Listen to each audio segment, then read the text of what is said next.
Hello, I'm not muted anymore. You can hear me. You can hear me. So I was silenced. I was silenced by the JRPG Mafia. They couldn't handle my base takes on Twitter, and they tried to hack the stream. But luckily they're just a bunch of screaming anime PFPs who play games made for babies. So yeah, they couldn't even do that right. So anyway, but it's alright, we'll get into that later on, ladies and gentlemen. Wait, I'm muted again? What? Hang on, am I muted again? No, I'm not? Oh, okay. Oh, okay, sorry, you know why? Because I'm multi-streaming, and there's that delay, But Cosmic Muppet, thank you very much for that tier 3 subscription-aroo. I appreciate the hell out of that, thank you, not just a tier 1 or a tier 2, but a tier 3, thank you. Yosha, thank you for the 52-month-aroo, you fucking legend. Jimmy, thank you very much for the Super-D. That's what that 10 every month has been going. I appreciate that. Yeah, no, it's fine. It's because it's because of the whole, what is it called, multi-streaming thing that has added a delay to things. Also, that reminds me, I need to actually open up my live stream on YouTube. Just 1 second. So if anyone gets involved in any silly sausage shenanigans, I'll be able to do a wee bit of moderation there. Hey, shut up, Sebby. Get out of here. Alright, just 1 second. Let me just pop this over here. Boop. There we go. Alright, and let me welcome you all in, guys. How has everyone been? UEQT, thank you for the primaroo. Welcome in, guys. I can't catch all your names, but Ponkick, Blizzard, never shut your mouth. Maybe I won't. Good to see you. Jackson Russell, this stream is so tight. It certainly is. So Blue Knight, you've been enjoying the channel and been enjoying the content? Hey, dude, thank you so much. Appreciate it. Look, guys, I will say hello to everyone in chat, but I just want to say it is hilarious that, well, not hilarious, it's deserved. It's deserved. How have you guys all been since the Video Game Awards? Since E33 had that massive 9 awards out of the 11 it was nominated for sweep. Then shadow dropping the DLC during their awards speech. And then watching the absolutely glorious meltdown on Twitter afterwards. Now, I'll tell you what, my Pablo Joel, thank you very much for the $5 super chatteroo. Thank you very much, Pablo, for those who come after. I tell you what, look, I do enjoy the meltdown of the JRPG community, and of course it's a hashtag not all right? Just a lot, okay? Just like at least half of them. Because as someone who has been, despite what they say, you know, how I've never played a JRPG in my life, I've never played Final Fantasy, don't even know what the genre is. I actually have played those my entire life, and after seeing how appallingly many of them have behaved, both towards Clair Obscur and towards its fandom, and just in general, it's quite nice to see them melt down at this. And the thing is, I made a tweet recently before I went live, and I said that E33 elevated the genre, and yet the worst side of this fandom is trying to tear it down. It's disgusting. It's ridiculous. Mate, it's absurd. So, anyway. Since E33 had its sweep and I saw all the meltdowns going on Twitter, I thought, you know what? Why not join the PvP myself? And since Tekken sucks now and World of Warcraft Season Discovery is over, so I can't gank people in Ratchet for 8 hours a day, and Square took turn-based out of Final Fantasy, this is the only turn-based combat I've got left. It's it. It's all I've got. So I have no choice, chat. Tekken is responsible for this, or it getting bad. Square's responsible for this. I had to do it. I had to argue with these people for fun, for my own amusement. Also, Underwater Boatery, thank you very much for the subscription. Welcome in. Maverick, thank you for gifting that sub. General Maxwell, the stream is so tight. Thank you for the super chat. Thank you. 1 versus 1 million pawn kick based. In a way, it sometimes feels like that, but I know what's really nice is knowing I'm not alone, is knowing that, like, as I criticize, and I think quite rightly, a lot of their behaviors and a lot of the slop that exists in the JRPG community and call out bad practices, is that I'm not alone in that. It's nice to see other people, someone hops in the comments and just like lies to my face or insults me, and other people are like, no, No, he's fucking right. Or like, no, you're just doing this, you know? It's because I think a lot of people for a long time were scared of criticizing JRPGs and standing up to this community because they had controlled the conversation for quite a long time, and they also, almost like suicide bombers, seem to have no regard for themselves when it comes to attacking or attempting to ruin the lives of those who criticize these games. So it's almost like people didn't want to say anything because it's like, man, how do I fight that which has no life? And the way that I work around it is because I didn't want to engage in this for a long time either. I didn't want these people coming after me. But then I thought, you know what? I'd still rather that than saying nothing at all. I would rather a bunch of these people hate me, and at least I'm still saying what I think is true. What I know to be true. I still like calling out bullshit, and I still like saying, no, this is a lie. This is a gaslight. And this is not underrated. This is not mid. This is not slop. This is fucking excellent. And our industry should be upholding this. Isn't it crazy? Isn't it crazy, right, that the Video Game Awards actually they did their job. They did their job, man. Because the purpose of those awards are that it should be upholding and promoting excellence in the field. Like when Lord of the Rings won basically 11 Oscars in a row, it deserved all of them. No one at the time said Lord of the Rings should have won 3 awards tops. Get the fuck out of here. That's not how this shit works, man. And to this day, the Lord of the Rings Peter Jackson trilogy is not just some of the best movies ever made, but some of the best things ever made in the world of art. Up there with some of the greatest paintings, some of the greatest classical music, some of the greatest books, some of the greatest plays. It's up there. It deserved it. And I would argue E33 is in that league as well. You know, and you can point and laugh and say, someone's never played Bravely Default. We're getting to that, believe me. But before I continue, let me say thank you very much. Gio Oliver, thank you for the Primu. Darlene, thank you for the sub. Fuck. Lechor, thank you for the Prime. Xander Prime, you are right. Thank you for that super chat. Freaky Burrito, that's an amazing name. Thank you for that Prime. Koraya, thank you for the Primary. And the Hersaurus, thank you for the 100 bits. Fuck. So, yeah, guys, I'm so sorry. There's so many. I don't know. You know what? Don't tell me how many viewers I have. I never want to know that when I'm live, but I feel like it's a bit more than usual because I can never keep up with chat these days. So, Duke of Ginge, thank you for the 7 nerds. Armand, YouTubers are starting to play E33 expecting to hate it. After a couple of hours, they do a 180. You see what I mean? This is why. Notice I'm not trying to be protective of E33. Like, you can go ahead and lie about it and strawman it all you want.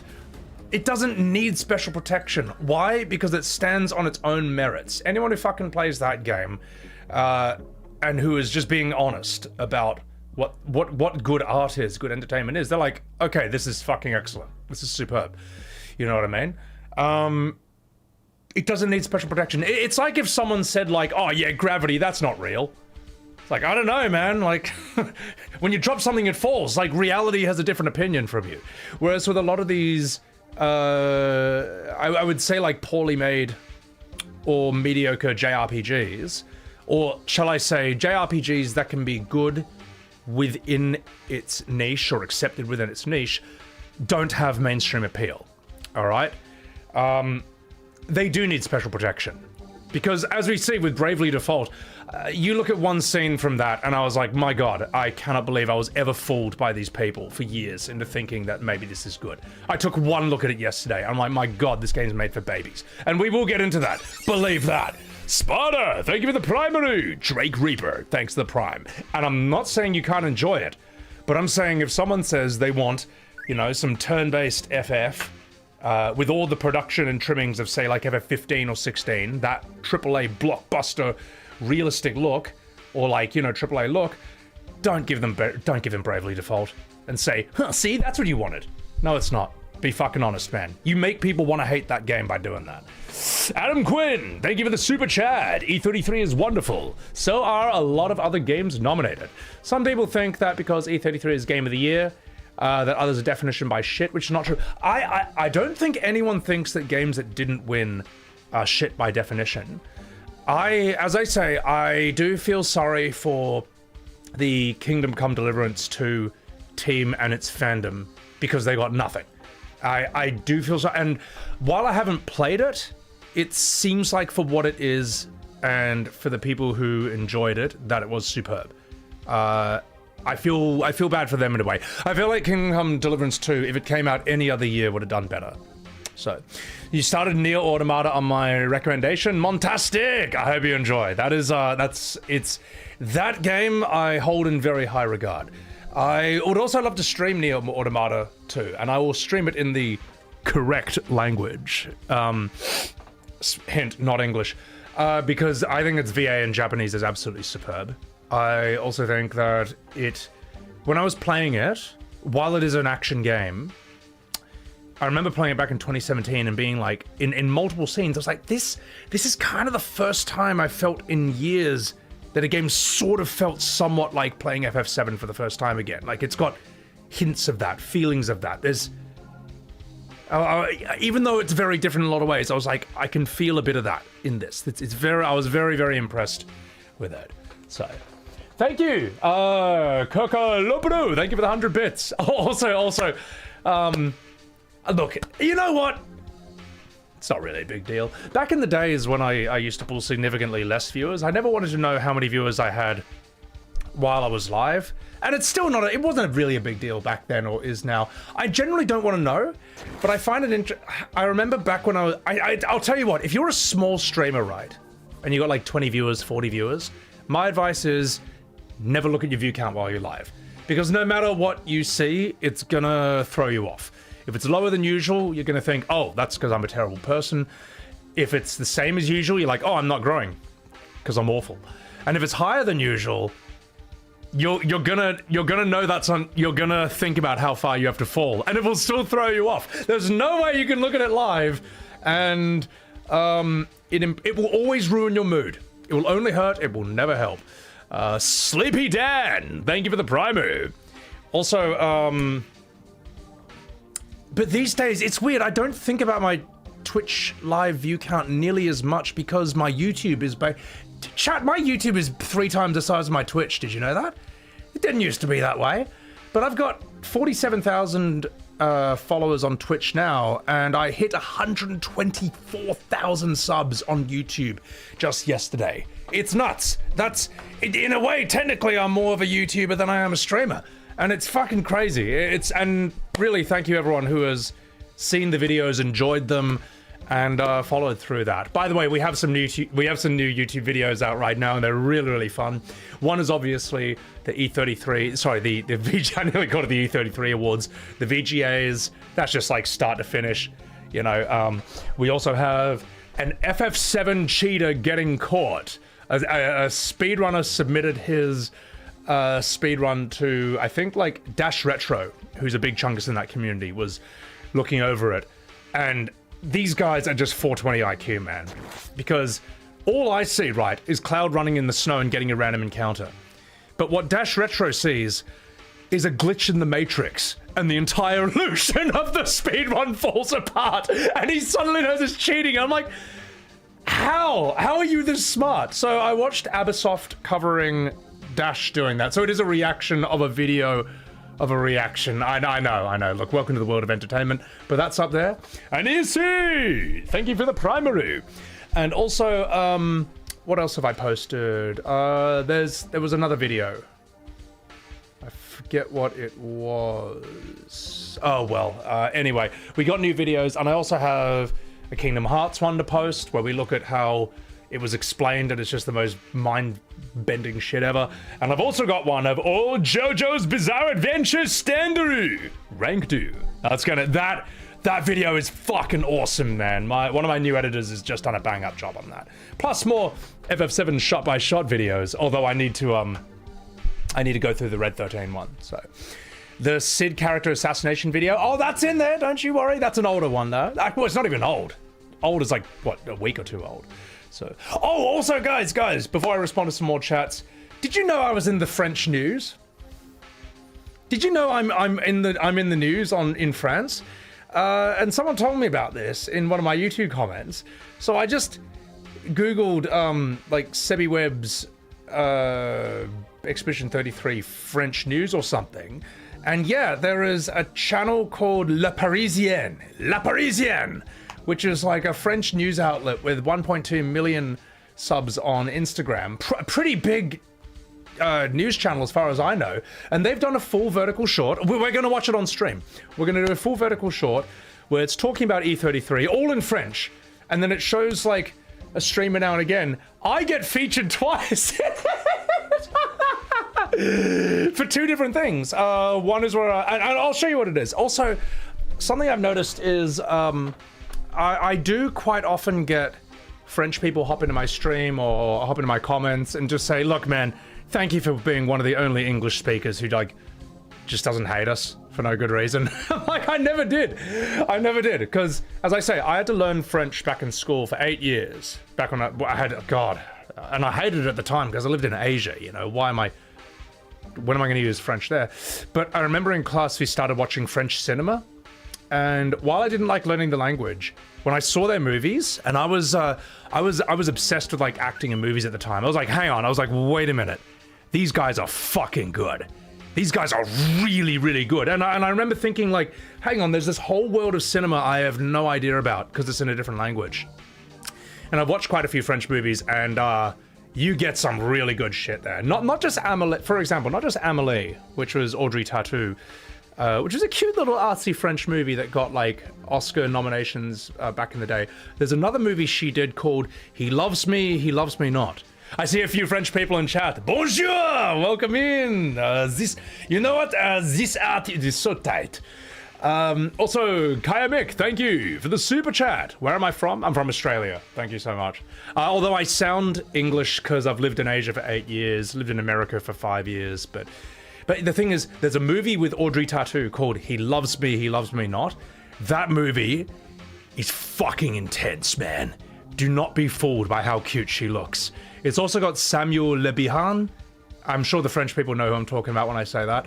He's great in that as well. You also get movies like Brotherhood of the Wolf, or which I think is called Le Frère des Loups. Am I pronouncing that right? Brotherhood of the Wolf is quite interesting. Also Samuel Le Bihan and Mark Dacascos, who you know from John Wick as the bald guy, who is also the biggest fan of John Wick and an assassin.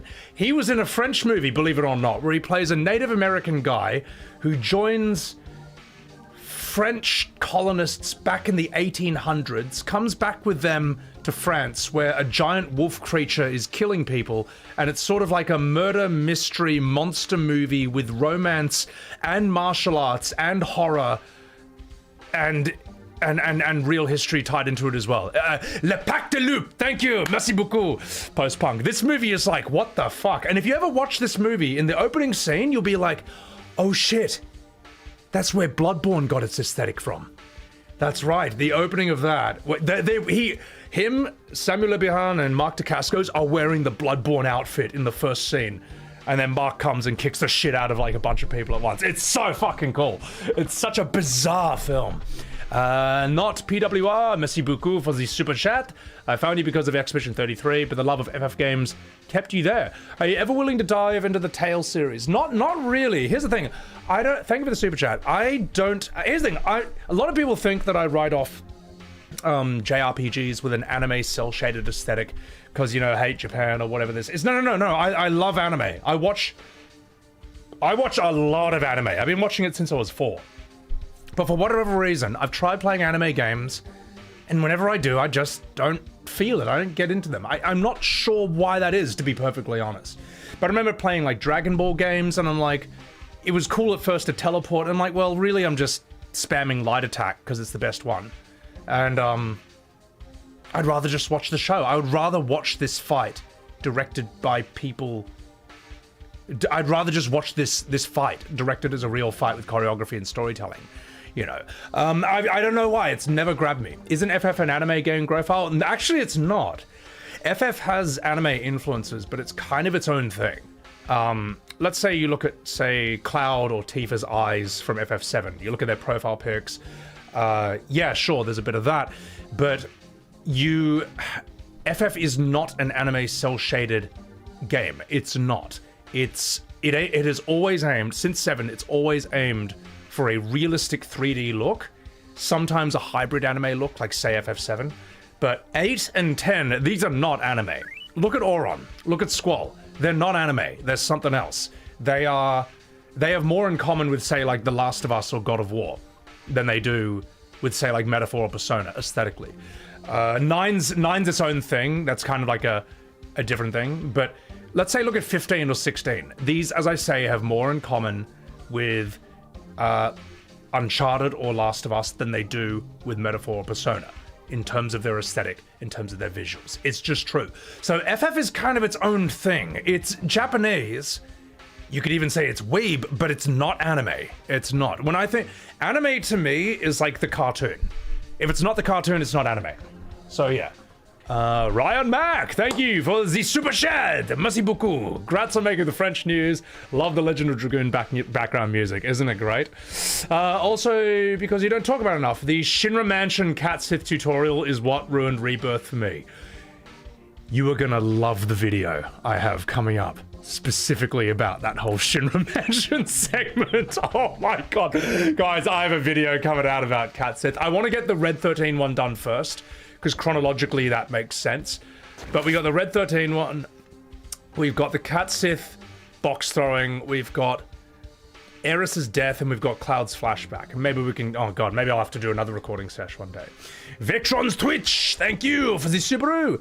What do I think of Persona, Blue Knight? I'm actually intrigued by it.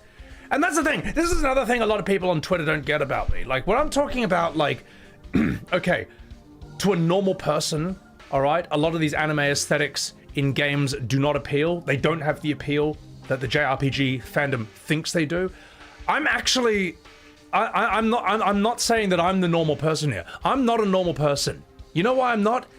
Because I play JRPGs, all right? Because I play Final Fantasy. You do that, that discounts you from being a normal person for the rest of your life. However, I also have spent a lot of my life as a normal person, and I've been around normal people, okay? I gave up video games. I actually didn't play games probably for like the age of 15 to 18 for a long time.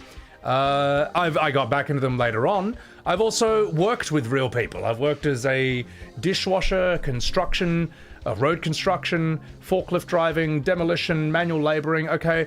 I've been to fucking acting school, okay, for years. Do you have any idea what absolute noobs those people are when it comes to internet and video games? They don't know anything about it. I know various flavors of normal people, all right? I know how they think, and I know how I think. You can call me the normie whisperer. So that's the thing. Like, I watch a shit ton of anime, but I also know that a lot of people don't want to get into it because the aesthetic is a turnoff for them. It's just true. And I don't care that Persona sold this many million copies. You know what? Yeah, it's sort of, Persona 5 seems like it broke into the mainstream more than any other anime game did, but it's still not mainstream. Not the way that, say, like, I don't know, Witcher 3 is, or something like that, or God of War 4, or Last of Us 1. It didn't break in, E33 broke in more. And people say that, like, oh, Persona 5 sold more than E33. Yeah, after like, what, like 9 years? After 7 years? E33 is at like more than half of Persona's sales in 6 months. You've got to understand, look, I like anime. Persona 5 looks like it would be a cool game, but we've got to accept weebs need to realize that their aesthetic does not appeal to normal people as much as they think it does. You know, it appeals to me. I'm not normal. But most people, but normal people make up a far bigger percentage of the population than they think. So, Kane Malice, anime RPGs are very hit or miss. Kane, they certainly are. And thank you for that. Thank you for the super chat. I played a shit ton of them, not just Final Fantasy. And I know that some can have strengths and weaknesses. But you gotta understand, like many of them, Final Fantasy back in the golden age of like the PS1 era and a bit of the PS2 is the reason most people even know what a JRPG is. And a lot of JRPGs were actually played by people who are originally FF fans who just wanted more. They just wanted something else, you know, like what else is there? And sad to say, many of us were disappointed by that. I can't read what that says because I don't speak Asian, but thank you for the Prime. Appreciate it. Appreciate it. Sorry, I just see a bunch of Chinese characters or Korean fuck, or Japanese fuck. Sorry, I'm Asian. I'm allowed to say this. I can't read it, but thank you for the prime. Thank you. All right, enough fucking about. Let's read some charts. Artilicus, did I know Square didn't stop making turn-based games? That means I should accept FF being action-based. That's true, Artilicus. That's true. That's true. Well, yeah. Why should I want? Yes, clearly. If I wanted FF16 to be turn-based, clearly it's already there. It's Bravely Default. It's the exact same thing. Jesus Christ. Lil Happer Girl, welcome in. Ponkic Bruiser, welcome in. It says Capybara. Capybara, thank you for that prime. Capybara, thank you so much. Appreciate it. Bang TDS, what's going on? JRPG dialogue tends to be a bit too goofy.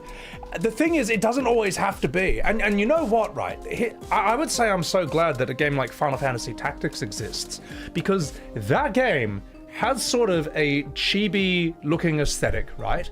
And yet that game is highly respected in the mainstream, by adults, and so on and so forth. Why? Because its writing, its tone, and its circumstances are fucking serious. Really serious, man. When I was streaming FF Tactics again, right, when the remaster or the remake dropped, I had not played this game since 1998. But even in 1998, I remember being shocked multiple times as a kid with the twists and turns the story took. Now, look, that was like 28 years ago. I'd forgotten. But when I was streaming Tactics on maybe like a few months ago, I was blown away by how fucking good the writing was and how intense the story was. I was really, really impressed, man. So yeah. Hello, Bad Tool. Thank you for the Subarus. So, there's a reason. Let me put it this way, chat. There's a reason why when FF Tactics came out, everyone was playing that. But they're not going to do that for the other chibi baby aesthetic games like Bravely Default, all right? Am I prepared for the DLC? Zedos? Oh my god. That E33 DLC was fucking... Oh my god, I'm so looking forward to it. So, I'll tell you what today's plan is, guys. I'll tell you what today's plan is. I'll respond to it. I want to talk to a bit more of you guys in chat. Maybe another 20, 30 minutes. Then we're going to go through some of the Twitter drama. Some involving E33's win, and then me deciding that I wanted to bring the fight to the JRPG community, because I'm sorry, I'm just fucking sick of it. I'm sick to death of the... They don't really control the conversation anymore, or not nearly as much as they used to. And of course, it's not all. We all know who I'm talking about when I say, you know, them. I got sick of the lies, the gaslighting, the bullying, and I decided to call out some of it, you know. And if there's one thing that this community can't handle, it's facts, okay? So, yeah, naturally there was a giant meltdown, or multiple meltdowns, and I decided to even make another tweet before even going live. So, Omega Knight, thank you for the Subaru! Correct Stats, Absolute Cinema, thank you for that prime. Cloaked Onyx, thank you for the super chat. You're loving the discourse in my Twitter posts? Been adding fuel to the fire?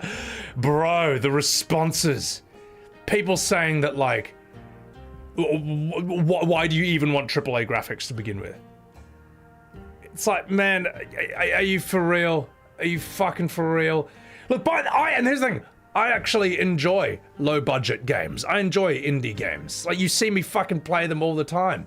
But there's a reason AAA also exists, alright? It's like, what the fuck do you... People want to see the biggest, best, most spectacular thing. They want to see the Titanic, the Terminator 2, the Matrix 1, Lord of the Rings. They want to see something that pushes the boundaries of the tech and the art. And you know what? This is why games like Bravely Default and Octopath Traveler... And I actually don't mean disrespect to Octopath. Bravely I'll make fun of, but Octopath I'm actually interested in. But... here's two things they don't do. And no, here's what they don't do, and here's why they're not substitutes when people say they want a turn-based Final Fantasy. Because Final Fantasy... Also, Skeleton, thank you for the Subaru. Sulos, thank you for the Prime. Because something that people forget is that the Final Fantasy series, from the very beginning, has always pushed the boundaries of the tech and the graphics and what its platform was capable of from the very beginning. If you look at Final Fantasy 1, all right, from 1987, and you look at Dragon Warrior 1 that came out just a year before it, Dragon Warrior looks primitive compared to FF1. Like, this is the thing. FF1 is was technically the best looking JRPG of its time, and it does that. There was a time when FF6 was the most advanced. It was the best that any JRPG looked on the SNES, only to be topped by Chrono Trigger later, which was made by the same people.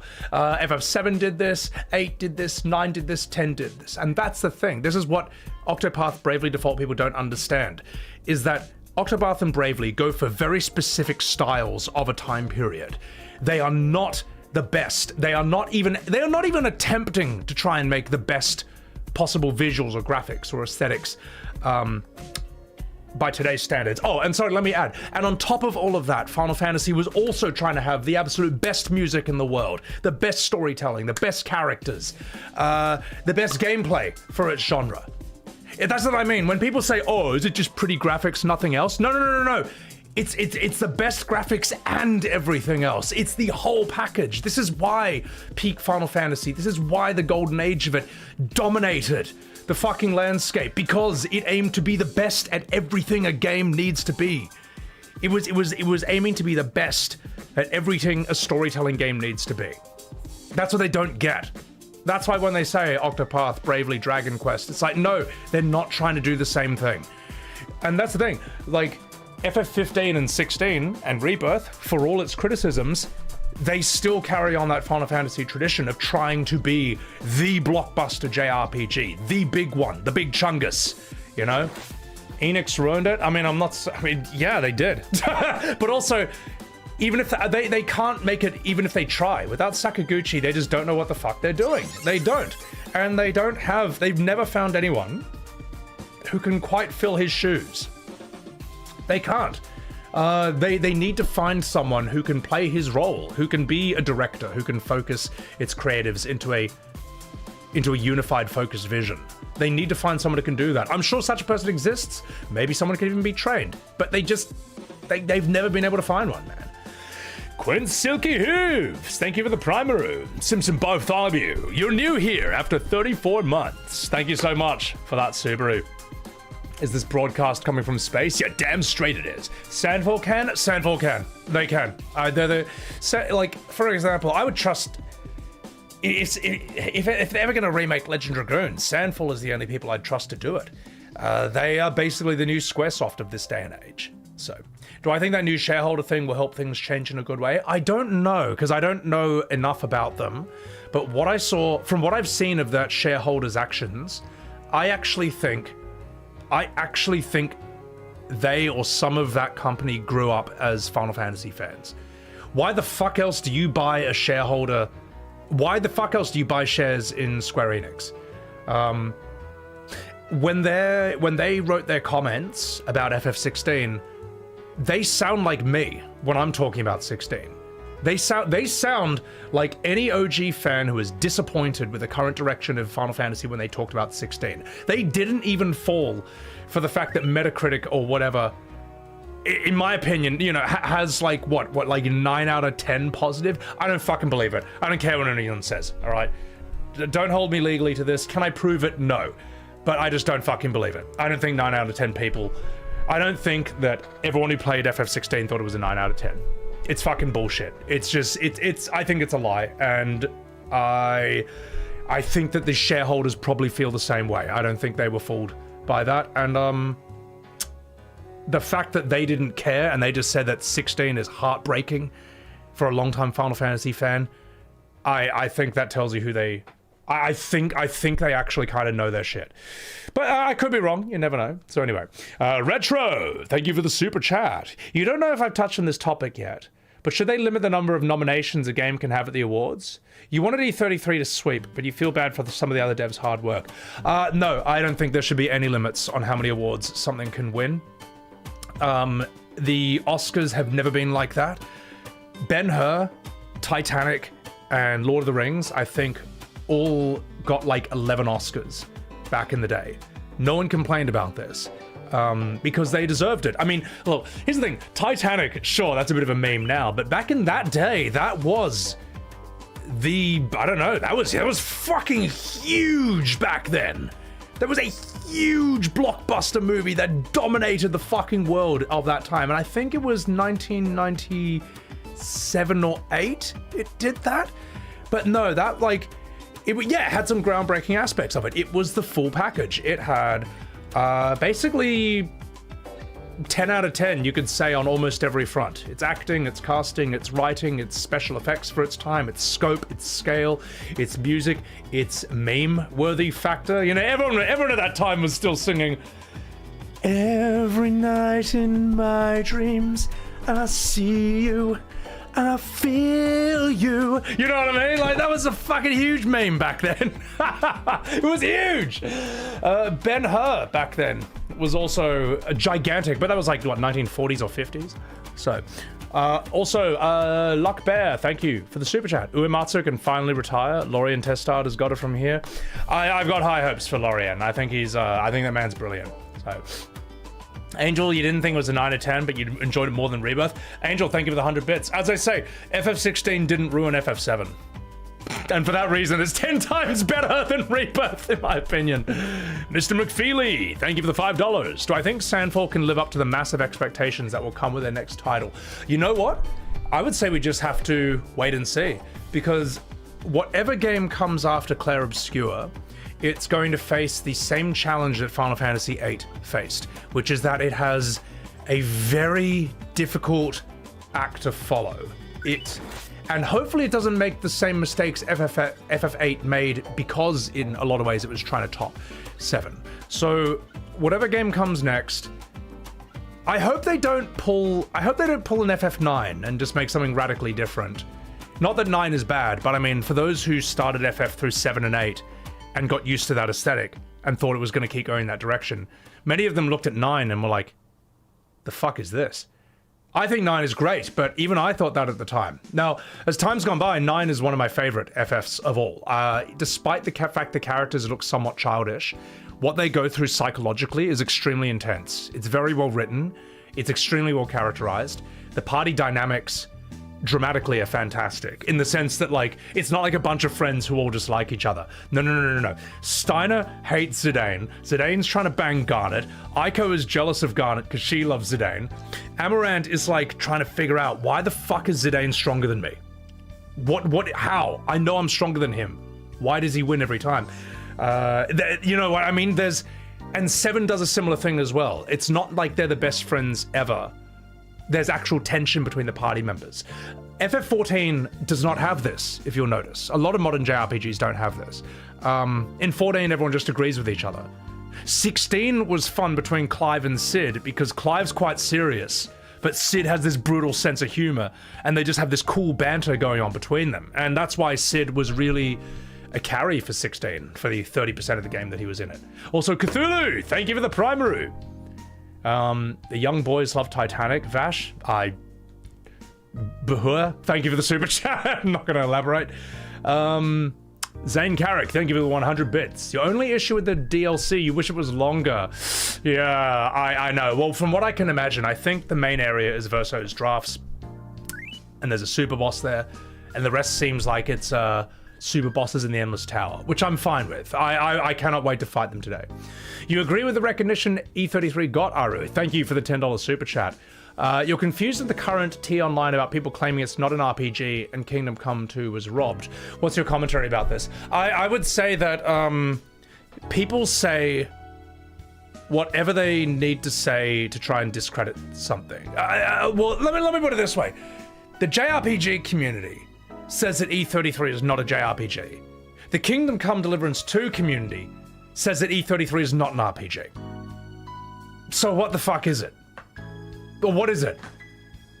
You know what I mean? And don't say FRPG, alright? This is not a genre. That's a thing that is tacked onto E33 because of its playstyle, alright?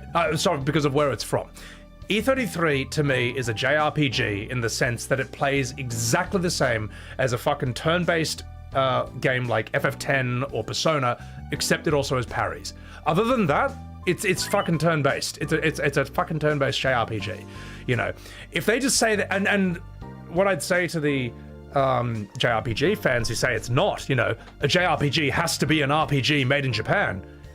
By that logic, Dark Souls is a JRPG. Dark Souls is an RPG made in Japan. Are you going to seriously sit here and say that Elden Ring is a JRPG and E33 is not, you're out of your fucking mind to say a thing like that, you know. Anyone who says it's not an RPG is completely wrong. Like, of course it is. And you know what? Here, now people have been saying, oh, you know, Jeff Keighley, what are his qualifications? How is he even qualified for this? Jeff Keighley is 47 years old. I'm 38, which means that I know that he lived through the same time period as me, which is when JRPGs used to be called RPGs. Now, only a real boomer from the 90s knows this, all right? When Final Fantasy VII exploded onto the scene, it was called an RPG.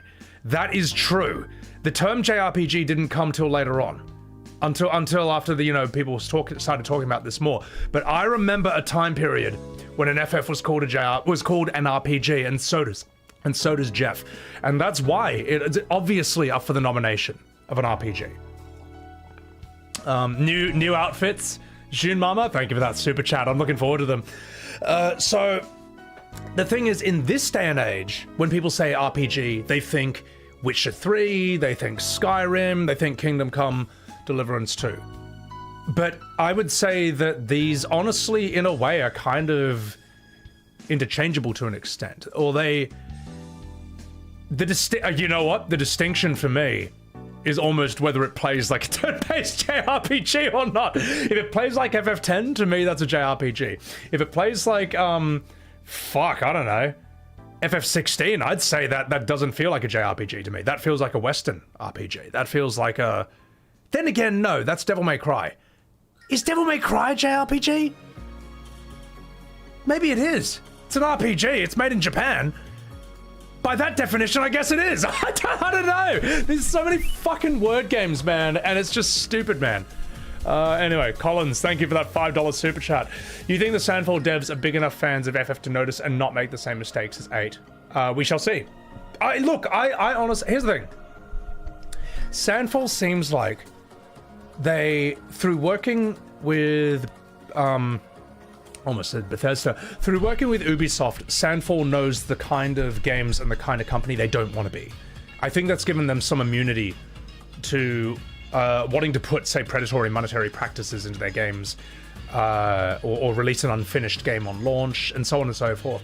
And being the massive old school Final Fantasy fans that they are, they know that history. They've seen that entire history unfold. You know what I mean? Like, I see people trying to play gotcha with me in the comments and saying like, oh yeah? You say FF15 sucks. Well, Sandfall said that FF15 was part of the inspiration for E33. It's like, okay, really? Like, what? In terms of the AAA production quality? Yeah, sure. In terms of the party members having a few bants now and again, you know, you walk into a new area, Lune and Gustav say a thing to each other, or Prompto and Gladio say something to each other. Sure, yes. You know what they didn't learn from FF15? It's mediocre combat, it's fucking tone-deaf cringe, it's atrocious storytelling, it's bad pacing, and it being a confused, unfinished mess on launch that couldn't even run properly on the PS4 that it was made for, alright? And then if you wanted the full story, you had to watch a movie, read a fucking manga, play a phone game, watch an anime, and I don't know, play some gacha game on a console that's not available in your region. That's what they didn't learn. Okay? They didn't fucking learn that from FF15, alright? In fact, I would say you could list more things that are not, that those games have nothing in common with than that they do. So yeah, it's just people trying to play little word games, play little gotcha games, and you know what? Maybe they might succeed now and again. Maybe they can argue something in some paragraph full of lies and then upvote themselves to look right. But you know what they can't do? They can't change reality, okay? Normal people don't give a shit about stuff like that. Normal people look at the finished product, they look at the quality of it, they look at the result, and that's all that matters to them. And that's why E33 doesn't need these gaslights to protect it. It stands on its own merits. Whereas modern FF and a lot of cringe crap JRPGs do, because they cannot survive criticism. They cannot stand up to being put under the microscope. God, I posted one scene from Bravely Default 2 and that destroyed the whole gaslight around that. You know? I've had people in the comments being like, I've heard people gas this up for years, and this?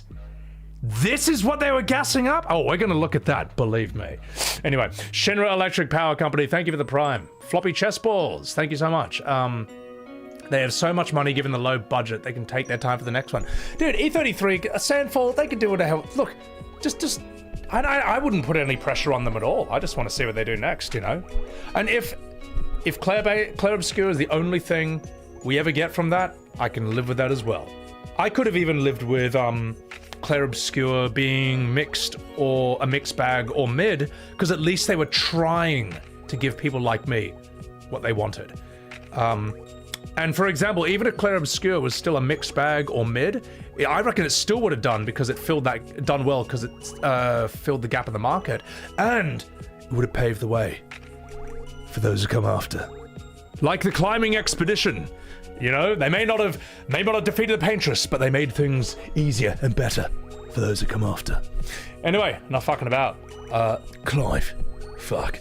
What's going on, Smog Hobbit?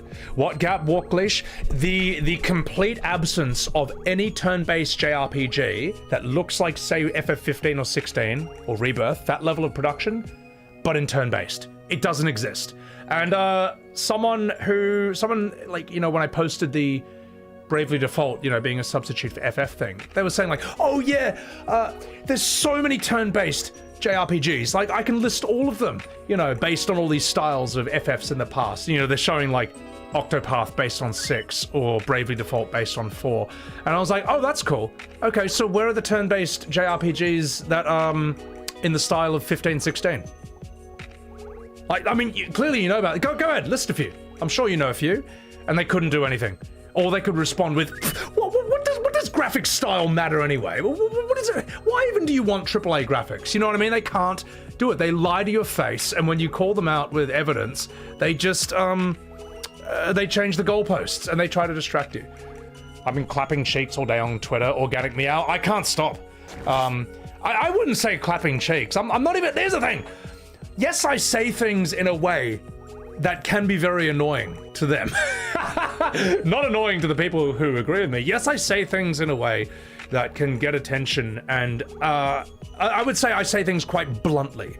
I say things quite harshly, but I mean everything I fucking say on Twitter. Okay, I mean it, and I think that's why it's resonating, because I'm fucking saying what I think, you know? And it seems like a lot of people think the same thing, but either didn't have the words to express it that way, or they didn't want to have 1,000 screaming anime PFPs come down on them like a ton of bricks for like days straight. Thing is, I'm okay with that. I'm fucking done. I don't care anymore. I'm in too deep.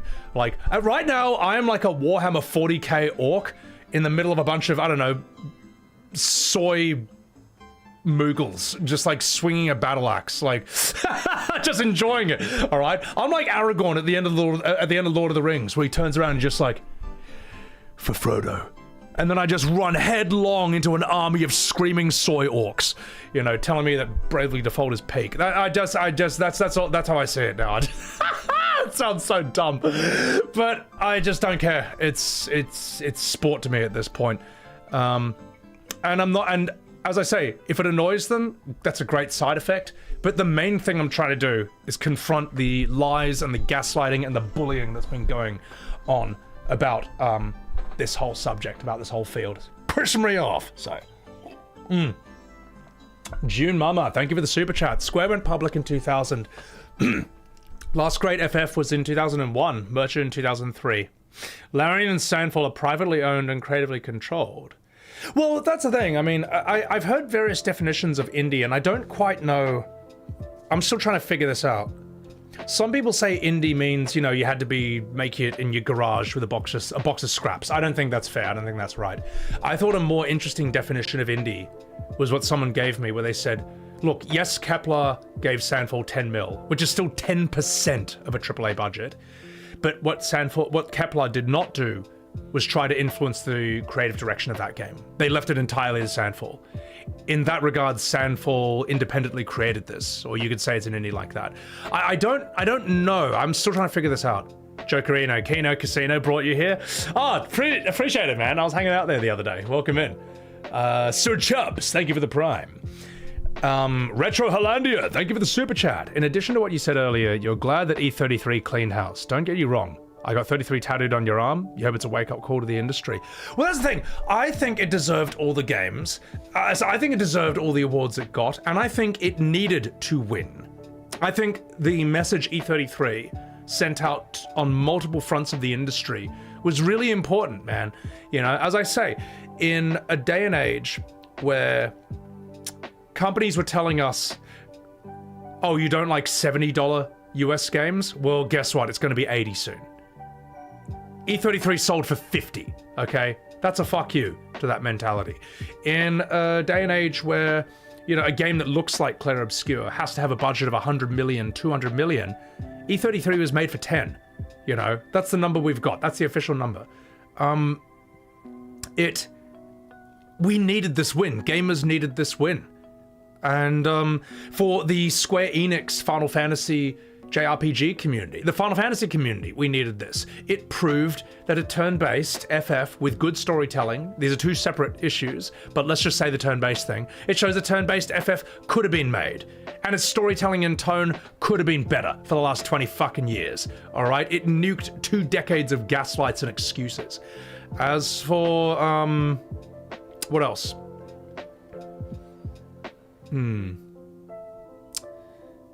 And with the JRPG thing, I think, you know, JRPG fans wonder why no one wants to play their games. Because, well, why do you think that E33 succeeded, whereas the last 2 decades of them did not? Not nearly to the same extent. You know, you gotta figure out why. As I've called out, a lot of JRPGs, even a lot of the good ones, kind of bloated dialogue, sluggish storytelling, tone-deaf cringe, a childish tone, and average voice acting. I wouldn't even say it's average, I would just say it's bad. I don't care. I don't care anymore. I'm not gonna pretend that, I'm not gonna sit there and pretend that this amateur middle school generic shitty English dubs are good. I'm not. I'm sorry, I care too much about the craft to do that. You can't make me pretend that I think it's good, all right? I care too much about, I'm a trained actor, reduced to the states of a bum. I'm not gonna do it. So, Blue Vader, mon ami, merci beaucoup for the Subaru. Thank you. FF7 Remake could have been fine if they didn't screw with the story and characters. The active combat system isn't what destroyed those games. So that's the thing, Matt. While I'm not in love with 7 Remake and Rebirth's combat, I don't hate it. Notice how I never like criticize it. I actually don't think it's the main problem of those games. I think the main problem is the destruction of its story, characters, and tone, and its writing. I've always said that, you know. But the thing is, you know, that's not good enough for these psychopaths. To say that I'm not wild about the combat, even then they'll say, oh, he hates it. He hates it. He wants to be turn-based. No. I actually think an FF7 Remake can work with free cam and action combat. I've said that. But the thing is, I'll never know because the story is so fucking shot to shit that it then taints how I feel about the rest of the game and the combat, you know. So yeah, you hate it and you want to be turn-based, Gasparoni. I think it'd be better that way. But as I say, while I don't hate the combat, while I don't love the combat, I don't hate it. It's not my main issue. Combat's better than FF16. FF16 should have been turn-based. I'm sorry, I don't care. Should have been a party game. You should have been able to play as Sid, as Jill. Yeah, you know what? I think you should have even been able to play as Torgal. I think just imagine that. Sid, Clive, and Torgal all standing in a line, and you can fucking just play as each of them in a fight. That's fucking sick. That's a mad idea. You telling me you don't want to play as Torgal? Fuck off. So, super chat. Look at June Mama. Look at Larian. They started hitting home runs when they refused to give up creative control to a publisher. Also asked their players for feedback via Kickstarter. I didn't know that. That's pretty cool. Because as I say, I came to Baldur's Gate 3, I'd say like a month after it released, and I was brand new to Dungeons and Dragons, and I was very, very impressed. I'd never experienced the D&D world before, and I was also, I just found it fascinating. I was like, wow, this is where it all comes from. Warcraft, Final Fantasy, every fantasy comes from Dungeons and Dragons. It's so cool. Quietish, what's going on? Sebi fighting for his life on Twitter? No, I'm not. I'm enjoying it. Quietish, I'm enjoying it. I'm actually enjoying it. You know, like what's his face? Colin Firth in Kingsman, where he fights all the people in the church. That's how I feel. But I enjoy what I'm doing. So Aripai, Torgal best boy. Thank you for the super chat. Torgal's good. Torgal's a good character. That's why I think FF16 hurts even more. Is because it just could have been good. There's so much good in it, but it's so outweighed by the bad. You're getting from my tweets quiet. Oh, I'm loving it. Mr. Wayne, take care of yourself. You'll be watching the VODs now. Take care, take care. Guys, also, sorry, let me respond to you guys in chat. You laugh every time I respond with the bravely default chibis, Chris. I'm blown away. I'm just like, you can't be for real, guys. You can't be for real. Yeah, so what's up? And Cephalon, welcome in. Bad Cuppa, what are we doing today? Funny you asked that, Bad Cuppa. We will be responding to, we'll look at some of the drama on it. No, I'll tell you what, we'll first let's watch the French news. There's Le Parisien, who is a gigantic news company in France, put 2 of my clips in their short about Expedition 33. I'm one of the only English speakers in that, which is really funny. And you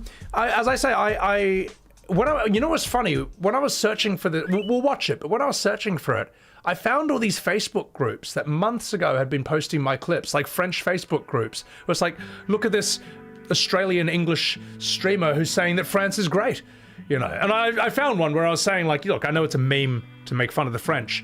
And by all means, joke about it, but don't actually write them off. If you're interested in art and entertainment and culture, these people are fucking goated, all right? Their plays are amazing. Their paintings, their music, their movies, their food. You've got to look. If you care about art and culture, you've got to know your French. If you're an English speaker, right? Did you know that 30 to 40% of all words in English are French in origin? That's a fact. That seems unusually high, but it's actually true. You need to know shit like this, man. You know, when I look at Victorian English, and it's just like, oh my, what a cordial reception. You know, those are French words. You know what I mean? They come from that. You have to know this shit, man. You know, you don't have to love France, but as an English speaker, you need to know these people. They're like the white version of Japanese people in a way when it comes to some cultural things. Different in other regards, but you know what I mean. K Malice, favorite fight scene mentioned? Welcome in. You might like it here. Thank you for that super chat. Dude, I know my fight scenes, mate. I love that shit. Your girlfriend walked in and said, why are you watching Simon Cowell? Oh god, I'm not going to say anything about that. Also, welcome in Dragoon Knight. Welcome in, people. Good to see y'all. Horfcart. English isn't a real language. English is weird, right? In fact, I'll tell you what. Chat. Let's go into a bit of... I got some fun stuff. Oh, I got some fun stuff to show you today, actually. I'm looking forward to this. All right. I'll tell you what, guys. I'm going to do the DBZ intro. And then let's look at the French stuff, okay? All right. Enough fucking about. Ladies and gentlemen, it's time. Sorry, guys, sorry if I missed anyone's name in chat. I actually can't keep up with everyone these days. It's, also, Peanut, welcome in, Uru. I apologize. It's a lot. So, as a great man once said, streaming is the hardest job in the world. Then he electrocuted his dog. Anyway. In the last episode of Sebi Webs TV, Sebi was doing a watch party with a video game awards where Claire Obscure Expedition 33, the first turn-based JRPG that was ever made, no, the first video game that has ever been made, won 9 of the 11 awards that it was nominated for, apart from Wuthering Waves, which we're not going to talk about that. Then, Sebi Webs saw a complete and utter meltdown on Twitter, and then Sandfall decided that they would shadow drop an amazing DLC with super bosses who were so dangerous they make Simon look easy. But now, it's time for Sebi Webs to check out the French news, which he somehow ended up on, then the E33 meltdown. Will he defeat some of the super bosses today? Will he take on Oskio and win? Find out today, only on SebiWebs TV. SebiWebs TV, E33 beginner you. Thank you. Thank you. Thank you very much. Just gonna give that a wee pause and let's get back to business. Dragon. Oh, thank you. Dude, thank you for the $20 super chat. Holy shit, man. I thought I played a great JRPG in Metaphor last year, which I would like to stream, okay? And that's another thing a lot of people don't get on Twitter. They think that, like, I think that Japanese equals bad. It's like, no, you fucking idiots. I've been loving anime since I was 4. I've been loving Final Fantasy since I was 10, okay? I fucking love this shit, but I also know that this aesthetic does not appeal to a lot of normal people. The anime cel-shaded aesthetic, okay?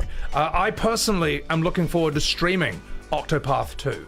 I'm looking forward to streaming Metaphor. I'm looking forward to streaming Yakuza Like a Dragon. I'm looking forward to streaming Chained Echoes. These look cool and interesting to me. I can't wait to never stream Bravely Default 2, all right? I had, you know that cutscene I keep spamming at people? I looked at BD2 after hearing people glaze this for years. I looked at it, like the full movie story cutscene version of it on YouTube. The first thing I click on is that. I'm like, my God, the whole thing's just fallen apart.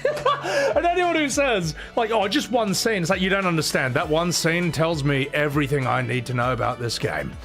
So, anyway, as for like Trails, Tales, Xenoblade and all that, as I say, I'm sure they're good for what they are, but most anime cel-shaded games don't interest me. The only reason I'm picking Metaphor out of all that is because from what I've seen of Metaphor, its boss designs look absolutely fascinating, like nightmarish even. I've seen on a few streams, I've seen on trailers, someone fight a boss, and I'm just like,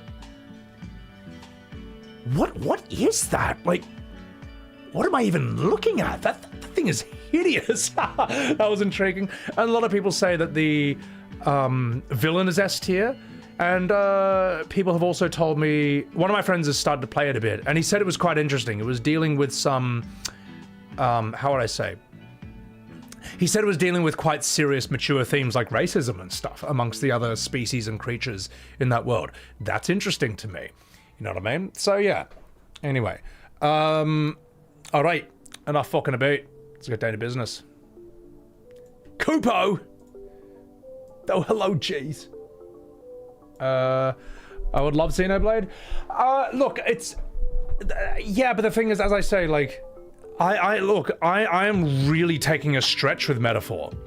Because as I say, anime games don't interest me, alright? I look at Genshin Impact, Honkai Star Rail, Wuthering Waves... I can't tell them apart, alright? They all look like the exact same game to me. Every character, every woman with the same anime face, every man with the same anime face, everyone's 20 and just some goon lord gacha waifu. And then the fun part, a bunch of 5-year-olds who are actually 2,000 years old. I don't, it's not for me. I don't care, okay? So, anyway, not fucking about. Metaphor has adults? Yeah, from what I hear. Imagine that. Imagine that in a fucking game. Imagine adults looking like adults and not like a bunch of babies. So, I'm just going to turn down the brightness here. There we go. Right. Fuck.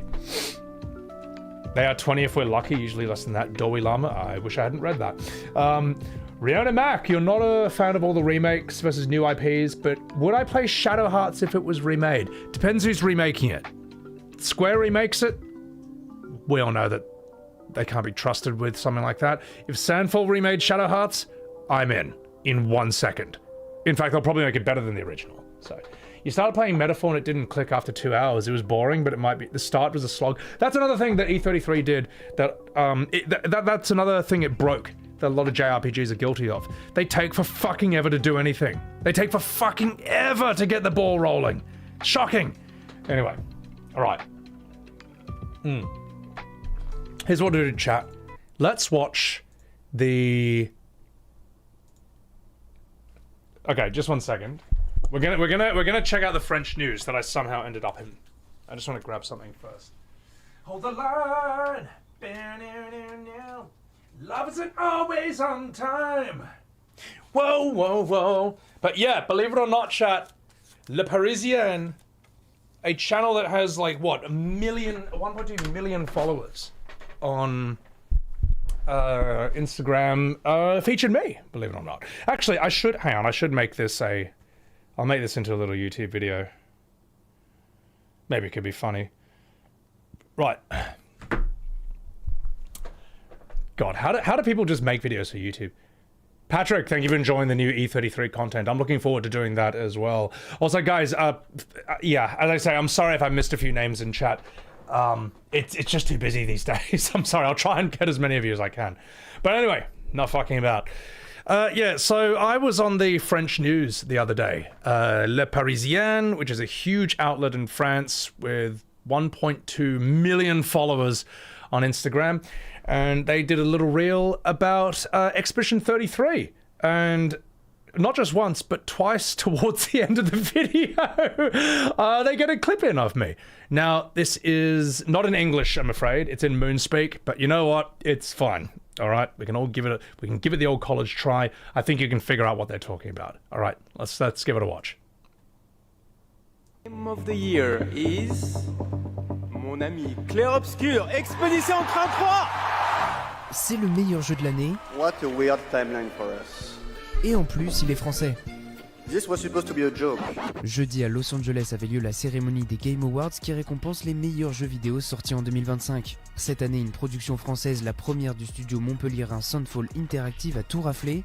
Nominé dans 11 catégories, Clair Obscur Expédition 33 repart avec 9 statuettes, dont celle de meilleur jeu indépendant, meilleure direction artistique, meilleure narration et bien sûr le titre de meilleure bande-son par le compositeur français Laurent Testard, qui signait avec Clair Obscur son premier projet.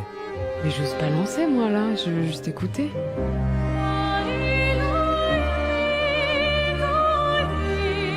Just so good. Genre là je pourrais pleurer là.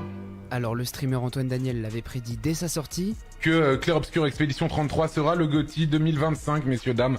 Bravo déjà en avance à eux, c'est incroyable.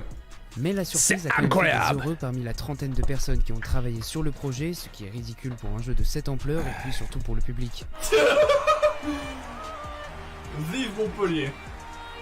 Je suis Montpellier et j'ai vraiment envie de chialer. Le jeu prend place dans un monde apocalyptique, l'humanité a été détruite et on suit un groupe de survivants dans le Paris fantastique du début du siècle dernier.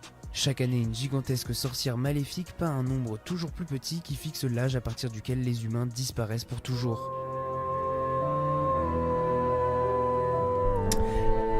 This opening is going to be a gold standard for a while. Très émouvante, au point de faire pleurer Samuel Etienne.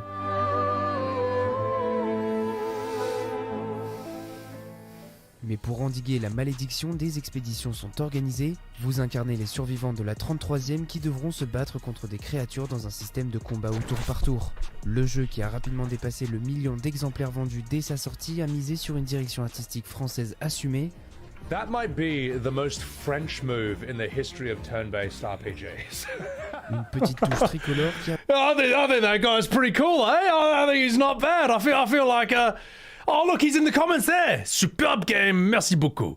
So there you go, chat. The only English speaker so far in the whole thing. Let's keep going. Beaucoup plus aux étrangers, surtout dans les dialogues. Putain. What's Putain? Oh, you can't just be like merde. It has to be like merde, like putain, or something like that. C'est le premier jeu français à... Such a good bloody streamer, he even gets featured twice! Obviously twice as good as all the other content creators in that video. I don't make the rules, mate, I just live by them. Holy shit, how nuts is that, man? That's so cool. We are also starting production on the next game because we want to make another one. It's going to be cool, it's going to be fun, but the content of the next game remains to be announced. A bit too early to say, but we have some cool ideas. Yeah. Journalist Albert Peters, Reuters, we have the source TikTok, Sebi Webs. Merci beaucoup, Le Parisien, for featuring me in that. I really appreciate that. Thank you so much. Yeah, holy shit, guys, can you believe that? I don't think I ever expected to end up in the French news. If you told me back when I was learning French back in middle school, and as I say, not enjoying it because I lived in Asia. I was like, I'm never going to speak this. I would have never thought at the time that one day I'd end up in the French news for praising a French Final Fantasy. Or Final Fantasy 33, whatever you want to call it. I never would have thought that. I never saw that coming. But it's awesome. That's hectic. Yeah, so just wanted to share that with you all. Hope you enjoy. All right, I'm going to just timestamp that real quick, and I'll respond to some chats. There we go. And then let us continue. Threadnought, we'll just keep this looping. Why not? Thank you for the super chat, Threadnought. You watched a few videos recently and you're curious what I think of Vagrant Story. I think Vagrant Story is a game I wish I'd played growing up, because when I look at it now, I literally have that too old meme when I look at it. I want to see a great Vagrant Story remade properly. As in, like, just like a Resident Evil 1 type remake. Just like, it seems like it's a very good story. It seems very popular. Yeah, it seems like it's very well made for what it is, and I want to, I don't know, but I'd like to see it in this day and age, or as if it was made today. So, it's set in Ivalice. Yeah, it's crazy. It's set in the tactics world. French is easy. You need to get drunk first. No. That's how Irish and Scottish works. So, allez. Astrobot. This game teaches you the most important words you need to know. Exactly. Merde and putain. Mr. Sebi Worldwide Reader Solo. I know, who would have thought, man? Thank you, Quietish. Appreciate that. Represent, Dragoon. Mr. Worldwide, Jankin. Thank you. Horfcut, you're so proud there were two stereotypes at play. An Aussie swearing on the news and the French allowing it. Yeah, exactly. Well, from there, I imagine, as I say, I notice in the English-speaking world, and it also carries over to Australia. Well, no, I'd say it's basically Britain and America. I don't think Australians really care, but, you know, we're part of them. There seems to be this weird thing where people think they have to hate the French. If you ask them why, they can't even describe why most of the time, but they feel like they have to. I've never really liked it.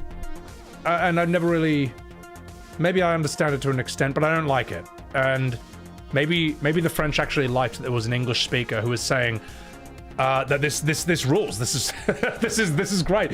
I remember on the Facebook post I saw that was featuring me, where someone had reposted me.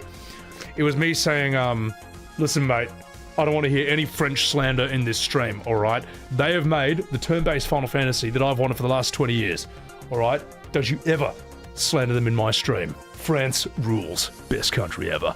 You know, someone reposted that in a French Facebook and they were just laughing at it. I just thought it was, they thought it was hilarious, you know. There's only one Mr. Worldwide who went to Walmart, even though he knew it was a prank. Oh, I don't know that. We don't care about swearing in France. Crowd pick 7. Yeah, well, France is interesting. I mean, they have different cultural approaches to stuff than what the Brits have. They're in some regards they're similar to the Brits, but in other regards they're like aliens. But I think that's fine, you know. It's funny, you don't realize. Okay, in the English-speaking world, we don't realize how many things that we do or the way we think are actually not normal to other cultures, in a way. Like, in English-speaking, how would I say? The English are really good at a lot of different things, but they can be regarded as, like, cold fishes romantically, or perhaps unromantic somewhat by other cultures. And to us, that's normal, because it's the only thing we know. But to the French, to the Italians, to the Spanish, they're much more like romantic people, a more flirty people, you could say. And it's weird, we don't really have that in the UK. For us, it's more like Pride and Prejudice, where, you know, it's Colin Firth, you know, in a Victorian outfit, taking like 5 pages to say I love you. You know, you have to say it like, I just want to say that, even though it's rather immodest of me, and I'm wording it rather inarticulately, I just want to say, in the most, minuscule terms possible, that I like you. Just as you are. You know what I mean? Like, that's sort of the British way of doing it, whereas like it's actually not that way in other parts of the world. So yeah, anyway, enough fucking about it. I'm respectfully fond of your company. Yeah, isn't there a guy on there's a guy, there's an Instagrammer who does like how to say things like a British person, and he just goes from like normal to like Victorian to like royal queens, and he just goes further and further. Who's that guy? What's his name?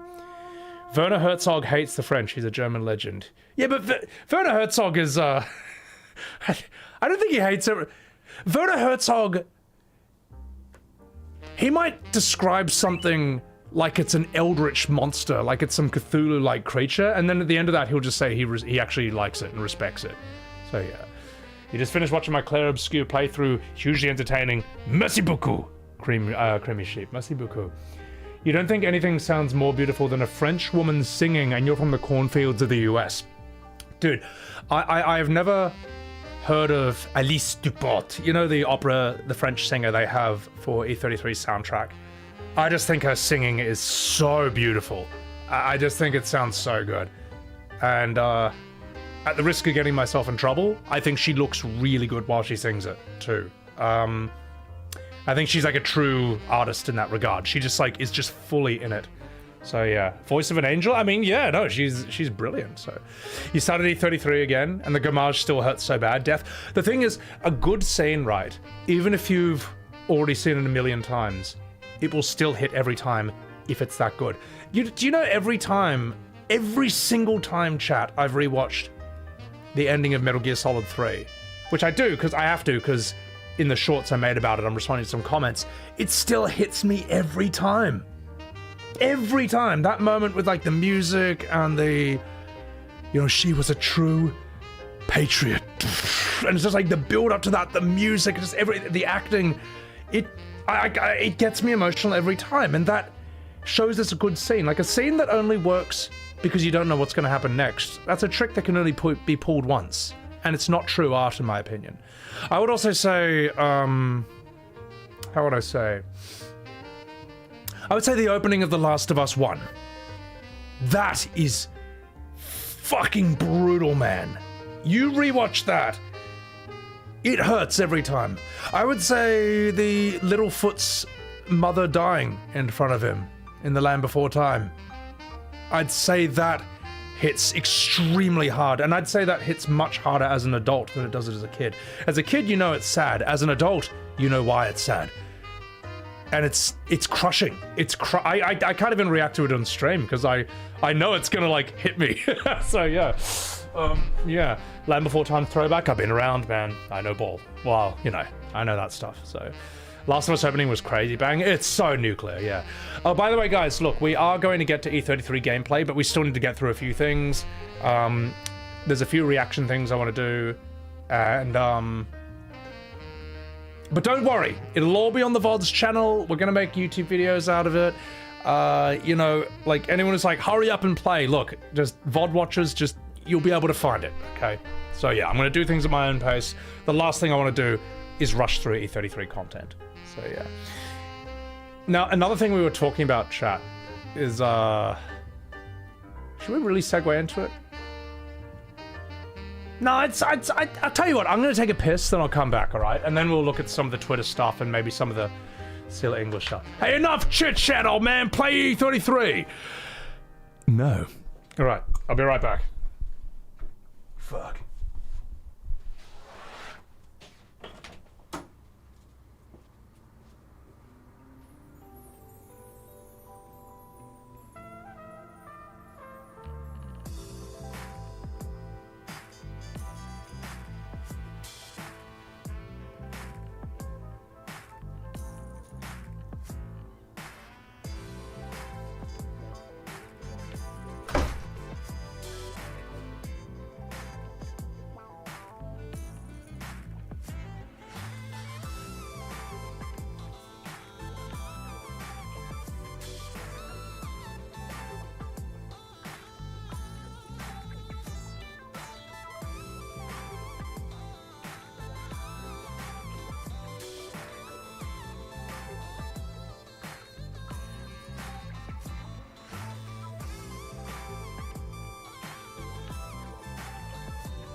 Alright, boys. I'm fucking back. Let's carve a path. Let's spill some ink. Amazing elevator music. Thank you for enjoying. Chemical Plant Zone. Well, you know, been around, mate. Played a wee bit of Sonic back in the day. All right. I'm gonna pour myself a water, and then, ladies and gentlemen, we're gonna go through a bit of Sebo's Bizarre Adventure on Twitter. So yeah, we're gonna start with the E33 stuff that happened after the awards, and then we're gonna see me calling out the modern FF and the JRPG community fandom on some of their lies and gaslighting and bullying. Because, why not? Because I'm just sick of it. I don't care anymore. I'm just gonna do it. Retro Hollandia. Thank you for that super chat. I wonder if the France birth statistics will see an increase in the name Mael after this game hit the world. Honestly wondering this? You're weird? I wouldn't be surprised. I mean, after after Game of Thrones was huge, a bunch of people called their kids like Daenerys and Jon Snow. Bet they regret that now. But at the time it probably seemed like a good idea. Yeah, Mael's already a popular name. I can imagine. Lune? I don't know. Ciel? Ciel I could imagine. Gustav I can imagine. I know. I think Gustav is a popular name across Europe. Was there any time when Twitter is not a bizarre adventure? Dragon Spirit. No. Esquier? if you name your son Esquier, you better hope he's fat. Alright? Otherwise he's not going to fit the bill. Okay, now let's... I'm just going to timestamp this and then we'll begin. Sebo's Bizarre Adventure on Twitter. Claire's a sick name. Claire's a cool name.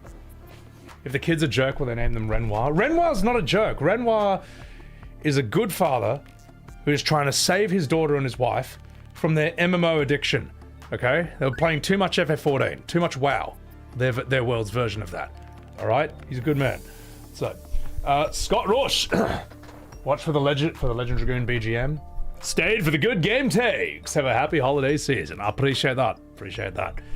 Right. Now fuck it about. I'm just gonna do something real quick. Okay. Alright, I'm just putting my screen to night mode. Alright. Lune is moon in France? Oh, it's a beautiful name, mate. It's a fucking beautiful name. Okay, let's do this. Ladies and gentlemen, it's time for another episode of Sebo's Bizarre Adventure on Twitter. Now, we're going to start with what happened after E33 1. Oh, hang on, just fucked it. Mummy, I want milk. Okay, sorry. Let's behave. We're going to start with what happened after E33 won 9 out of the 11 awards at the VGAs, and then we are going to work our way up to me basically having it up to here with some of the bad actors in the JRPG community and just calling out some of their silly sausage nonsense. All right? Anyway, let's begin.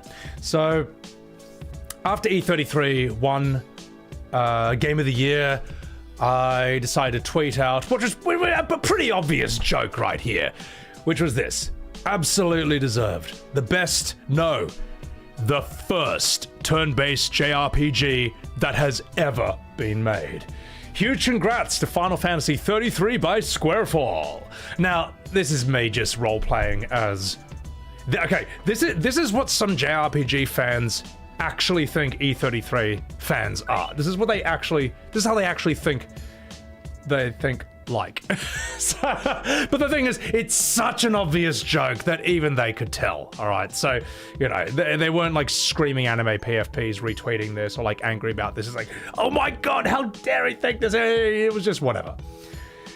Cloaked Onyx, thank you for the super chat. Some things that bugged you within Act 3. Gustav felt forgotten.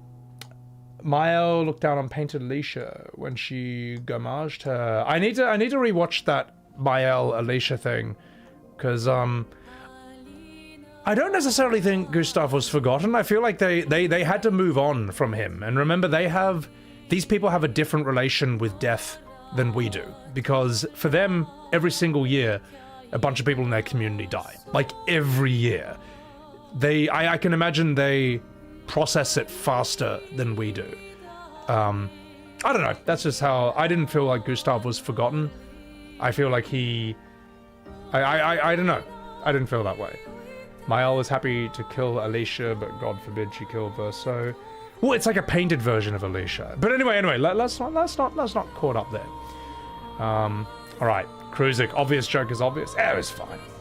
All right, enough fucking about. Let's continue. Now, after that, I decided that I wanted to make a proper tweet. You know, an actual serious one, where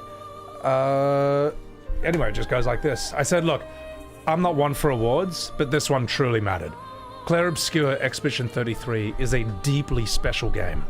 Everything it needs to be good at, it excels in. Storytelling, gameplay, music, art, acting, dialogue, and sound. Okay? And in a world of $100 million+ budgets, it was made for less than 10 mil. Alright. Yeah, people debate about this, usually salty JRPG fans, but that's the official number. That is, I think that was talked about by the New York Times and stuff. If you know a different number, by all means, let me know, but that's the official number we got. Also, when we were told $70 US games would soon be 80, E33 sold for 50, okay? That's a hugely important thing. That sends a crazy message to the video game industry. Please get to the game, I am bored. Okay, well, I'll tell you what, Lost Belt Dark Angel, how about you just come back when I play the game, alright? I'm going through the Twitter thing. It literally says in my title and in my going live, E33 drama, like Twitter drama first, then DLC, okay? You can watch the VOD. It'll be pretty easy to skip through and find when I'm playing the game and fighting the bosses. Like, I trust you can find it, but I'm gonna do this at my pace. I'm gonna do what's, like, planned, and then we're gonna get into it, so. The Xanakand theme. Oh, yeah. It's got a bit of that. Yeah, it definitely has a nod of that. So, all right. Enough fucking about. Where were we? And the last thing I say is, like, I grew up in the Sakaguchi era of Final Fantasy, okay? In recent years, I had given up on ever seeing a game that could hit like those classics again. I'm glad I was wrong. Thank you, Sandful, for making this masterpiece. For those who come after. Now, I know it's a bit cheesy way to end it, but, you know... It's a cheesy tweet. I felt it sort of like, it felt right. And I was quite surprised that this ended up getting 200,000 views and 4,500 likes. But I think like during this time, most normal people were just happy about this winning. It meant so much on so many fronts to so many people. It deserved this. I think people are happy to celebrate this. Yeah. So... and again, there weren't any anime as far as I remember, I don't think there were any anime PFPs angry about this, but you know what? Let's investigate. If there's one thing the JRPG community seems to hate, it's, I don't know, one of the best games this genre has ever produced doing well. So, oh god, don't look at that. Yeah. You never played Xenoblade? Yeah, that's right, I haven't. They didn't interest me. Not saying they're bad. I'm just saying they're not for me. Yeah, so this is something the JRPG community has a very difficult time accepting, which is that people have preferences, okay? Other people have preferences, okay? They don't think this, not everyone thinks the same, not everyone has the same tastes, and this is impossible for them to accept. They just don't get it. Hey, you didn't play Expedition 33, such a poser? Hey! Caleb Hart, get out of here! Mods ban Caleb Hart, alright? Listen, mate, I'm better at speedrunning FF7 as you, alright? I have no proof, but I'll AI it, alright? But yeah, no one is like... No one's really pissed off about this as far as I know. Let's go back to the other ones. Here we go. Oh yeah, and this is... So that's the E33 stuff, but this is where I decided to... This has been pissing me off for a very long time, man. This whole thing that when anyone in the Final Fantasy community says, my god, I wish FF would go back to turn-based. I wish there was a modern FF that was turn-based. You know, it looks like 15, it looks like 16, but it plays like a turn-based JRPG. You know, back when these games are good. whenever that happens, someone always pops in and says like, Square does make turn-based JRPGs. Sorry, Square, someone pops in and says, Square does make turn-based Final Fantasies. It's not called Final Fantasy.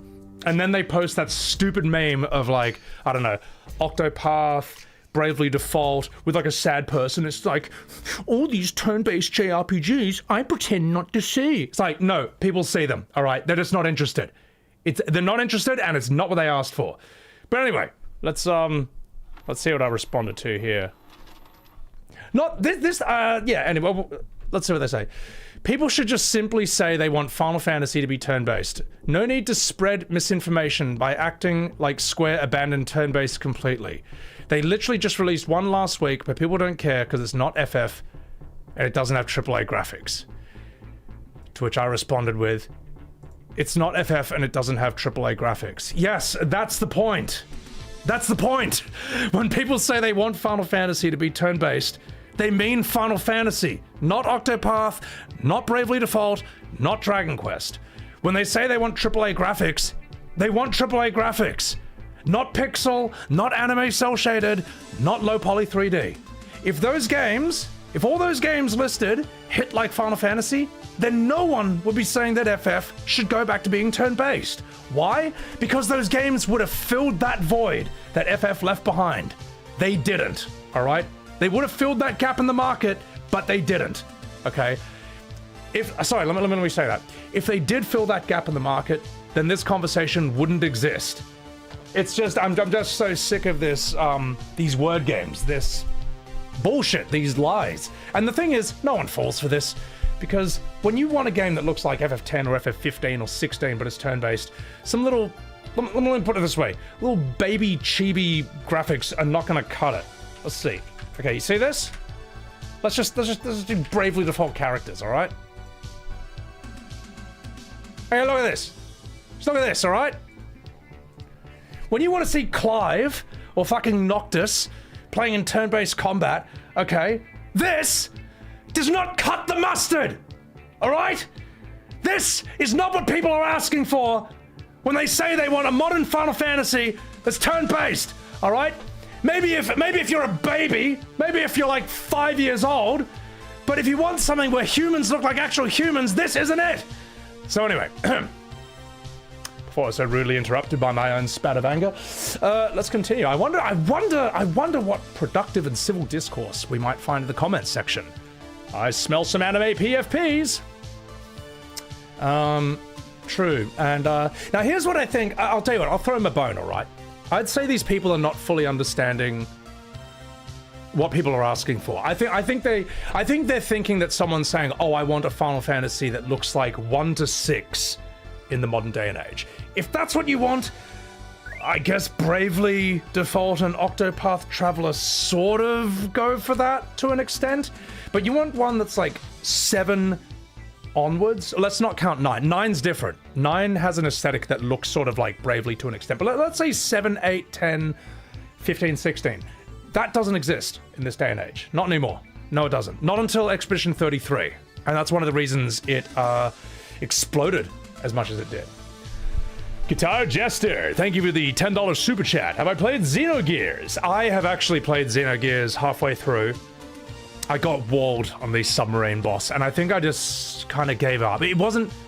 I thought I didn't hate it, but I wasn't sucked in enough that I wanted to keep going. And I think I was soft-locked as well, because remember, this is a 90s JRPG, so you have like one save, and you save before a boss you can't beat, and there's just no way you can grind before that. You just fucked. So I think, and I wasn't going to start the whole game again. I think that's what happened to me. So, what are PFPs? Profile pics.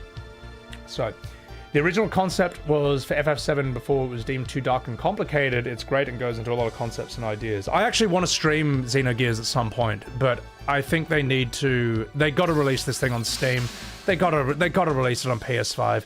Maybe remaster it, maybe remake it, like properly remake it, all right? Not FF7 remake it. They need to do that, otherwise it's too inaccessible in a way. Dino P, thank you for the 5 gifted Subarus. I appreciate that. Jazzy, you know, I know. Well, that's the thing. Any old school JRPG fan Final Fantasy fan knows exactly why you have at least 2 or 3 saves.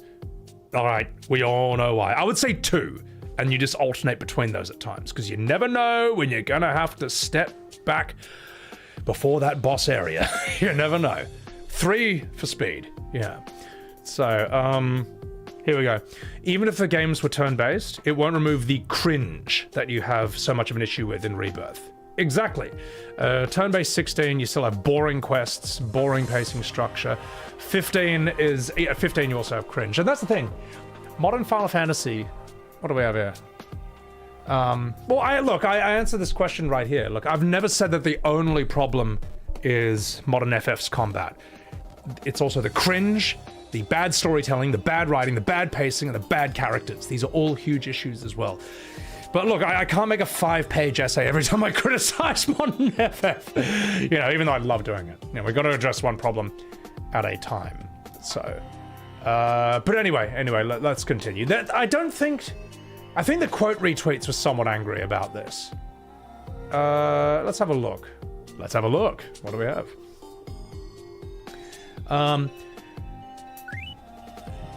Oh god, you just don't get a doer. What some people like Sebi want is big brand and non-anime art style, because as a grown man, he is still scared of being called a nerd weep like a moody 13-year-old. His FF7 takes are basic as fuck. Actually, no, my FF7 takes are correct, alright? And second of all, I fucking love anime. I grew up with this since I was fucking 4 years old. Do I want big brand? Yes! That's what Final Fantasy has always been! It's always been the big AAA, boundary-pushing, maximum production quality on top of having what it was aiming to have: the best storytelling, the best music, the best gameplay in the world. It's a full package. Yes, I would like the full package, please. Non-anime art style? Yeah, I like anime, but I don't like anime games. And you know who else doesn't like anime games? The vast majority of normal people. There you go. Anyway, basic doesn't mean wrong. Well, I mean, maybe they are, but they're also right. What else do we have? Yes, we want Final Fantasy back to its roots, not other games. That's why we're complaining. You know what? You were right. This guy gets it. All right. But anyway, oh, hey! Hey, this guy blocked me! Oh, well, in that case, I may as well return the favor. I will block you too. The reason I block people on Twitter when they block me, I actually don't like blocking people, but what I don't like is when people who've blocked me hop into my comments section, basically insult me, and then I can't respond to them because they blocked me. All right, that's not how this works. You want to talk to me? It's a two-way street. You don't. It isn't.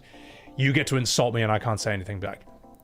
No one gives a shit. You'll cry and fucking whine and trash other turn-based IPs constantly. Not everything is about Square Enix and you. UFF fans are no different than fucking babies, and a lot of y'all are pushing 30. Guilty. Play more games and stop fucking complaining.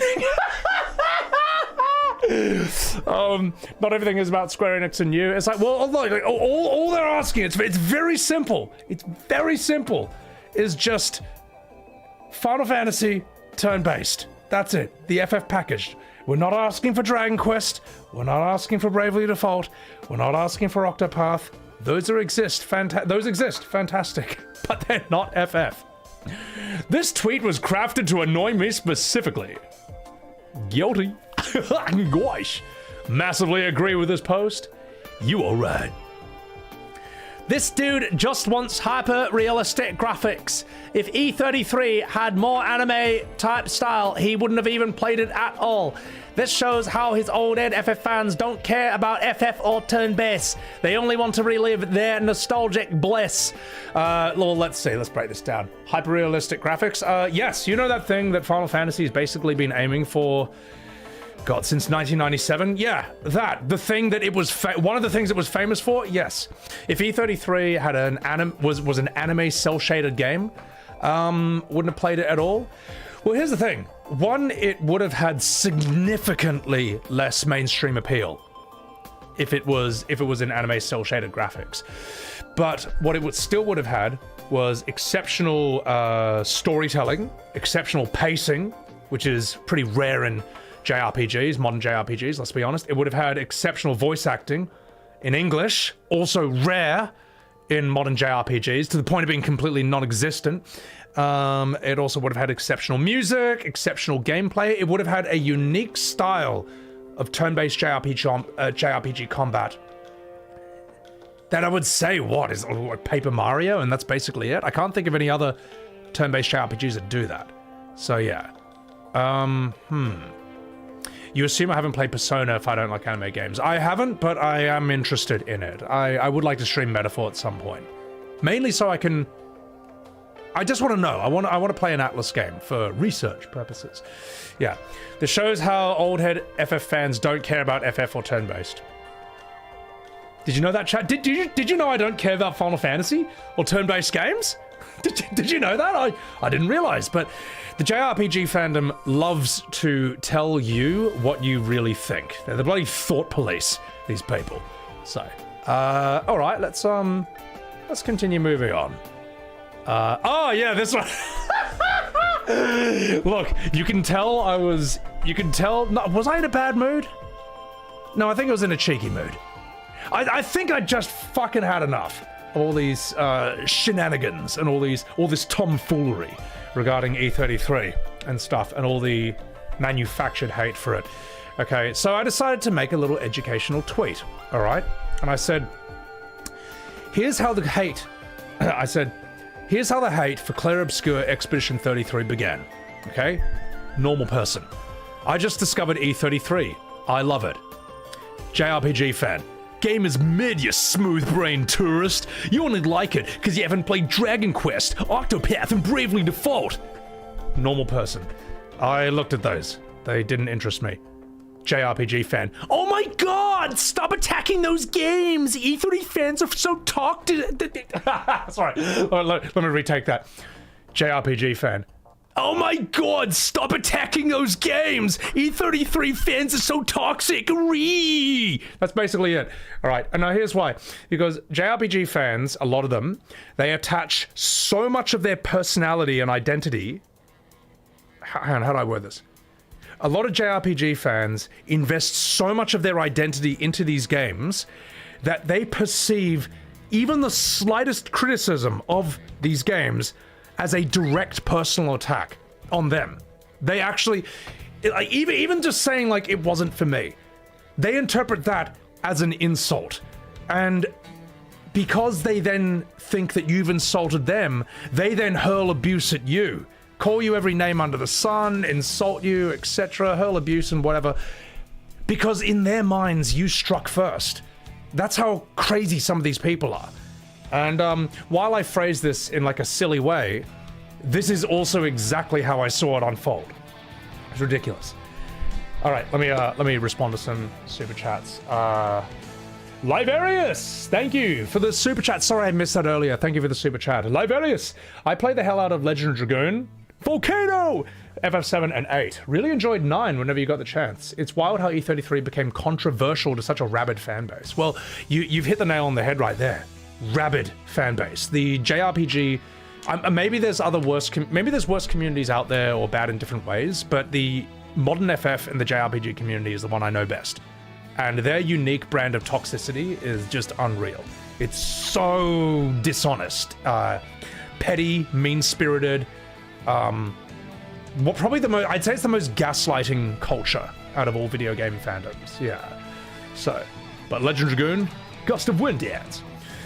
Ryan Mac, thank you for the super chatteroo. A remake would sound cool for Breath of Fire 3, but you'd be happy if they released it in their current version on consoles. I didn't play Breath of Fire 3 for long as a kid. I played on PS1. I enjoyed it. I thought it looked really nice. It looked really pretty.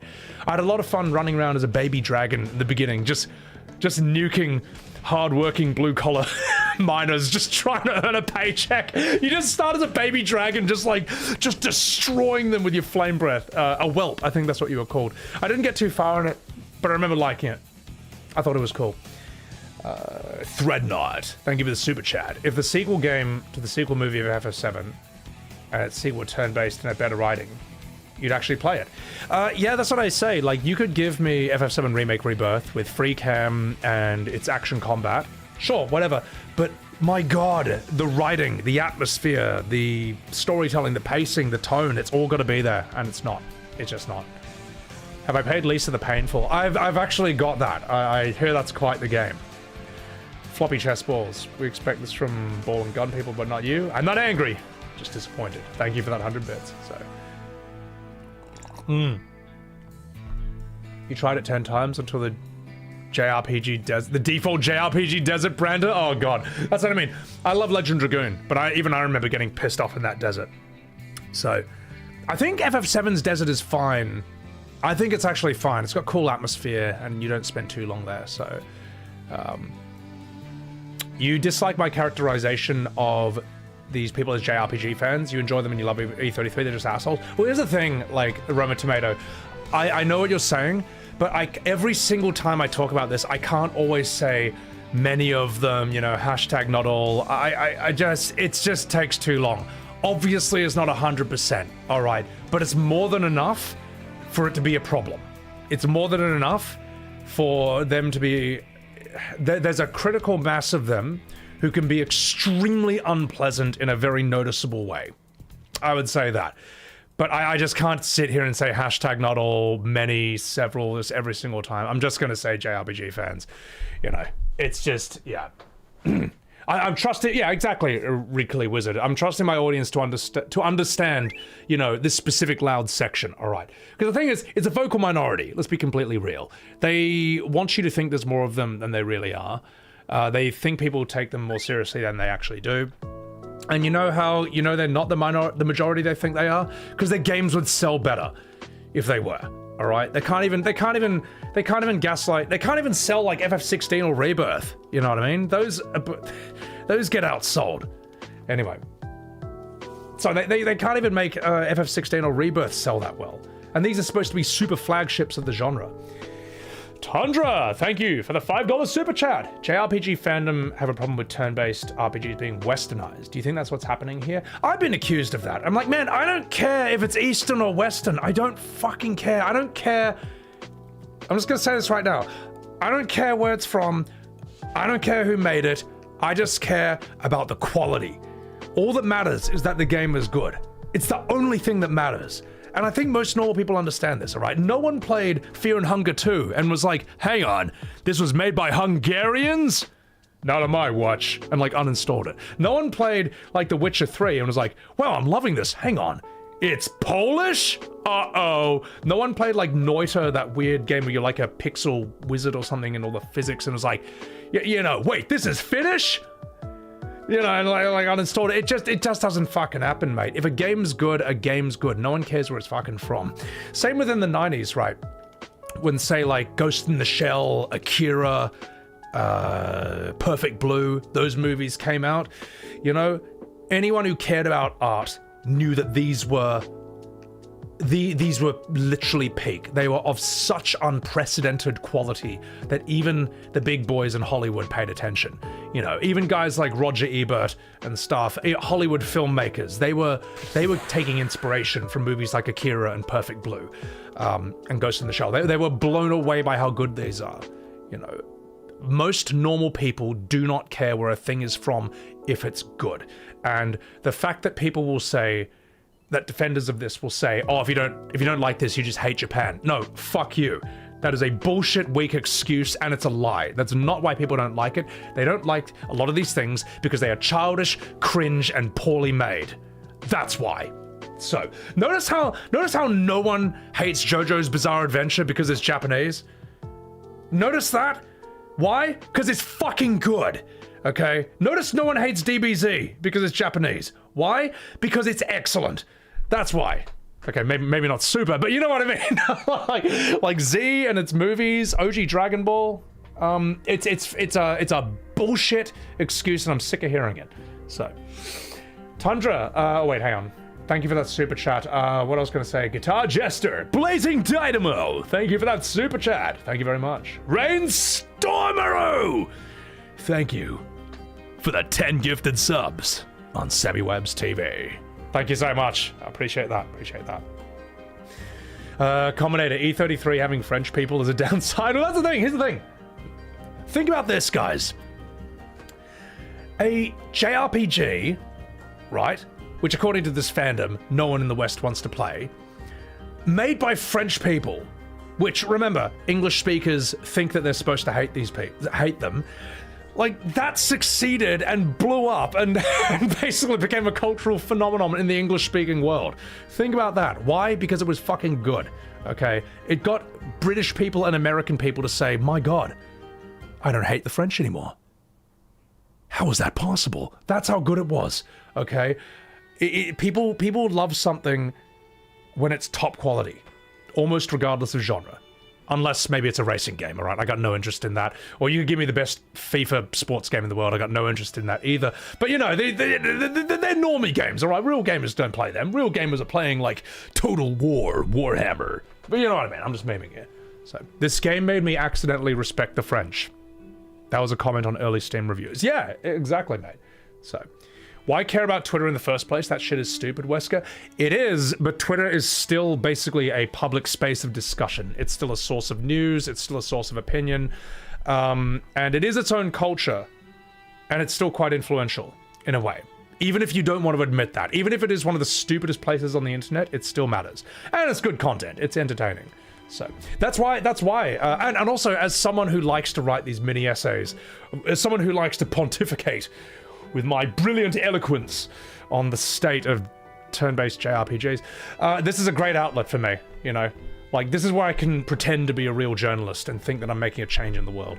So, anyway, I wonder what civilized discussion we'll find in the comments of this. Dude has to lie to defend E33. Alright, I said great counter-argument, mate. Notice how my comment has more likes than his? Looks like I win the argument. Mr. 500 likes against my 870. And see, this means I'm more correct. That's how Twitter works. What else do we have? Be honest. Those aren't played because people only like Occidental mature graphics. They don't believe those JRPG games can be good only because of the anime character design. Clair Obscur is awesome, but it's basically Paper Mario. So I responded to them with this. Look, saying Clair Obscur is basically Paper Mario is why no one takes a JRPG community seriously. You know that it's more than just a mechanic, alright? Even you don't believe what you just wrote. But that's what people literally say. Do you have any idea how many comments I get saying that it's just like a reskin Paper Mario? It's like, man, come on, mate. Are you out of your fucking mind? I perfectly fit into this. I tried a bunch of JRPGs and it didn't do it for me. E33 is my game of the decade. I like it more than BG3 or Elden Ring. Beautiful game. I think Elden Ring is superb. I personally prefer Dark Souls 3, but I still love Elden Ring. It's amazing. Baldur's Gate 3 I think is superb, but to an extent it's more inaccessible than E33 because it's much longer and it's there's a lot more to learn before you can really play it. It took me many streams before I finally wrapped my head around all the basics of that. So the work I do is 1,000 times better than a lot of game journalists. Well, here's the thing. I'm not getting paid. Well, I'm not getting sponsored, you know what I mean? Yeah, sure, you know, like, you can sub to me on Twitch and stuff and super chat, but I'm not on anyone's payroll in that regard, all right? I don't get sponsored. I don't get free backstage passes. I don't get to meet the devs. I don't get dev interviews. I don't get sent free shit. I don't get 2-week paid vacations with yummy gift bags full of plastic crap and anime figurines for games I don't care about. I don't get any of that. And you know what? I don't care. I don't need any of that. None of that matters to me. The only thing that matters to me is that the game is good. Because if it's not good, what the fuck are we even doing here? Why are we playing them? Why are we being streamers? If the game's not good, there's no point of any of us even being here in the gaming world. Like, you know what I mean? So, anyway, thank you for that super chat, Threadnought. I still hate frogs, but I recognize quality where I see it, and that made me feel dirty. Thank you so much for that super chat. Wings of Corvo, thank you for the prime. So, yeah, so, Hoshihara, Sebi, first time making it to a stream, welcome in. You love how coin-like the E33 debate is. You either love it or you hate it. Well, I think normal people love it, and I think weirdos hate it. That's what I think. I really think that's how it is. The crazy part about all the hate towards you in the comments is that Sebi actually loves JRPGs, you know. He often focuses on the one he grew up on, but he appreciates the genre fully. It just so happens that he likes to discuss the good and the bad in the games like everything he plays, yeah. And I said, look, you know, I thought I loved JRPGs in the craft, but the JRPG community has informed me that I never did. I'm glad they cleared that up, like the thought police they are, because that's what they fucking are, you know what I mean? Like, I've fucking finished FF7 probably 6 times over my entire lifetime. But if I criticize something like Remake or Rebirth, they say I've never played the OG. I didn't know that. Wow, gosh, I didn't realize JRPG fans have the literal power to rewrite history and reality, like Scarlet Witch over here. Anyway, let me catch up. How'd I become so friendly with Warski? Is he one of us that hates modern FF, Gasparoni? Oh, that I didn't expect. I've actually known about Andy Warski for a while, but I never expected he would show up in my comments, in my tweets, criticizing FF7 Rebirth of all things. Because he hates that fucking game. He hates it for the same reasons I do. And, you know what? As Barrett said to Leslie, you alright. That makes him alright in my books. So yeah. Angel, real fans don't want to hear the bad, they only want to hear themselves. Yeah, I mean, look, I feel like if you're a real fan, you would hold your favorite thing to a higher standard. That's what I would say. Livarius, thank you for the super chat. Imagine spending $60 to $80 for an incomplete game that serves no purpose, has no message, and comes complete with a community hell-bent on gaslighting you that it's good, or that you never played it. Yeah, I mean, what else can I say, man? What else can I say? The gaslighting of the JRPG community is absolutely the worst part of it, in my opinion. But in a way, it forces you to know this much better than you might ever want to, like your games and stuff. Like, for example, like if I debate FF7, I have to know that game. I have to have that like memorized back to front, all right? Because these people will just literally lie. They will make up anything. They will try to exploit any gap in your knowledge ever to try and justify why Rebirth has to be this cringe, stupid Disney adult, like multiverse puddle of shit made for babies and 5-year-olds. That's what they'll do. All right, they will do, and they will say anything. They will do anything. They will die on the hill that FF7 Rebirth has to be made for toddlers. So yeah. Angel Rocher. Oh, sorry. Thank you for the 100 bits. I just saw that. Sorry, it's like the multi-chat doesn't show me that. All right. Now, fucking about. Let's continue. Let's go. Then where were we?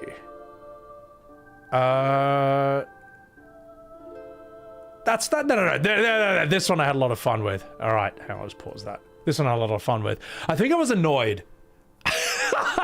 I was so annoyed at being told that I am not a JRPG fan, or I don't actually like the genre, I don't even like FF or whatever, that I decided, you know what, I'm just gonna LARP as one of them. I'm gonna roleplay as one of them. You know, I thought, you know what, JRPG fandom, I can do this better than you. So I made this tweet.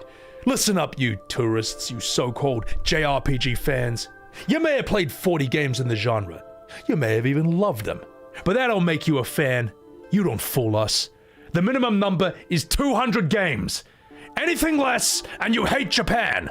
By the way, that goalpost is subject to move based on what we're arguing about. And remember, if you didn't love it, you didn't play it. Those are the rules that I just made up. Sincerely, the JRPG Mafia. P.S. Please play our games, ooh-woo. Cat face. You know, at the end of the day, and this is the duality of man. This is the duality of the JRPG fandom. They will be the absolute worst people in the world to your face, and then at the same time, they'll beg you to play their games. It's like, why should I? Why should I? Like, you didn't do a great job of selling me on them, or selling me on the community that comes with them. Why? Stupid. Clip it? Oh, you know what? Maybe I'll clip that part. That made me laugh. Yeah, sure, why not? Let me just put that down. JRPG community. I'll call it the JRPG Mafia. That's so dumb, man. Oh, God. Anyway, enough fucking about. Thank you, Isaac, for that super chat, you bloody legend. Appreciate it. Parts of 7 Remake that are so bad you want to skip it, but there's so many good fights. Look, I enjoyed playing as Barrett and Tifa and Cloud and Cat Sith in FF7 Remake and Rebirth. I enjoyed it. I didn't like Cat Sith not always being on his Moogle. I feel like he had to be there. So, yeah. I feel like Cat Sith needed to be on his Moogle at all times. I don't know why they had him off, so. Jelly, I love this guy. Hate to be a bit of a negative Nancy, but as someone who's dealing with crippling anxiety, your personality always makes me laugh. Cheers to that. Oh, you, Jelly, you're all right. You all right? Hey, look, man, I appreciate it. Or lady, whatever it is. But, yeah, thanks for enjoying the show. This is hilarious, RJ. When E33 and 7 Remake are roughly the same quality overall, personal bias makes one dog shit and the other's a masterpiece. No, they're not, RJ. I'll tell you the difference between E33 and FF7 Remake, alright? FF7 Remake has bad pacing. It has tone-deaf cringe. It, what else? I personally, look, the combat, we'll just leave that out for now. What else? Well, 7 Remake does something that E33 doesn't do, which is rewrite the story of a previous game to be much worse. Remake is a confused, mixed bag. It takes a game that was unusually mature and dark and gritty and atmospheric for the 90s, and it retools that for the Disney audience, for the Marvel audience. Also, actually, no. Here's another thing. FF7R rewrites itself. It censors the original game. It removes Dine's suicide for ratings, for money. Whereas E33 leans into that theme twice on 2 different occasions, full on with 2 different characters, okay? And it's a better game.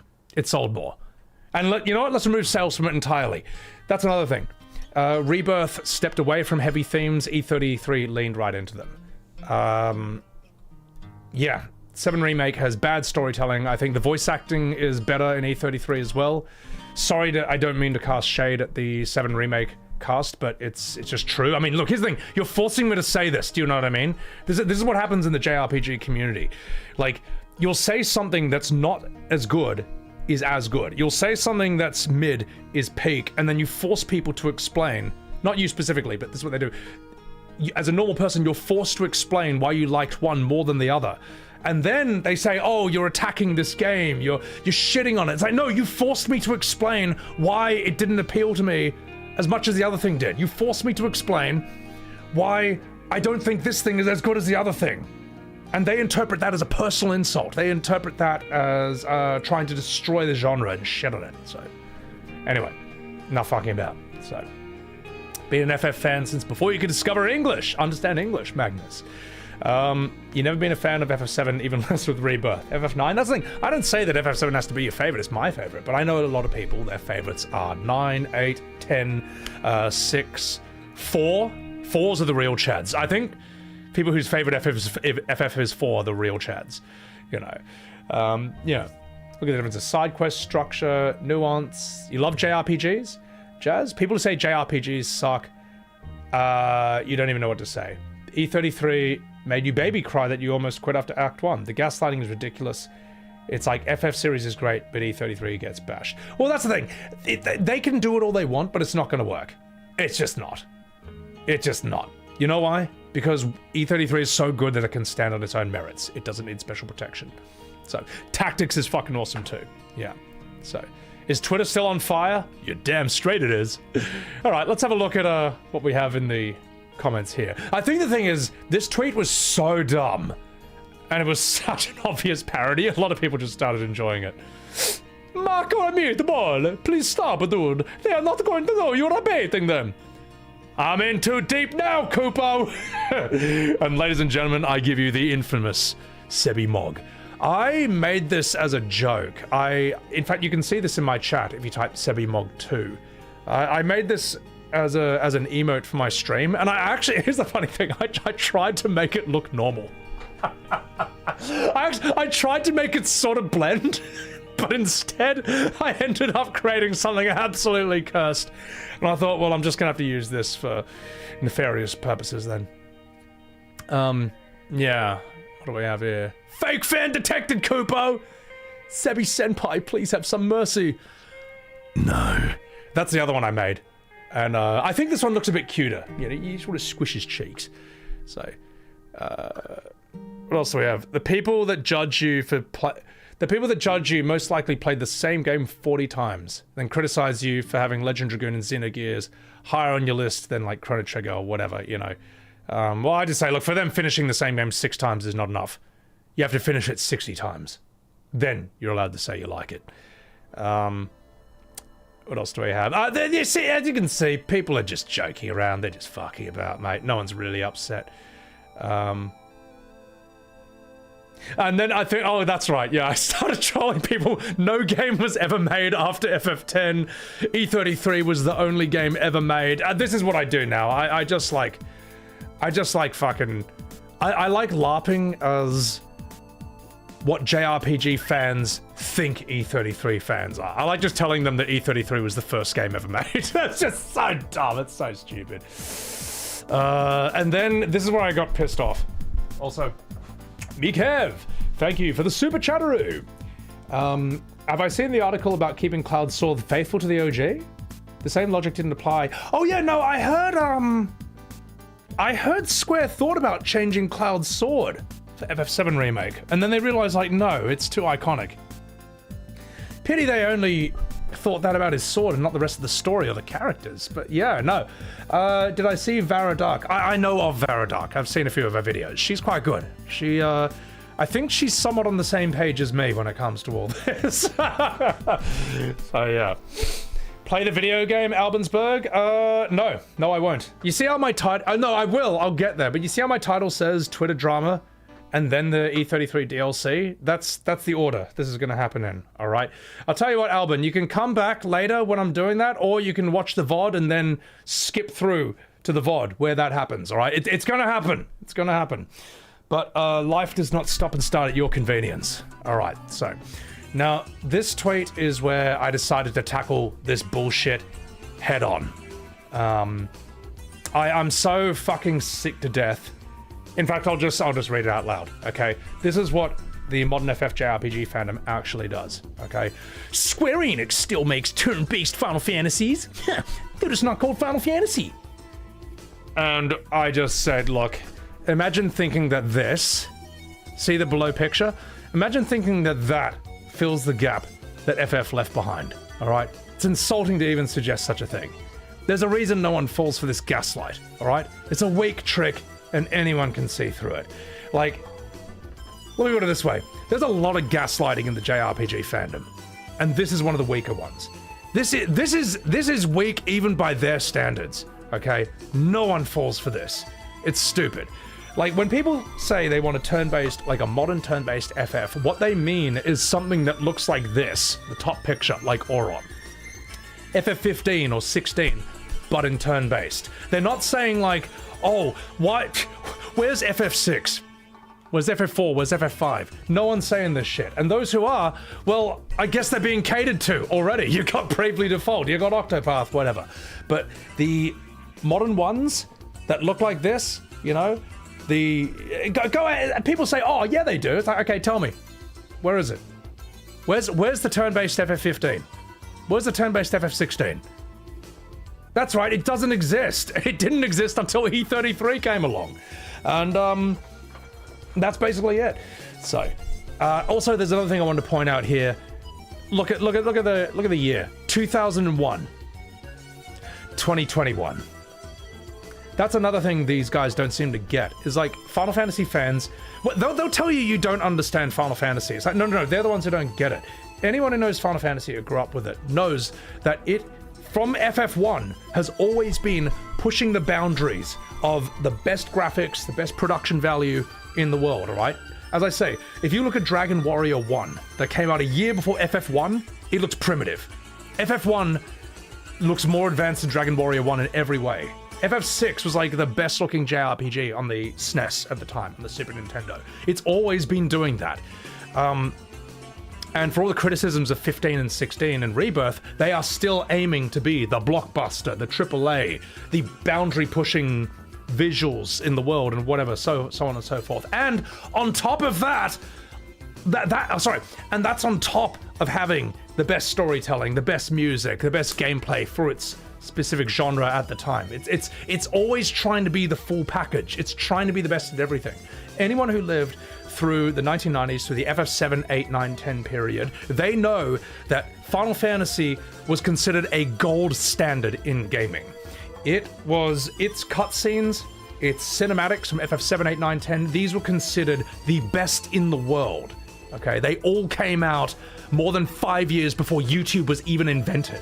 The only other game series in the world that could rival it in terms of its cinematics and graphics was Blizzard. That's it. That's how different the world was back then. Diablo 2, whatever, Warcraft 3, those cinematics and Final Fantasies were considered the best in the world. There was no second place to either of those. And so when people say they want a modern turn-based Final Fantasy, that's what they mean. They want a game that is just the best at everything and it's also turn-based. They're not asking for this, okay? So, and... now, I sort of explained it here. I said people want a modern turn-based FF that has an aesthetic like 7, 8, 10, 15, 16. Don't give them this and act like it's the same thing. Ladies and gentlemen, get ready and don't say I didn't warn you. This is the peak of Bravely Default 2. You reckon you're pretty tough, don't ya? But you're no match for us, I can tell you that much. Don't get cocky, Dag. After the stunt they pulled before? Not likely. I'm gonna make them pay for being so sneaky. I'm gonna make them pay 100 times over. Selena? Selena! You've done it now! Prepare to die, Drongos! You Yeah. I cannot believe I gave this game a benefit of a doubt for years. Alright. Everyone gassing up Bravely Default. I've even had people say Bravely Default is better than FF7. I looked at it for the first time yesterday. I go, Bravely Default 2 cutscenes. I click on the video, I jump to a random spot. And that's the first thing I see. Absolute dog shit. This game is made for toddlers. Man, this is made for babies. Alright? How can anyone say that Expedition 33 is mid, that it's slop, and in the same breath say that this is peak? You are out of your fucking mind to say such a thing. Absolute cinema. Oh god, I mean, it's something. I did not sound like that, alright? Alright, that's it, chat. Now you're gonna die, Drongos. Fuck, mate, that is so brutal. That's so brutal. Holy shit. Let me just put the music back on. So, thank you for the super chat, Livarius. FF is meant to be accessible. Exactly. People are forgetting how mainstream they were until 10 Spirits Within. And then they release slop and use that to say no one wants turn-based is diabolical. It is. Square will release this and say, see, no one wants turn-based because no one bought this. The combat is not the problem. All right. When people say that Bravely Default has good gameplay, I believe them. I'll bet you it does. I hear that it's modeled after, say, FF5's job system. That's a great system. That's really fun. But you can't give this to... You can't... Look at it! Just look! If you... People will sit there and with a straight face act like they can't understand why this, the bottom picture, did not explode the mainstream in the West, okay? They will sit there and act genuinely baffled why this doesn't dominate the video game landscape. It's fucking... It's unreal! It's unreal. Anyway, Octopath combat was fun. I want to play that. I imagine it's really good. So, Octopath 2 intrigues me. I hear that's one of the better ones. I hear Octopath 1 had a lot of problems, wasn't as good. Yeah. So anyway. The Almost Red. Sorry, Seb. I can't take you seriously. You only played 197 JRPGs. Not a real fan. Thank you for that super chat. I appreciate that. One arm. Thank you for the $2 as well. Grab a beer on me. I appreciate it. So, that's the thing. A lot of people forget that FF7 to 10 were so insanely mainstream successful that the most normal of the most normal people played them. All right, like I got a mate who, God, he was working out with like a tree cutter out in the middle of nowhere. Some guy in his 40s, all right, and he's like, "Oh, what's your favorite games?" He's like, "Oh, you know, I like FF7." You know what I mean? This is a guy in high-vis uniform cutting a tree down. You know, what else? I've worked with bloody removalists and forklift drivers, and they liked FF7 and FF8. You know, but these same normal people, I guarantee you, they are not playing this. Okay, they played this. They played the top one. People, it betrays people's age when they don't realize that there was a time period when Final Fantasy, when JRPGs were actually mainstream. Not JRPGs, specifically Final Fantasy, specifically FF7 to 10. And I'd say it really mostly FF7 and 10. 9 was a turn-off to a lot of people aesthetically. It even was to me at the time. I remember buying it and I was like, huh, the fuck is this? I played it and eventually it grew on me, and now as time has passed, 9 is actually one of my favorites. I would say it's one of the best FFs ever made. I'd say it's easily in my top 5. Otherwise, I would say FF8 had an amazing visual aesthetic. It was a huge hook in that regard, but I think its storytelling is not great. And its characters, while they look more mature than FF7's characters, they talk and behave less mature. The writing isn't as good. That said, FF8 looks so good and it sounds so good, it just gets away with it. It's still part of the golden age. So, doesn't matter if you play 1,000 JRPGs, the goalpost will always move and you'll always be wrong. Oh, that's the thing. That's the thing. You can have played every JRPG in the world and know them all back to front. But remember, if you didn't like it, you didn't play it. That's the rule. That's actually what they'll do. That's actually what they'll say. Zex, thank you very much for the Subaru. I appreciate that. All right. Let's keep going. Let's keep going. And then, guys, here's the one I posted today. Oh, no way does it have this many likes. I posted this 4 hours ago, right before I had breakfast. Hang on, we'll just pause this. I can't wait for this. So, anyway, here's what I wrote. I was pretty pissed off, and I said, here's the reason no one takes the JRPG community seriously. They call Claire Expedition 33 mid, slop, and baby's first JRPG, and at the same time, they say games that look like they were made for literal babies are peak. Look at these two scenes. See if you can spot the difference. Do you really think the only thing that sets these apart is that one has realistic graphics and the other doesn't? E33 elevated the genre, but instead of celebrating it, the worst side of the JRPG community tried to tear it down. Now, ladies and gentlemen, sit back and enjoy the ride. Get ready for scene A, and then we're going to contrast it with scene B. Ahem. See if you can spot the difference. No, we have a mission. Oh, fuck the mission! Fuck the mission, Lune! What are we gonna do, huh? Tell me. What are we gonna do? We're gonna take down the paintress, just the three of us? My gun and your spots? I didn't take you for a coward. I'm not a coward. You swore the oath. When one falls, we continue. Yes, I know. When one falls. When one falls. Not if. When. You reckon you're pretty tough, don't ya? But you're no match for us, I can tell you that much. Don't get cocky, Dag. After the stuff you pulled before, not likely. I'm gonna make him pay for being so sneaky. I'm gonna make him pay 100 times over. Selena? Selena! You've done it now! Prepare to die, Drongo! You know what? Not to blow my own horn, but I think that's one of the greatest transitions I've ever made. That transition is so brutal. That transition is that's one of the worst transitions ever. You were diabolical for that. Look, here's the thing, right? Here's the thing. I should not have to spell this out as basically as this, but I am forced to do this, all right? I am forced to do this Because if you don't, the JRPG fandom, you know, hashtag not all, yeah, we all know, they will lie, they will deny, they will say anything, okay? You have to do it. You have to spell it out this basically in a way that literally anyone can understand. Otherwise, it's just not going to get through. Why'd you put the same video twice? Exactly. Nunzio, thank you for the super chat. The FF9 characters look kind of like Bravely Default 2. They do, but here's the difference. FF9 was still aiming for the best production values of its time period.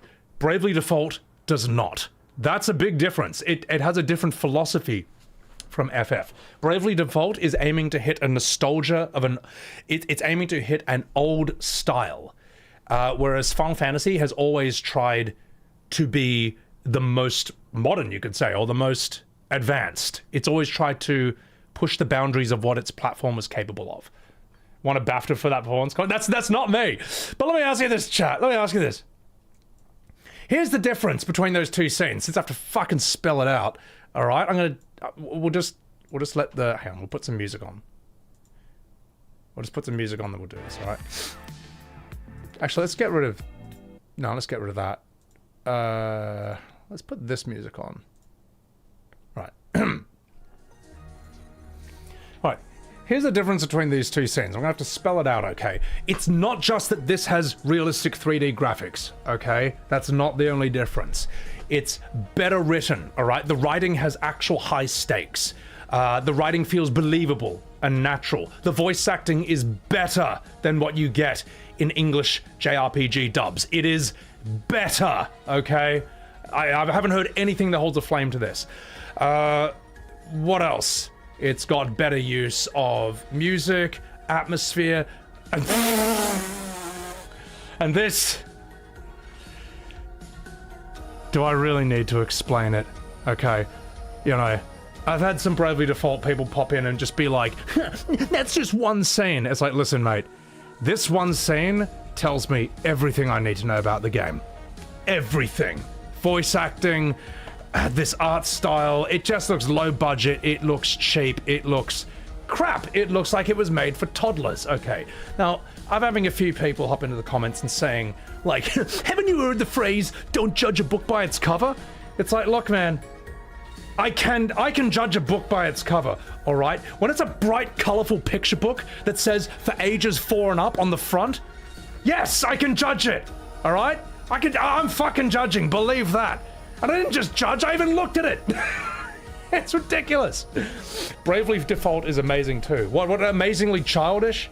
But anyway, chat. Let's keep going. Because, I couldn't help myself. Oh, and actually here's a really important part of that. And I should have included this in the main tweet. Here's the fun part.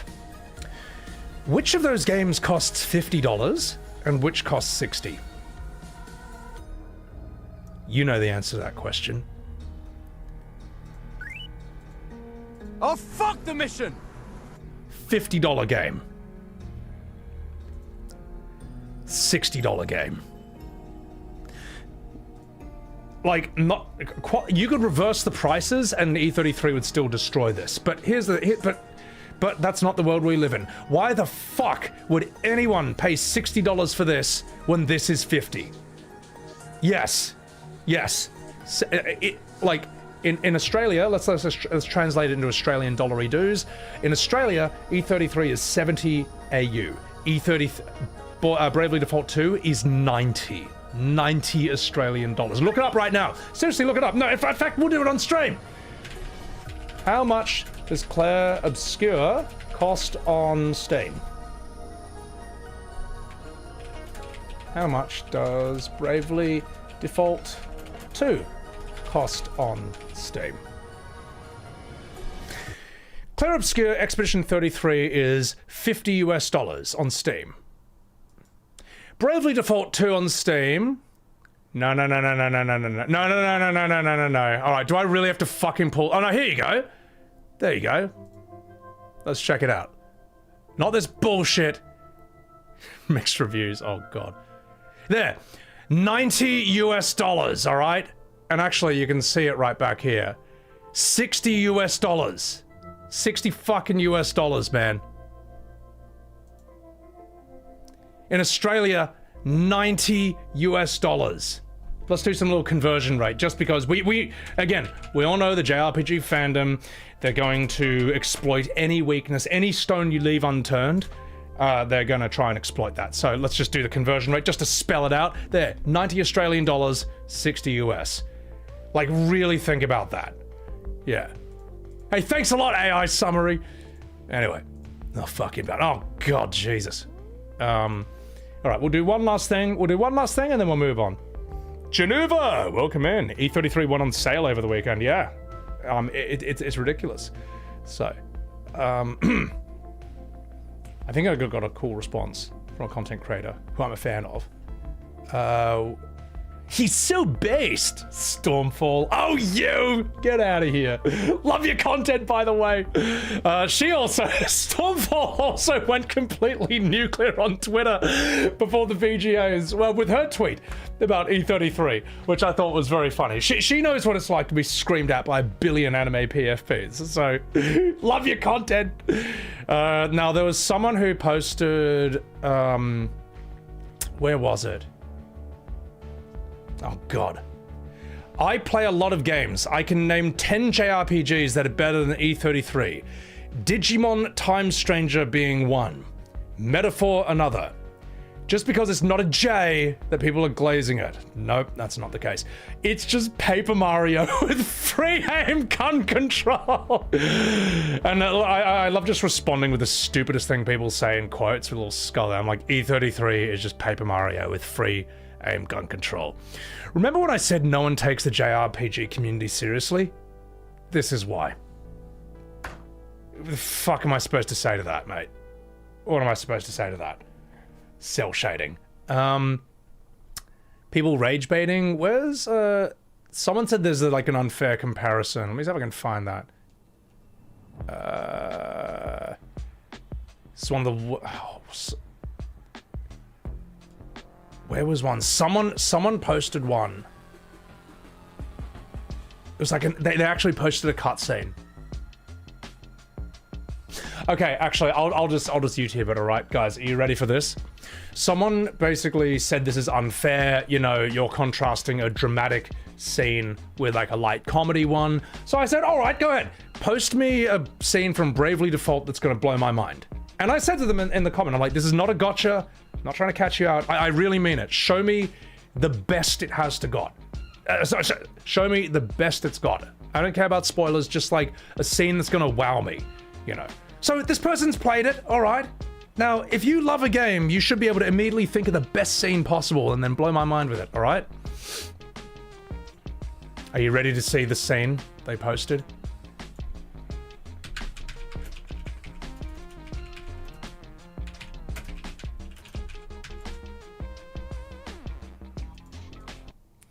Ladies and gentlemen, I give you the best that Bravely Default has to offer. This was, of all the scenes in the entire game, they picked this to blow my mind.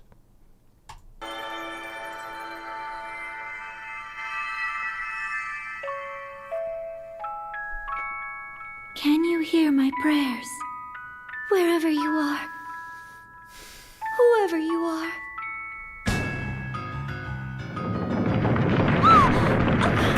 Please, you must listen! I've no one to turn to now but you!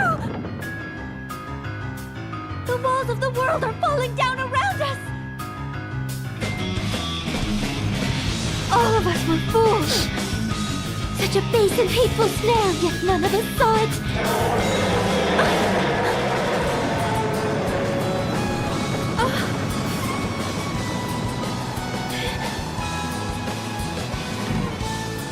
But now, I cannot abandon my injured friends to death! You who hear my prayer, you who are yet to meet! If there is still time, yet save them! My friends, this world!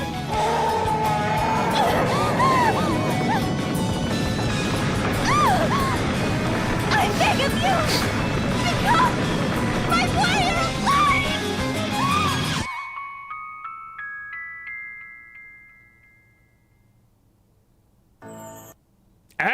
insane. Wow, watch out the gomage. My God, watch out the opening of The Last of Us 1. Are you for real? You actually, I even responded to them. I was like, come on, bro. I was like, come on, man. Like, you cannot tell me that is the best this game has to offer. This looks and sounds, this sounds like something I'd hear in middle school theater. This sounds like something I'd hear in drama school. No, this sounds like something I'd hear in drama class at school. This is rubbish. Okay, oh, it's not rubbish, it's amateur. It's amateur.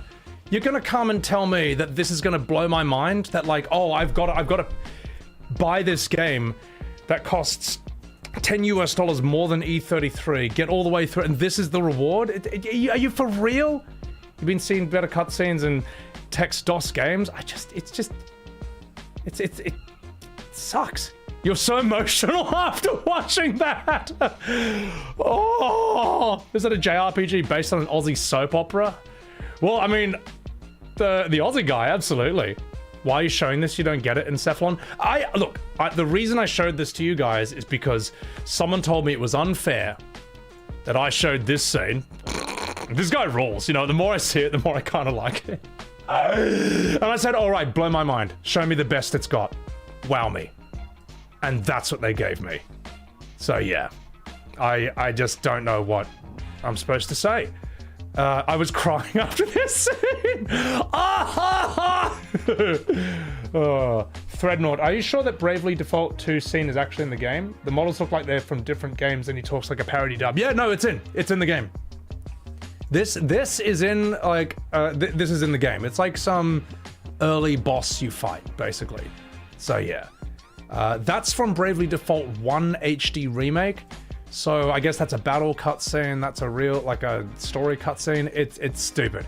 It's stupid. It's me in the game. Fuck. Anyway. Ladies and gentlemen, that concludes today's episode of Sebo's Bizarre Adventure on Twitter.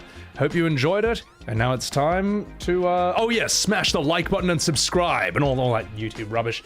And catch me live on Twitch. You know, you can sub to the coffee if you want to help more of this riveting content get made.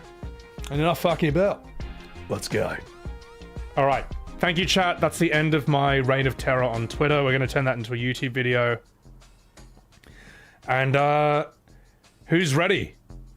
Who is ready for some E33 DLC time? Who's ready to begin? Thank you everyone for waiting patiently. Look, I know that like, yes, I'm sorry. Some of you probably thought we'd be doing E33 DLC content straight away right off the bat. That's why I put in the title and in the going live that we're gonna do this first and then we're gonna get there. And also it's, look, when I start streaming, I don't stop, all right? We're gonna go for a while. Okay, so if it's like, where? I only got 8 hours of E33 content instead of 10. Where? It's like, look, it's fine, okay? You can either skip to the VOD or, I don't know, watch the edited YouTube videos. That can happen. The commentary was top-notch comedy. Thank you so much. I appreciate that. Yeah, guys, thank you for enjoying my adventures on Twitter. Not fucking about. Let's get out of here. Tell you what, I kind of just really want to... Just one sec. I'm just going to keep this open because I want to come back to this guy later. This fucking cutscene. This cutscene is the fucking funniest thing I've ever seen in my entire life. You reckon you're pretty tough, don't ya? But you're no match for us, I can tell you that much. That's so shit. It is so shit, man. It's so good. I need to keep that. It's so fucking good. I'm actually so glad I discovered it because I feel like that's a new meme I can exploit on my channel. And the fucking I think the funniest way this happens is the transition right after E33. Just one more time. I just want to see it one more time. Yeah. Yes, I know. When one falls. When one falls. Not if. When. You reckon you're pretty tough, don't ya? But you're no match for us, I can tell you that. Don't get cocky, Dad. That is so funny. That is so shit. It's so good. I think that might be my favorite transition of all time. That's fucking gold. All right, I'm opening the game.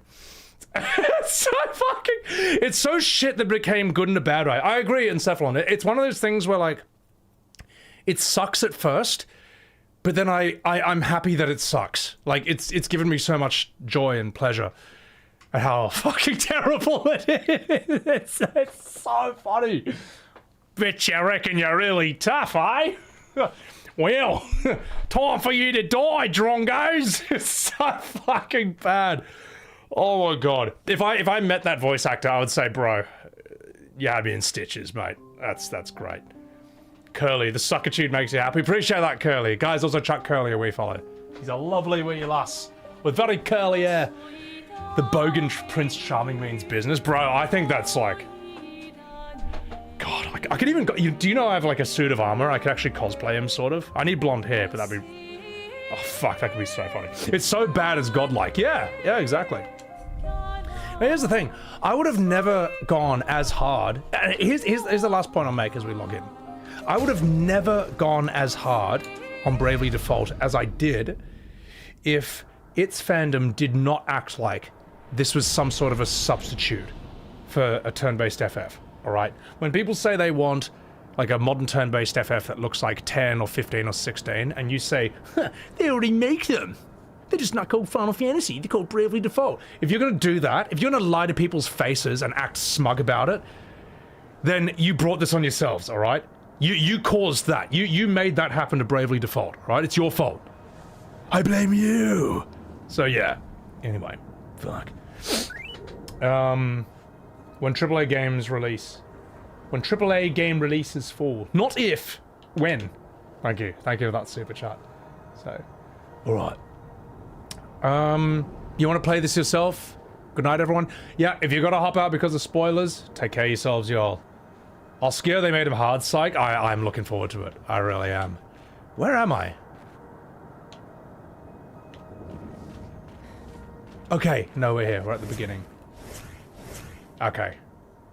Duh. Step on me, please. Alright, let's go. Did I play Type 0? I've seen... No, it never really grabbed me. Yeah. Gotta find some clips from that cringe monologue. Young Machete? Which one? I want to see Bravely Default 2, but only the Aussie Drongo's story. I want to see only his cutscenes of the whole game. So, we need to glaze Ben Stars of the world so we can have better acting in games. Well, Ben Star's quite interesting, I would say. I'll tell you what. For all the criticisms of FF16, I don't think its voice acting is one of them. I would say that Ben Starr and Ralph Ineson as Sid was probably the best English voice acting in a JRPG I've ever heard. How about that, alright? Can I throw you that bone? But then again, they can't hold a flame to... Bet you reckon you're pretty tough, eh? Time to die, you drongos! I want that guy in 16. I want that dude. Oh my god. Lady in the Void. So... That's it, you know what? Let's give it some credit. I never thought I would ever hear the Aussie word drongo in a JRPG. That is fucking gold, man. Yeah. So, 16 could have been 10 out of 10 if it wasn't slow and insanely dreary. 16, well, it's not just the pacing. The whole thing needs to be rewritten. It needs to be rewritten. Sid needs to survive until the end of the game. He's too much of a carry. If you're a good writer, you don't kill the best character 1/3 of the way into the story. You know. You don't do that unless you have a suitable replacement, alright? When this game did it, it had Verso show up in the next scene. You know. Anyway, enough fucking about it. FF7 is different because Eris is not the carry, alright? She's one of many characters. So even though you lose her, you still have, like, the entire party. It's not like, oh fuck, well that's it, that was the only good character.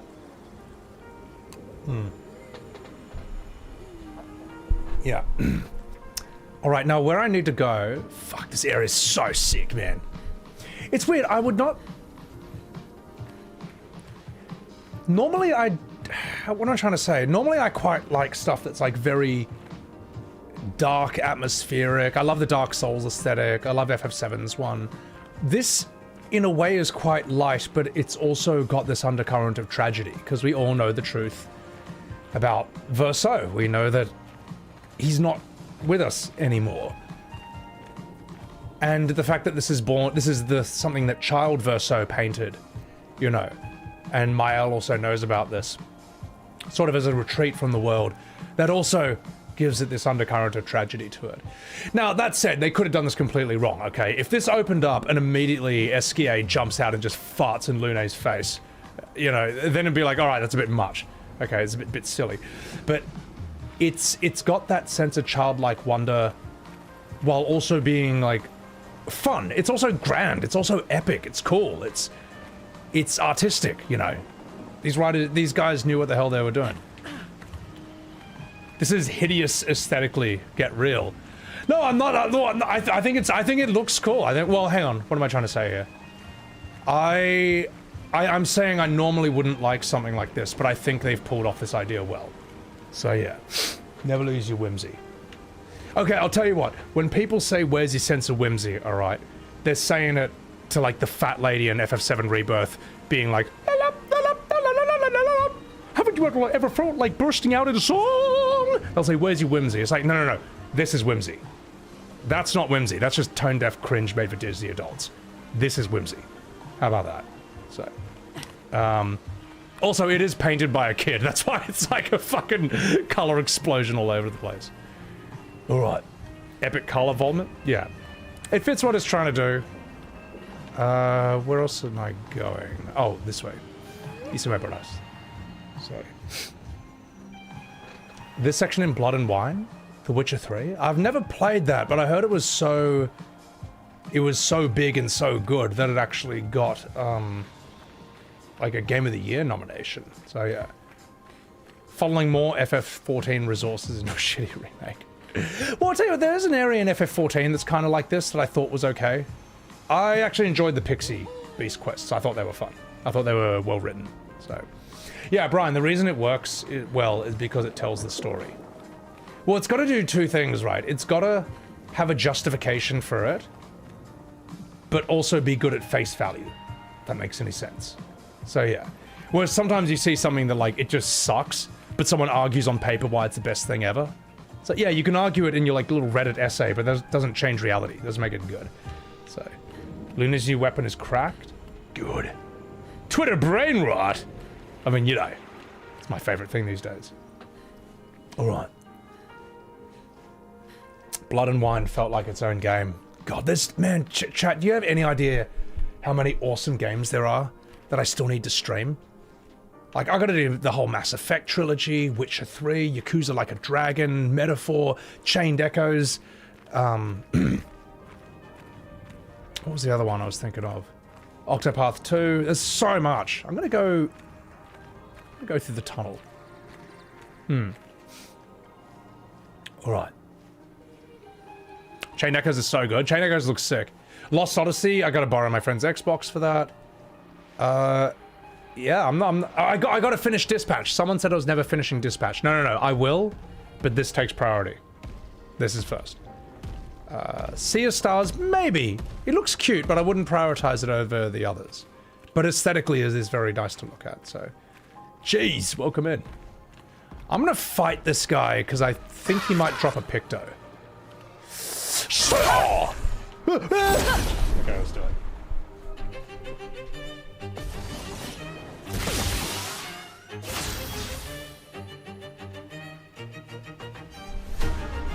This song is so tight. Alright, so I just noticed that. Right. Let's go. How many of you are there? You. Alright. No fucking about. Phantom Stars! Actually, how much does that mean?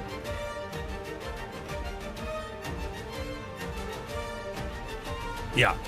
Phantom Stars! Oh! My god, this game is good. Right. What next? Marking shot! My, what lovely feet picks. Porsche crush! Ooh. It's good to be back in the canvas, boys. It's good to be back in the canvas. Right. Have I tried shooting his lollies? No, I haven't. It's good to be back. Just the feel of this game. Yeah, it's so sick. Did I get the chic outfits? I don't know where to get them, to be honest. I've got top hats for Verso and Mael. David Shaw, thank you for the prime. You would have paid for this DLC? I mean, how crazy is that? It's just free. They just wanted to do it. And you know what the nice thing is? They actually, I mean, they could afford to do it. You know, they made amazing profits for this. But other companies, right? They could afford to do it for free, but they'll just still charge an arm and leg for it anyway. You know. Lorien, my god. Mikel, welcome in. When I was walking the cave, Lune's feet were glitching. I didn't say that. Did I see this angel? Let me have a look at this. What do we got? What can I do for you? Oh, I'll check this out later. I've heard about this. Right now, I want to... Because I've just done a ton of React on Twitter, I want to get into this game a bit more. But I'll hold that up for later. So... How chill they were dropping the DLC. I know. I don't think that's ever been done before. I don't think anyone's gotten a game award and just be like, oh, by the way, you know that new DLC we were talking about? It's live now. It's free. You can go play it. In a way, I think they've kind of made video game history in that regard. All right, let's upgrade some attributes. Ooh, more luck. Fuck. They didn't know how to develop a game before this? Well, they didn't seem to learn it at Ubisoft. No, I think they did. Look, Ubisoft would have given them a framework to work with, but if the thing is, though, we're at this day and age where almost anything you want to learn, there is a tutorial on YouTube for it. It's just kind of true. And it's something we often forget, but that is a way you can do a lot of things. Like almost every tech issue I've had, I've been able to solve it through a YouTube tutorial. Oh no! It looks like she touched his dick. Sorry. She can touch mine if you know what I'm saying. Yes. Right. What can we do here? Creation Void! Gotta love this move. Oh! That's what a real man looks like. Liberating.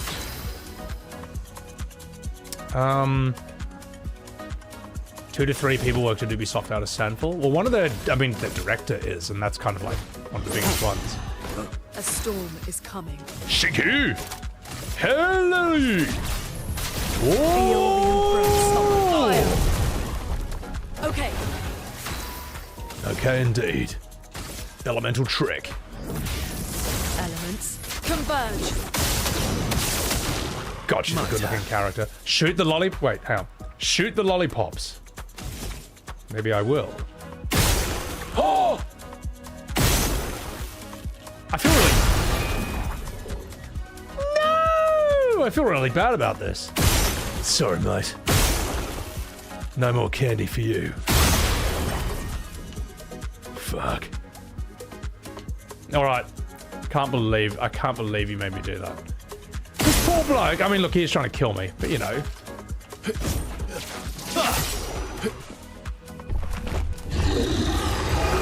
Sasuke is not happy.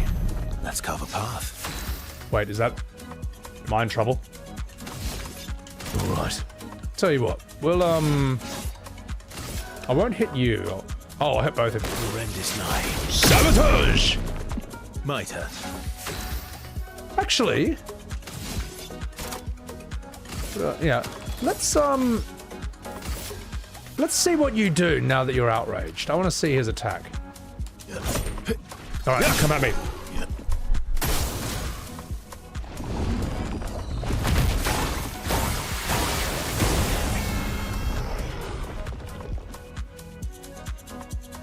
Shields, candy, alright.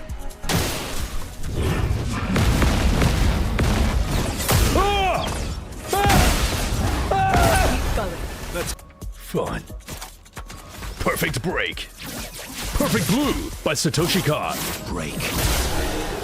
Fuck. On the stream died, semi-lagging, huge frame drop. Wonder why that is. Well,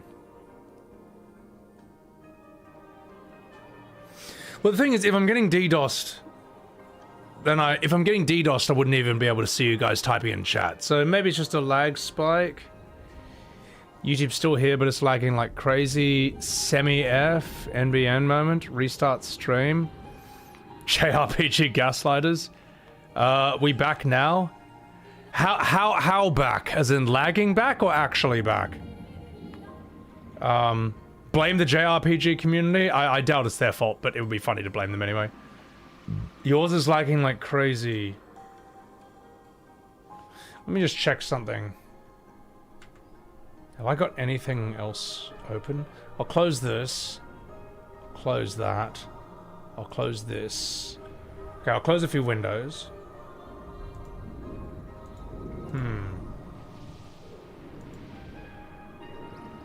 I think I can have my YouTube stream open.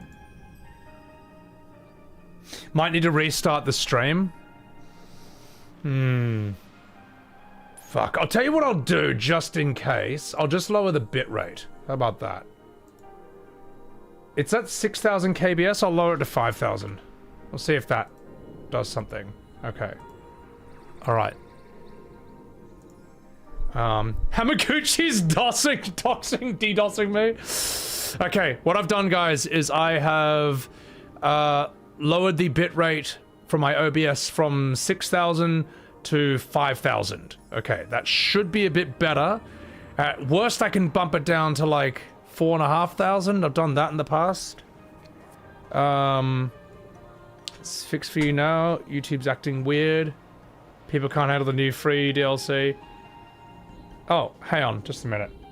Someone wants to say hello. Come here, you. Oh, Billy, I'm lagging. Oh, he's reaching for his bed. Oh, Billy.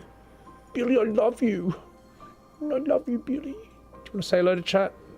Okay, I'll figure on your bed. I'll figure on your bed. Okay.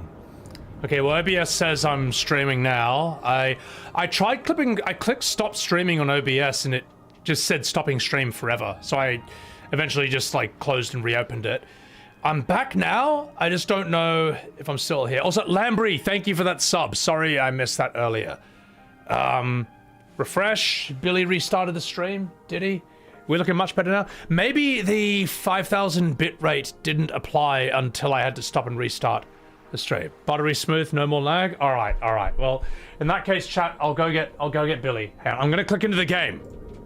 I'm in the game. I'm in the game. Oh no.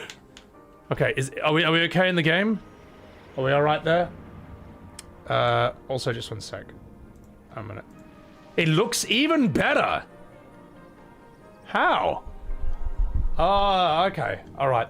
I'm gonna go bring Billy over. All right. I'll bring the hero of the scene. Hero of the stream. Come with you. No, it's okay. It's okay, Billy. Come here. Billy, you saved the stream, Billy. You saved it. You came into my room. You came into my room and you saved the stream. You're such a good boy. So squishy. Hey, Billy, come say hello to chat, alright? Come say hello to chat. Come here. Come here. Come on. Come here. Thank you, Billy. Thank you for fixing the stream, Billy. Say hello to chat, Billy. Ah, no! No biteys! No biteys. Alright, you're gonna give him a smile? Give him a smile.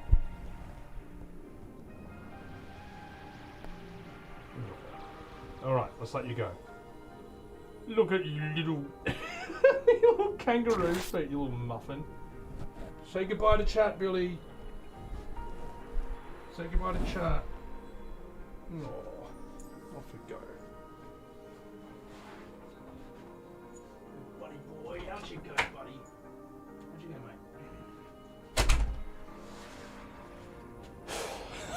Oh, what a little fat boy. He's so cute, mate. Your younger sister will go crazy when she sees Billy. She loves cats. You can find Billy on YouTube, believe it or not. If you type Sebby Webb's Billy, there's a few videos. Springboard rabbit feet. Yeah, he's got little kangaroo feet, mate. So, all right, guys. I'm gonna go to the toilet real quick, and then we will come back and we'll explore more of this area, and then we'll start the super boss. I just want to explore the rest of Verso's drafts before we start the boss run. So, love you some Twitter drama, Arcadius. I know. All right, be right back.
Alright.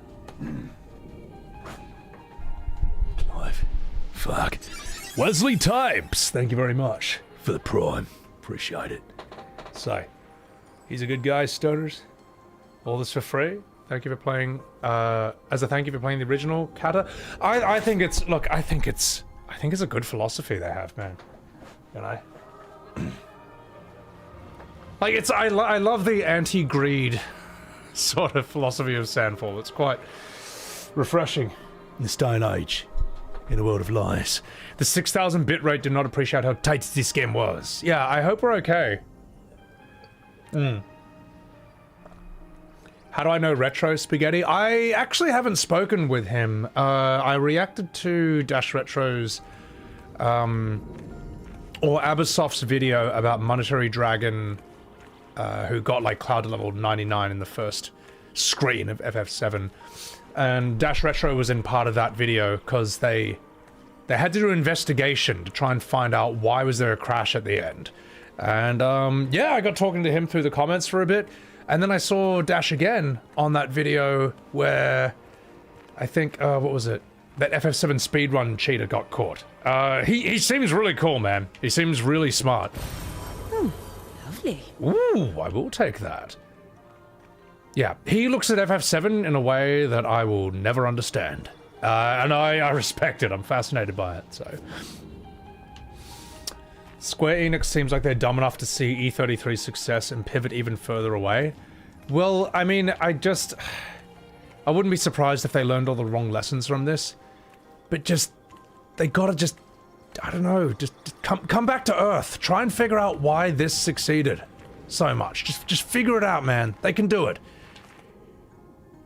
They've got to be able to figure it out. Come on, man. So, double L's on stupid, Dario. Well, the thing is, they got to stop listening to their modern fan base, because their modern fan base are going to keep saying that everything's fine, it's as good as it's ever been, it's peak, blah, blah, blah. They'll make every excuse in the world why it's not doing... They won't even admit that it's not doing well. You know what I mean? They'll all say that, like, FF16 and Rebirth sold amazingly. Square's got to not listen to these people and just listen to reality. Alright, you fucking minge. Watch this. Super Feed Pixie! Dragon Girl, you got this out of a Bleach reference. Heard this game had soaked up the story in the gameplay. You forgot about the reference? Wait, there's a Bleach reference in this? I actually don't. The only thing I know about Bleach is Bankai! And it has like 300 episodes of filler. Thank you for the Prime, by the way, Dragon Girl. Dysfunctional, thank you for the super chat. You got to where you fought the bouncing boss. To get the outfits, Lunes won't disappoint. All right. Good. Looking forward to it. Now watch this. No lollipops for you, loser! America! Fuck you. Right. Let's do this. Uh-oh, he's not happy. Super Saiyan beard. I think I'll sniff Lune's feet. A bit of violence, yes. A bit of fate. Duelist Storm!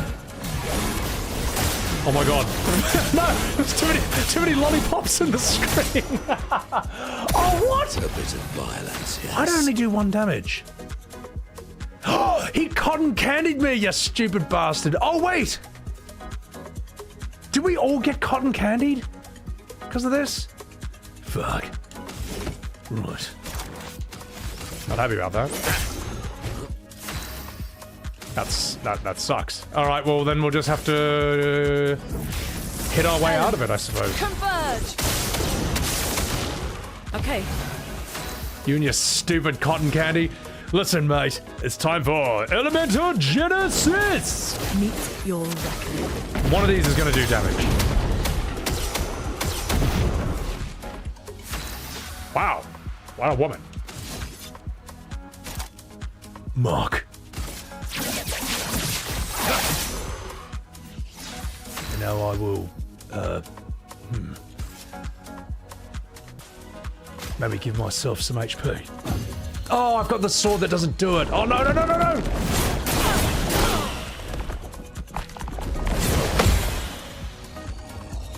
Not looking good. Still got it. And it's time for you to get fucked. Stop it, Inzuerdi! Hell! Face of fire. I've been rewatching JoJo's Bizarre Adventure, Arc 5. You know, where they're all in, like, Italy and Naples. You know, Giorno Giovanna. Fuck, that show's really intense, man. The one where they're on the plane, and the stand is Notorious Big. That is a good episode, man. That episode is like a horror movie. It's so mad. I'm gonna give you... I don't want Shivalim. No, let's give you back Saimoso. That whole episode had a tone of like it was a different show. It was so intense. And you know what I liked about it is that like season 3, everyone's stands are all like they're all named after like boomer bands, you know what I mean? Like Oingo Boingo, Dio and stuff. Whereas in season 5 you get Tenorio, thank you for that prime. Sorry if I forgot to say that earlier. Whereas season 5, a lot of the stands have names like from stuff that's like the next generation, stuff we might have grown up with. Like you have Spice Girl. But then again, you also have King Crimson, which is super boomer. That's like an 80s prog rock band. Which has some pretty fucking dope songs. You know. 21st Century Schizoid Man is sick. Sub or dub? Oh, I watch sub. I watch anime in the correct language. So. Oh yeah, no, Metallica was sick. Suave. Metallica was really strong as well. I haven't gotten up to that part yet, but I know he fights King Crimson.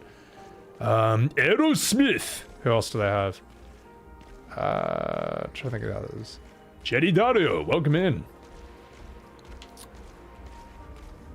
Sexapistir! It's so good. One thing I'll never get bored of is listening to Japanese people say Western stuff with like the coolest accent ever. I don't know. Or whether you think the accent is cool or not, there's just something really funny about it. Oh, no! Oh, okay, so this is what I gotta do. Right. Ladies and gentlemen, get ready for first try.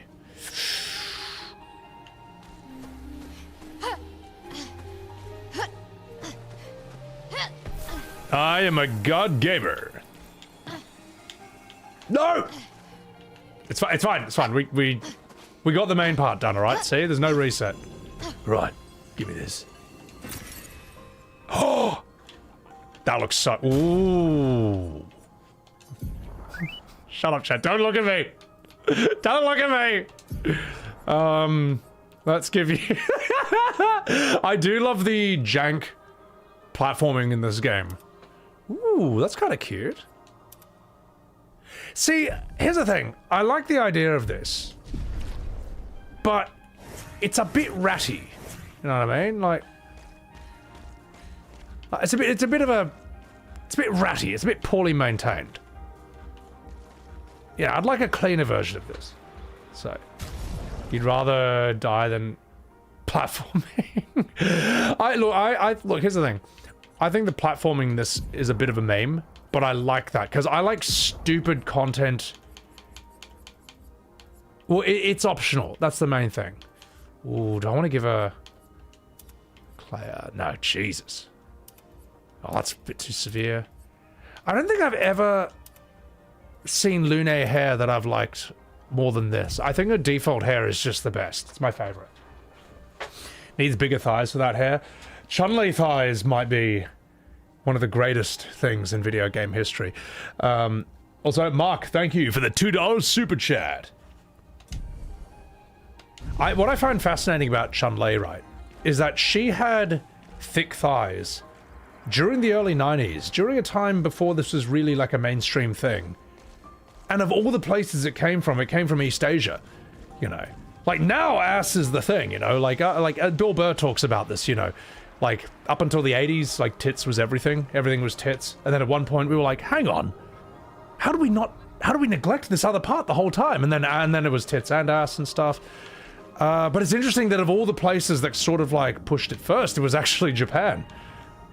And anyone who's lived in East Asia knows that, like, ass is not as big over there as it is in, say, like, the States or the West. So, right. We could talk about tits and ass all day. You fucking drongos. That Aussie night thing is never going to get old to me. You know that modders have made a Chun-Li outfit for Lune? I would love to see one, to be honest. Let me just check one thing before I go down there. Am I supposed to just jump down here? Monoko, no! That's alright, he's fine. Alright, let's do it. Run! Thank you for the super chat.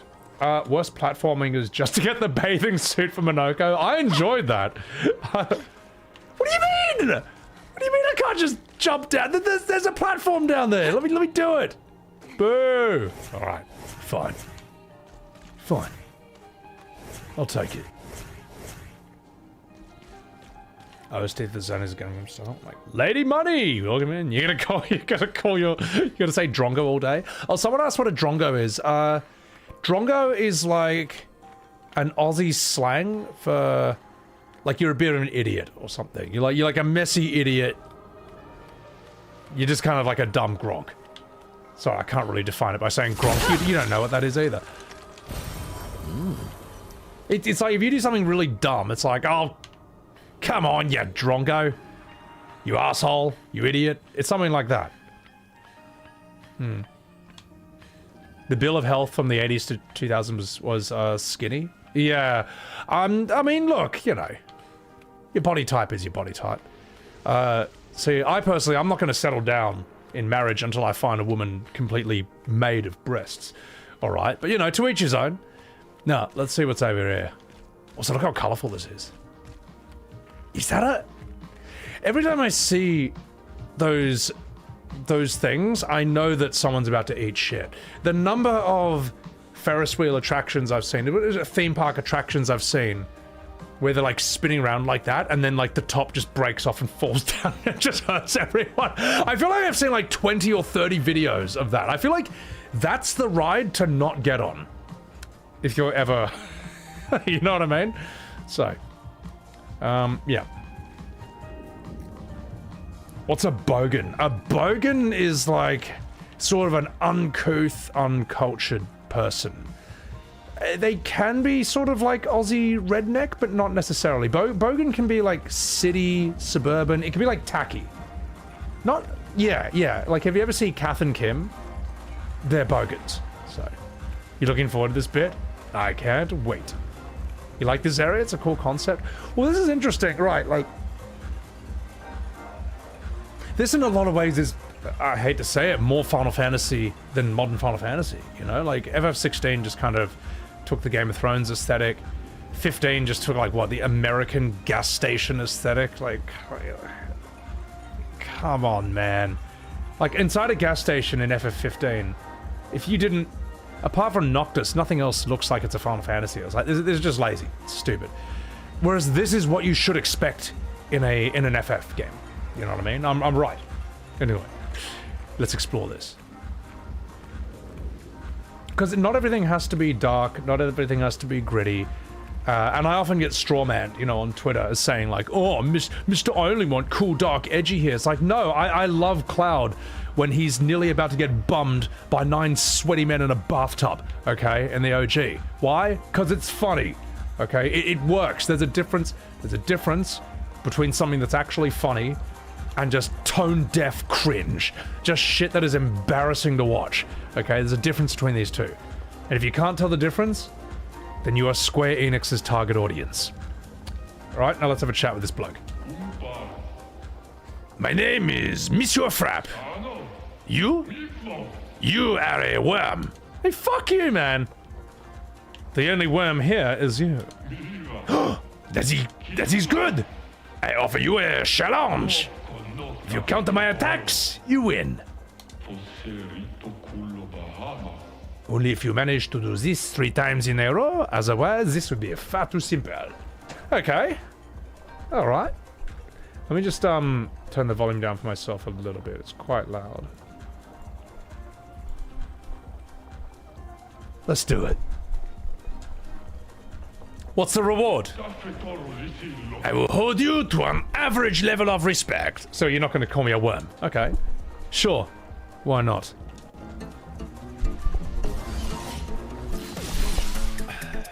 Get ready.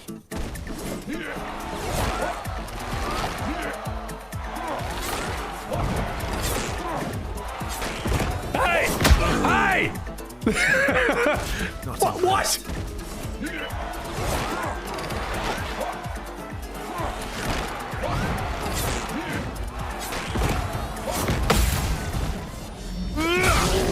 Second try. You cheeky bastard. Minoko, get ready.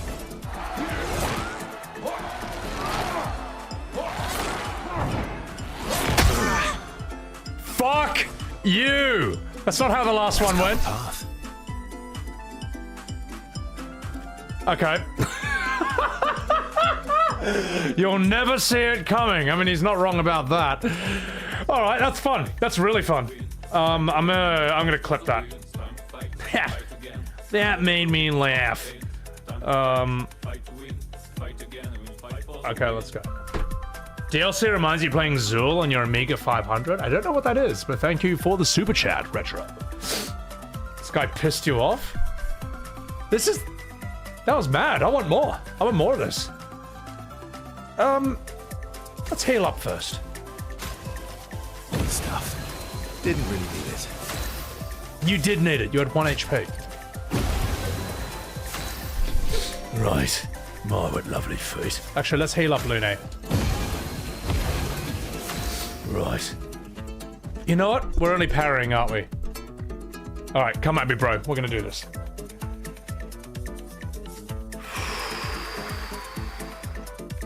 Begin. Your turn to shine.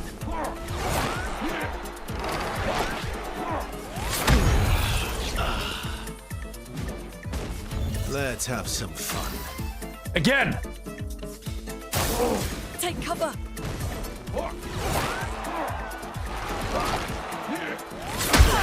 Damn it! I know it's coming! A test of your reflexes. Take cover.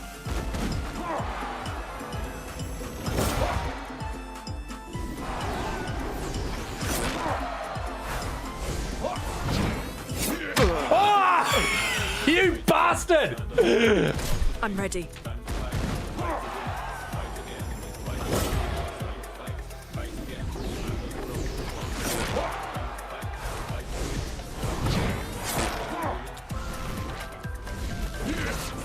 Oh! Come on! Stain them. This guy sucks! No, he rules. This is so fun. This is so dumb, man. I love this. I love this. You know, this is so fun. I'm gonna clip that. That's really good. All right. This guy's trying to go Mars me.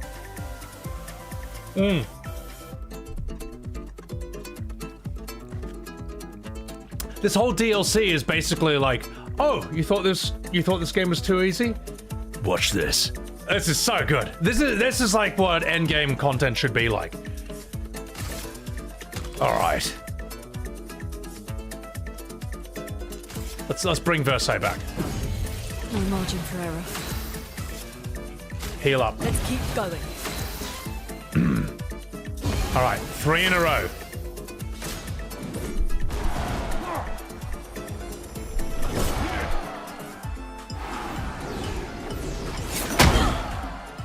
What? It's never the first one. To shine.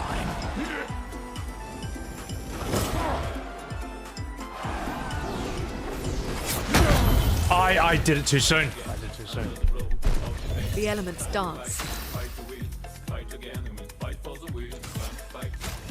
We've got work to do. Take Bastard.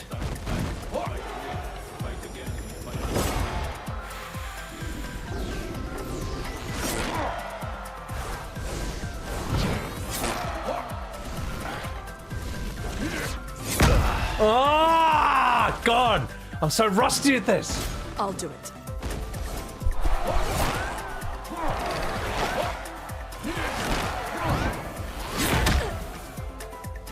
God, that's Your turn to shine.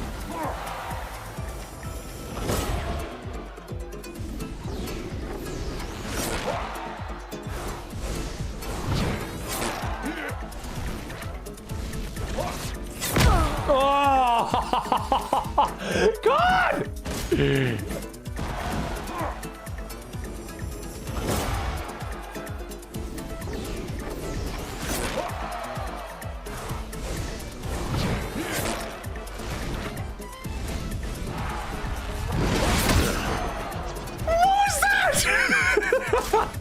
Come on!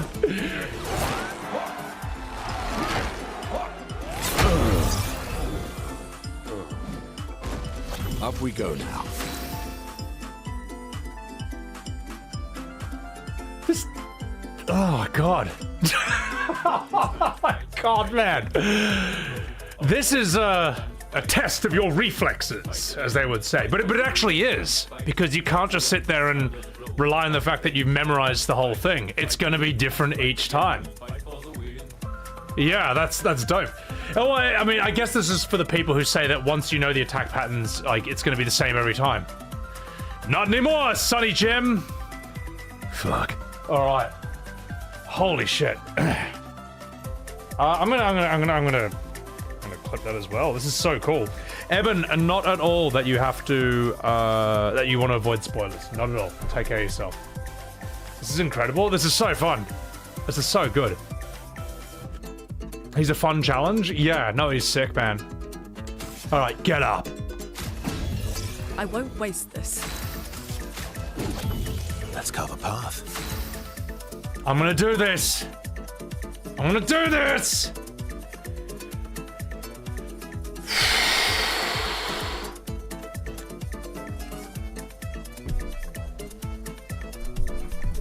Right.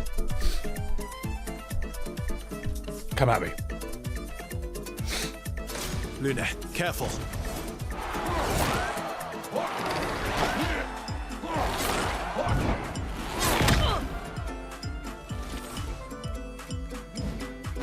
Oh well.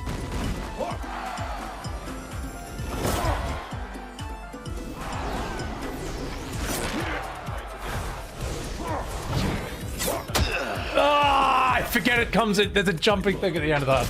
Danger!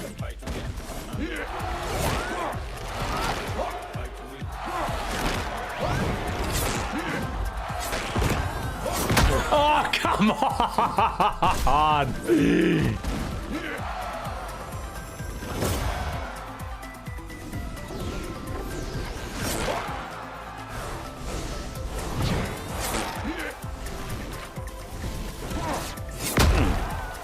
Oh my god, I'm so bad at this now.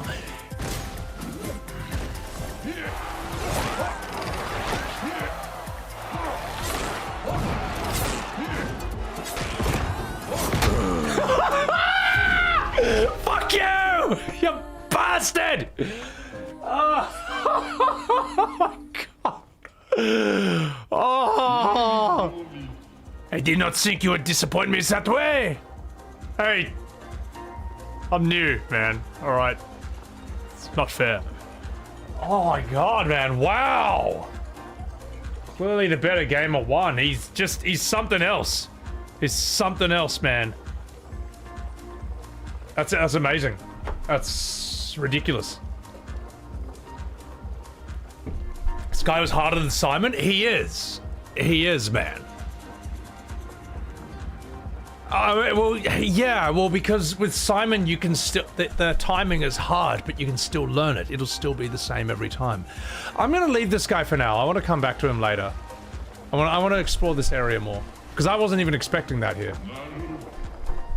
I will dance here forever! This is so fun! Dancing is a great way of expressing yourself. You should try. It is. It is a lot of fun. I cannot wait to ride again. I am taking this next spot. How many times have you done it already?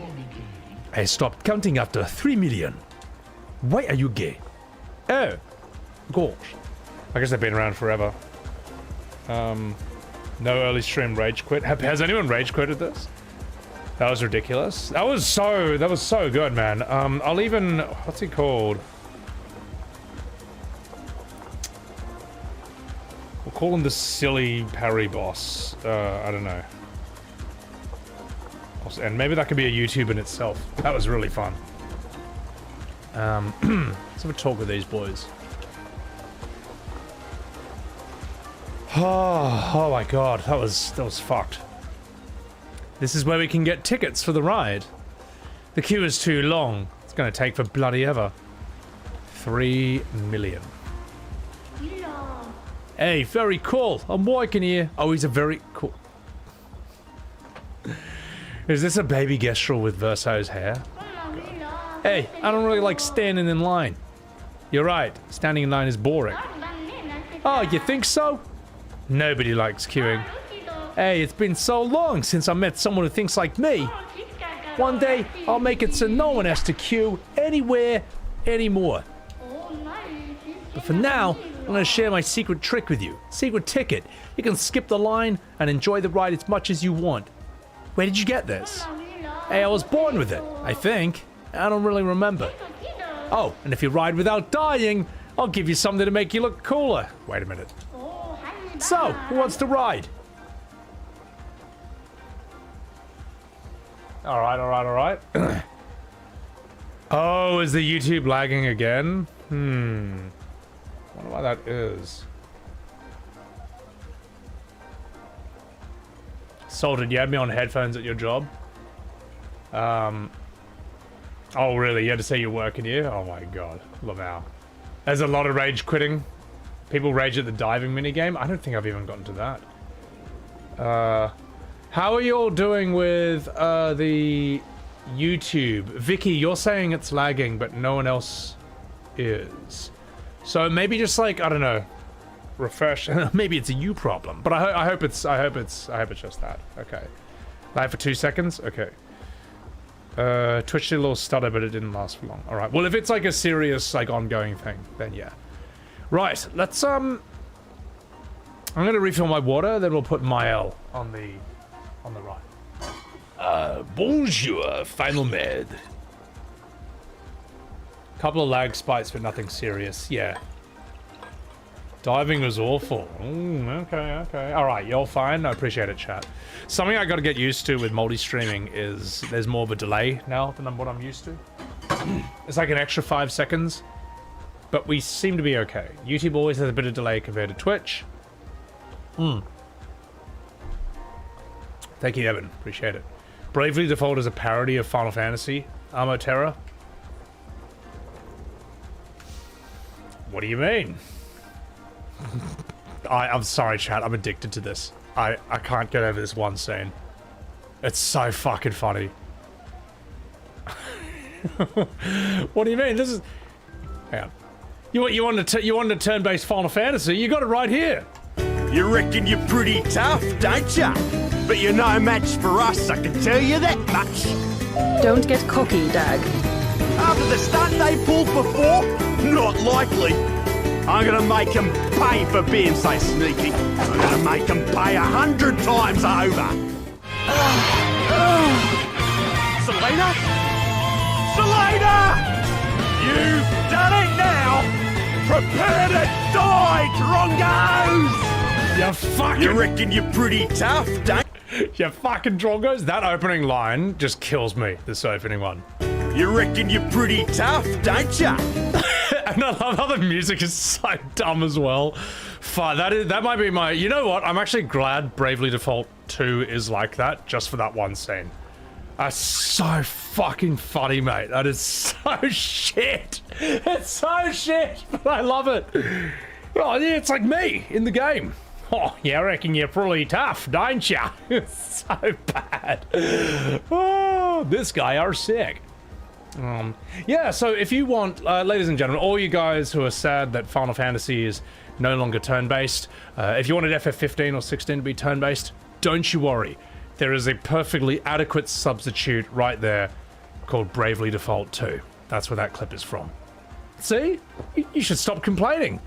It's the same thing. It's unbelievable. Yeah. Also, that game I just showed you is $10 US more than this one. Yeah, and people wonder why no one wants to try those games. Right.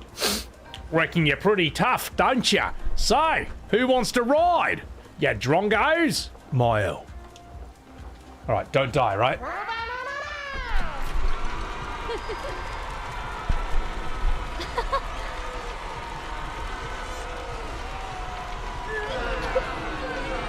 But boo! Boo! Get off the stage! Mael enjoys the ride. She will cherish these new memories. The cool Gestrel offers you a reward for your bravery. Screech, welcome in. Ooh! That looks cool. What a bloody drongo! I was enjoying E33. Someone chucked on Bravely Default. It's like, man, you can't... You know what? Just don't even try to defend it. Just... You're lost, alright? Just take the L on that one. Just take it. Oh, it's an SKA top. Oh, that's cool. Sucker. God, it's also dreadful. That's quite nice. But I like this outfit for her. I feel like this is cool. Maybe I could change things up. Nah, I like real Mael with white hair. It looks cool. So. Wish you could ride more than once? Oh, do we only get to do it once? Oh. Oh no, we can do it again. Let's have Verso. Let's have you.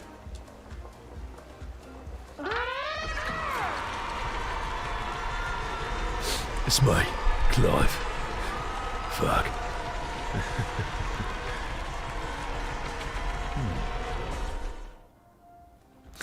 A wave of nostalgia engulfs Verso. For a ride he truly never rode. Oh. No, I'm sad. Right. Okay, so this is how we get the SKA stuff. Cool. Let's give Lune a ride. Wait, there's a new FF14 patch? There's more Wooklamart content? Good. Alright, let's check out Lune.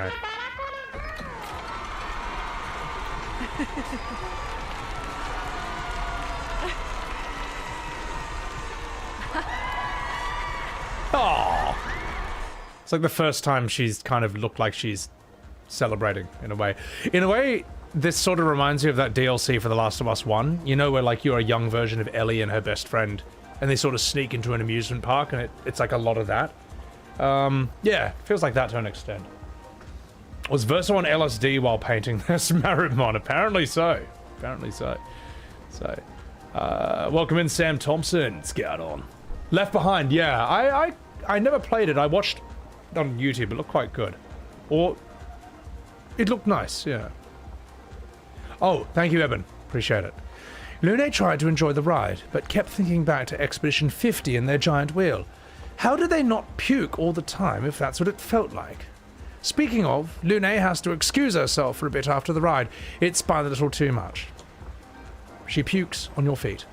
And here, alright, let's get some of that. Hey, who wants to ride? I'm walking here. Let's give CL this. Let's do that.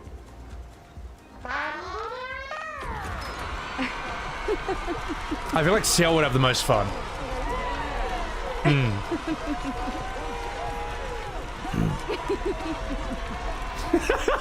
She's just being heaps weird. What ethnicity is CL? Like, I've heard some people, it's not really nailed down, but some people theorize that she's part Italian or that she's part Indian. I don't know. What is she?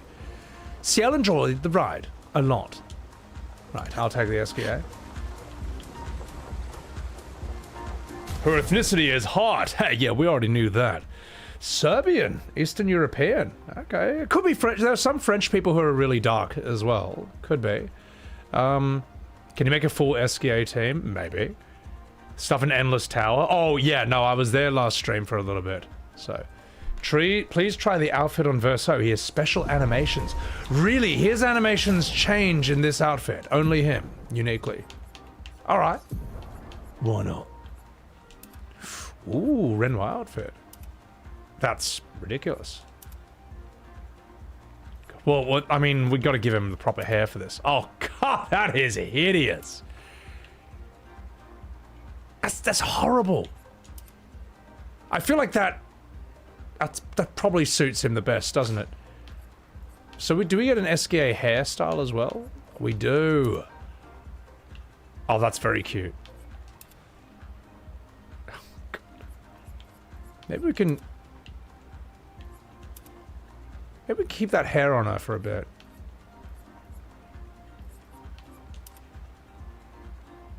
That could work.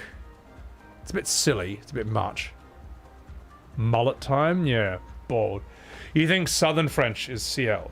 Yeah, see, I looked it up. I asked AI, you know, since that's where all the answers are. But it theorized that like she's Italian or part Indian. I don't know. So but it's not really nailed down in the game. Romani could be. Screech, thank you for the 100 bits. Verso has a special walk run animation when wearing the SKA costume. All right, good. Yeah, all right.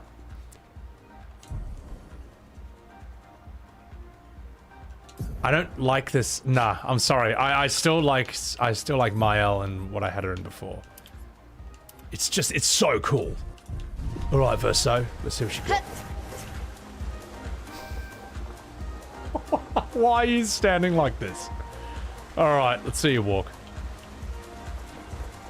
Hang on. That is so dumb, man. That looks so dumb. So, I guess this is like a thing you make up as a kid, you know? Like when you're a kid and you pretend to be, I don't know, a robot or something, you have like your own certain walk. Yeah, he's walking like SKA. Oh, that's so stupid. So how's the normal run? What about the sprint? Oh my god, he just moves completely like SKA. Hang on. Let's see what this looks like if he's running towards you. This looks so stupid. That's a great little touch. And it's great that only he can do it. It wouldn't look right with Lune or CL. It's just... This is Verso being a kid. Oh god, that's so dumb. This is the best though. Oh my god. Absolutely peak gaming right here, chat. You may not like it, but this is what peak performance looks like. Hello. It's me, Clive. Now come over here so I can bum you. Anyway. Do not neglect Monoko. Don't you worry, he'll have his time as well. I'll make that into a little short. That's a lot of fun. I'll call it Verso, I don't know, SKA Walk. God, chat, this game's a bloody clip machine to me. He looks Aussie. That's so dope. Let's... Alright, fine. Let's give Minoko a ride.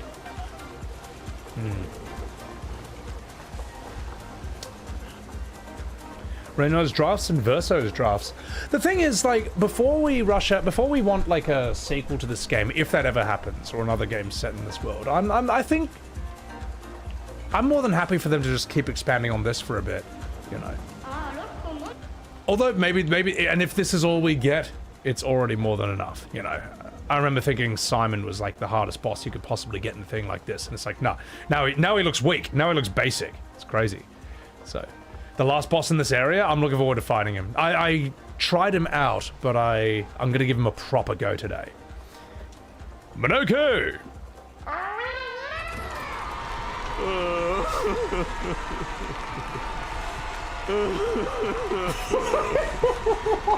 Why are you crying? Why are you crying, man? Minoko enjoys the ride greatly. Oh, I see. They were tears of joy. He thinks he should bring Noko here. Oh. Alright. Hey, you're all so cool. Everyone skipped the line. You're all invited to my birthday. Have some cake, asshole. A piece of cake gifted by an ancient gesture. I'll take it. He was crying because he was thinking of Noko. I know. Why is he holding it like that? Well, you know. It probably wasn't hard for him at all, in a way. I mean, he's just, like, immensely strong. So. Welcome in, Holly. Cake. Porkers. He's laugh crying, yeah. Rich Cable's, I hope Rich Cable gets more work. Because I hadn't heard of him before this. But I remember when I saw the trailer for Minoko, just like when I was prepping to play this game, I was like, holy shit. What a voice. I thought it was Andy Serkis at first, because I thought that like I didn't know who the cast was. But yeah, no, his voice is fucking phenomenal. He doesn't just have the talent, you can tell he's also done the training. He's worked on it. He's experienced. I think Minoko is probably, in a way, he might suit the SGA look the best. Because he's already quite a weird-looking creature. You know what I mean? It kind of doesn't look out of place from it. It doesn't look weird. I mean, it does look weird, you know what I mean? But that's why it works on him. So. Rich Keeble gets a lot of work. He just wasn't recognized as much. Oh, yeah, look. Maybe I don't know what the hell I'm talking about. I mean, look, he probably wouldn't have got the job unless he was already known and trusted and respected. So, he still looks distinguished, I would say, yeah. I might keep him in this. Verso, are you fucking alright, mate? You joker? Stop standing like that. Alright. I don't know if I'll keep Verso in this, though. I do like his Clive look. I like Clive in a top hat.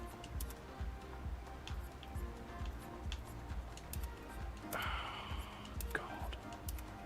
Oh, God, it's so dumb. I kind of still like this look. Fuck. But I'll keep... I like Minoko like this. This looks shit. This looks like the shit. So...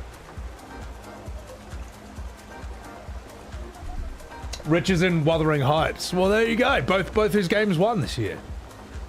Ciel, Lune, and SGA hair. You're good point. Let's see Lune's SGA hair.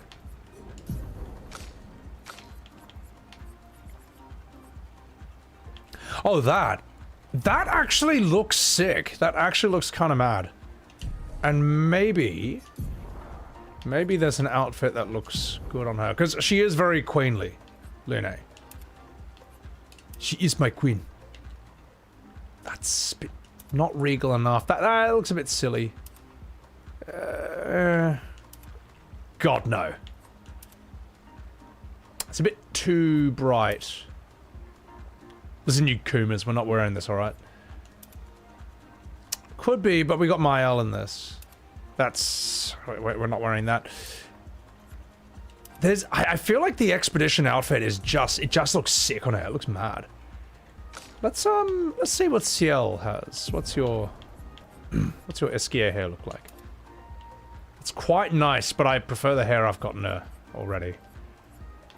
Where is it? That just looks mad. It's too dainty for her. No, this isn't Black Myth Wukong, alright? Listen, you goon lords, we're not wearing this, alright? That's... There's actually something to that. She's the kind of lady who looks good in pants. I mean, that's just mad. But that, we could baguette her for a bit. Pure. No, you Kumas. Again, too much. You know what? Let's baguette Ciel. I feel like Ciel is... I feel like we're looking... You know what? Now we're looking more like a Final Fantasy party. A real one, not the new ones. You know, because like everyone just kind of looks heaps wildly different. And all their outfits sort of express who they are quite well. Yeah, I like this. This is cool. The chic outfits? Yeah, we need to get that. Pure with beret? Pure, yeah, Pure is very nice. Yeah. The chic outfit. Alright, I'll get it, I'll get it, I'll get it. Let me talk to you. Oh, I want to have fun with my friends here! Fuck you. I'm just kidding. Ah, yeah, rather regal, queenly look. Ooh, what have we here? Useful? I will take it. Very useful. So, I haven't seen her Sheik. Where's Sheik? I don't know where to get it. So, Jazzy, you gotta destroy the candy, mate. Let's have a chat with you. How are you? I'm too tall to enter the ride, but seeing the others having fun, that brings me just as much joy. Oh, I feel sad now. All right. Actually, let's... You know what? Ciel actually looks really good in this. Yeah, she looks dope in the baguette outfit. Let's have a chat with you. Near Coastal Cave? Okay. Hey, I'm storing a lot of candy here. Then I can trade ride tickets against the candy. Yeah, I'm walking here. Not anymore, Sonny Jim. I destroyed it. It's by the first gross Tet? Do I not have the chic outfits? Hang on.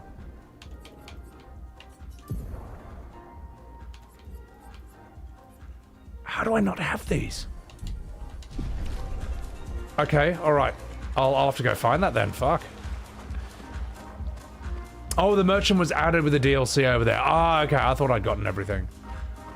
Right. Here I go. Come here, you fuck. Damn, look at that wide power stance. Sweet taste of battle. Oh, he's a chromatic? Good. The sweet taste of food. Gross Teddy! Welcome!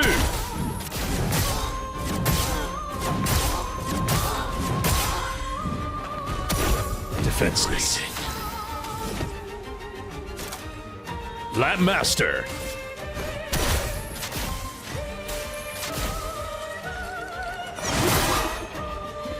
Okay, we're doing a bit of damage here.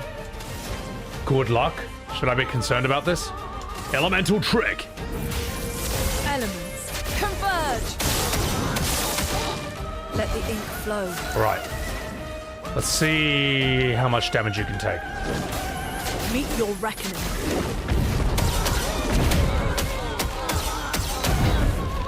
Okay, so we can sort of damage him. I'm not sure if I'm too strong for this, but... Let's give you a steeled strike. Let's see how well you handle that. I would have lived. Steeled strike. Prepare for oblivion. Ready to strike. Alright. Come at me, bro. Let's do it. Oh, really?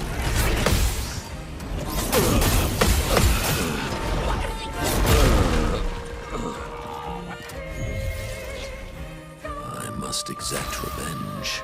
I mean, that was an impressive combo. You know, he wasn't lying. But holy shit. Okay. That was something. I'm just gonna clip that real quick. Fuck. We both hit hard. Yeah. That's a lot. Right. Fine.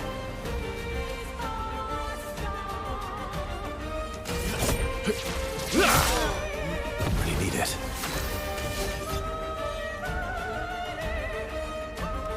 Let's overload. I can't die if I'm rank A or above, I think. Right. Now's our chance. Right. Let's do this. Let's give you... Crustal Crush! Actually, that increases damage. Okay. Let me see. Do I gain stains from shooting? I do! How much do I need for that? 7.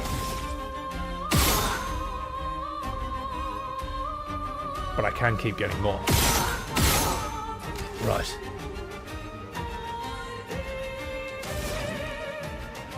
Let's slow you as well. Actually, no. This should be a normal attack. I don't want to kill him too fast. I want more attacks from him. Alright, have some of this. Let's shake the earth.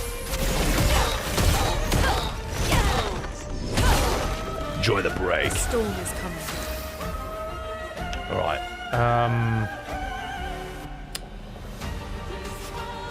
Let's heal you up. Alright, there we go. Alright, it's lovely food. Let's give you... Let's put this on us. Sanctuary! Sweet taste of battle. Sweet taste of food. Dancer's Waltz!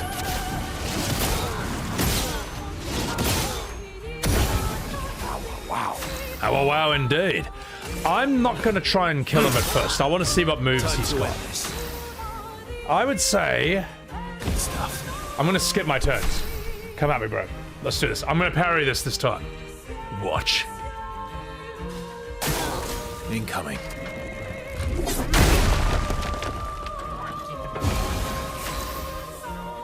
I thought it was going to be the other attack. All right. It's fine. It's fine. I'm going to do this one. It'll be fine. Now is our chance.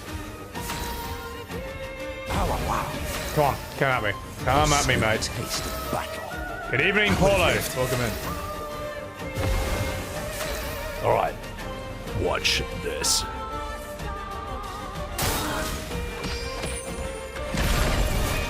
Now's our chance.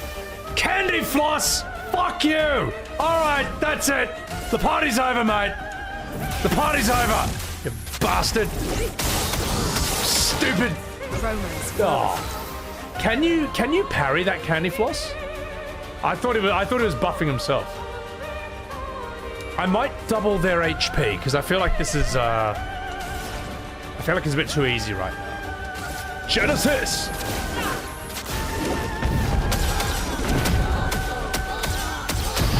See, that's a lot of damage. Alright, well, I'll take off a candy floss at least. Oh, it didn't do anything. You have to do it this way. Okay. I got barpered. Brace yourselves.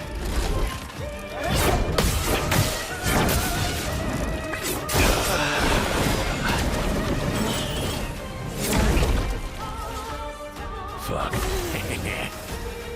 Get up! Go again. Oh yeah? I got some funny moves of my own. Fuck you!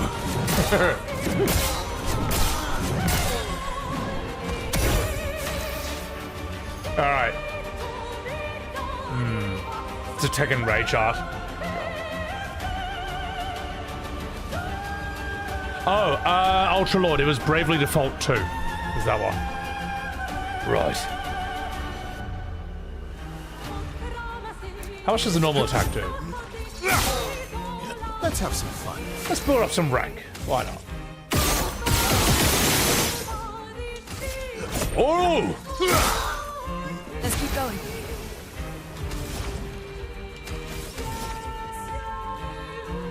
High earth damage. God, I haven't played this in forever. Let's give you a nice old kick. Feed picks! Alright, I'm gonna do this. Ultra Lord, thank you for the 5 gifted Subaru's on Semi Goddamn Webs TV. Thank you so much. Thank you so much. Appreciate that. The stupidest thing about Bravely Default series is that Bravely Default 2 is the 3rd game of the series. Look, man, after the fact that Kingdom Hearts 3 is the 8th game of the series, nothing surprises me from Square Enix anymore. Alright, I think they live in a world of their own and they do things their own way. For better or for worse. More often worse. So. Also, Moses, thank you. Thank you. Your content is so entertaining. It relieves my depressed and tired human life. Thank you. I'm sorry to hear that, man. I don't mean to laugh. I mean, thank you. All right. Now fuck you about. Let's do this. How does the music never miss? It's good. It's sick. Right. Ladies and gentlemen. Actually, let's get some stats. Right. Ladies and gentlemen, I give you a perfect parry.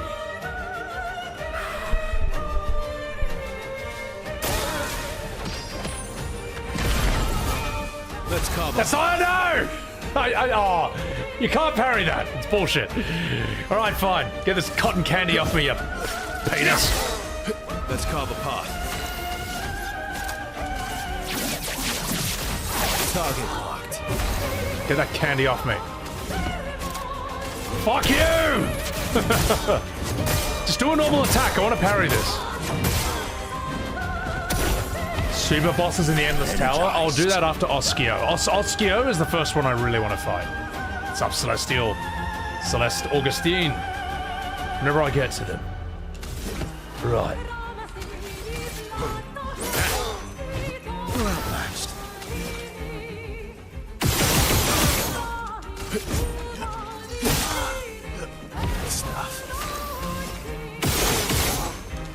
All right, attack me. Do this.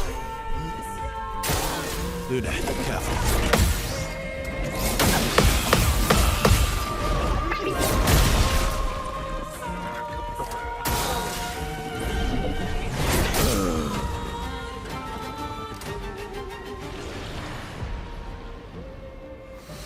Whoopsies. Maybe I won't.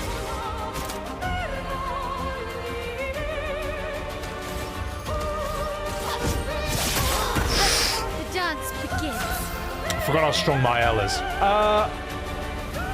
I'm gonna parry this.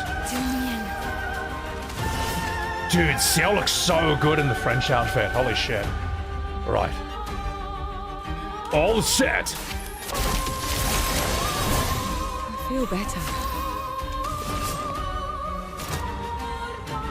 All right. Here we go. Let's do this.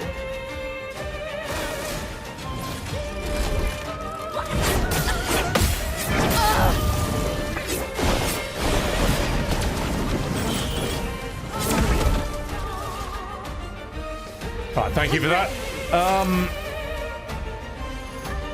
No, I'm gonna get one of these. It's a pity that I'm a bit too strong for this. I'm gonna double the HP until I fight Oskio. That's what I'll do. Ready?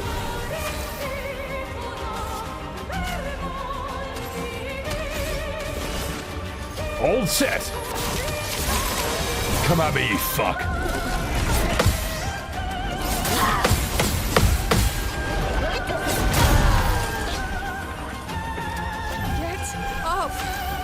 Get up my L!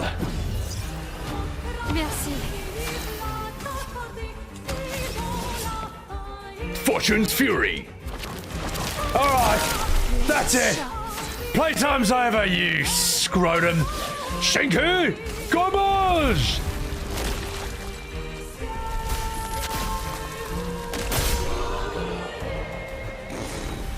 I think that did a lot of damage. But there you go. Highest damage, 2,400,000. I think we all know who did that. Fuck you. Pity, I'd like to be able to fight that again. Oh, no, you can fight him again in the Endless Tower. I'm sure. Whatever you fought, it's there, right? I think that's how it works, yeah. Which I think is a good bit of design, you know, because sometimes you want to fight an enemy again.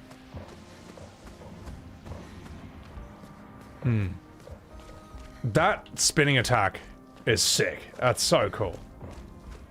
Did you miss all of the DLC? Nah, I'm just fucking about. Dude, this outfit's sick, man. Perfect with the hair, too. Right. The DLC is fun? Oh, it's sick. Thank you, Apocalypso. I appreciate that. My times 10 Oscar has 300 million HP. That's too much.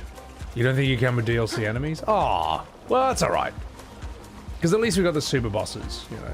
Have I been to the Endless Tower since the update? Yeah, I have. I've given everyone a taste, but today I want to sit down and actually fight some of these guys, or actually try and win against them. So.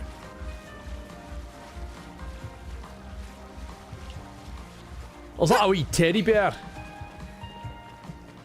Oh my god, the swings. These are too high up though. Yeah, let's fight this thing. Ooh. Rather fetching. Everything reminds me of her. So, chic outfit is better? Yeah, no, I'll go get that after this. So.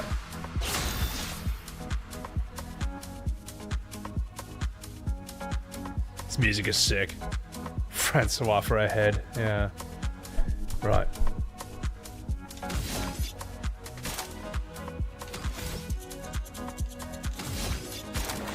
Marking shot.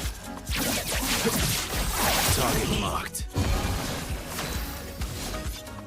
Target fucked. Perfect break. Break. My god, I do a lot of damage. Alright. We'll just get you out of the way. I'll double my damage. I'll double their HP at the next fight. And I'll turn that off in Superboss. Jamelo! Thank you for the prime. Appreciate that.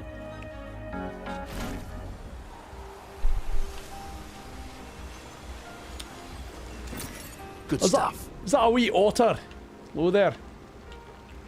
Otters are Scottish in my mind. Oh, having a wee picnic there. Is that a lot of French bread? Nice.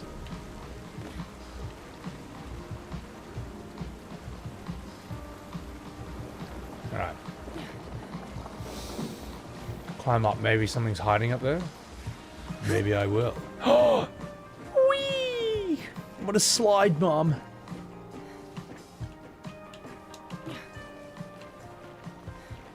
Yeah, maybe there's a way to climb up there. I think if you jump on the dock, it makes different quack noises. Duh. He's got his music books here. Chromatic Otter is the real final boss. Where do I rank E33 in my favorite games of all time? I don't really actually have a list of favorite games. It's just either I think it's great or it's not. That's kind of it. Because it's all situational to an extent. It's definitely in my top. It's definitely one of my favorite of all time. Up there. If I had to list my favorite games of all time... I mean, we all know FF7. The real one, not the fake one. Subnautica. Risk of Rain 2. Broforce, Titan Souls. A lot of these games can be ones I haven't played in ages, though. Yeah, what else? Sonic 2. I guess Tekken 3. Even Tekken 7. Yeah, it's a pity what happened to that series. Yeah. I'm trying to think what else. There's a lot. Like, some of the best horror games I've ever played, I would say, like, Mortuary Assistant, Madison was really scary. You can fight the red ones. What, otters? Subnautica 2 is sad. So, as soon as I saw one of those characters, I was like, oh, God help me. Broforce is an interesting choice. I love Broforce. It's so good. Is Tekken not good now? Nah, it's dead. It's done. I'd almost be surprised if we even saw Tekken 9, to be perfectly honest. Dark Souls 3, I would say. You never played Subnautica, but it looked fun. Subnautica is one of the only games I wish I could forget and experience all over again for the first time. Those are some of my favorite streams, and they're all on my VODs channel as well. So good. Amazing music, atmosphere, just visuals, just the way everything's designed. You feel like you're on an alien planet. It's so good. But then it's a very original take on an alien planet, which is that you're not some guy with a gun shooting bugs. You're on an ocean planet. You're underwater. You're in the water most of the time. And when you're in the sort of hub area, the safe area, it's just beautiful and chill, full of coral and just like weird alien fish. They all look weird, but they all look like they could function as well. But when you go out into the deep, when you can't see the floor of the ocean anymore, that's when things get truly scary.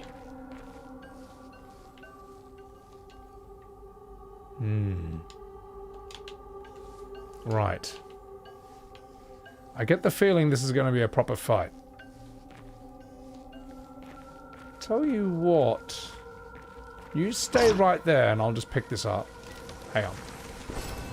Nice. New weapon. Escape for Mael. Okay.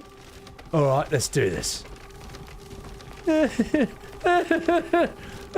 There's something nightmarish about this, isn't it? Yeah, Friday night you got nothing to do but play Final Fantasy 1 or 2. Saturday night and staying alive with Final Fantasy 4 or 5. That's right, son, and I'm in heaven with Final Fantasy 6 and 7. Now it's time to masturbate to every single girl in FF8. Yeah, and I bust a rhyme every single time I play FF9. That's right, son, and start the end, because I'm hanging out here with FF10. So, alright, let's do it.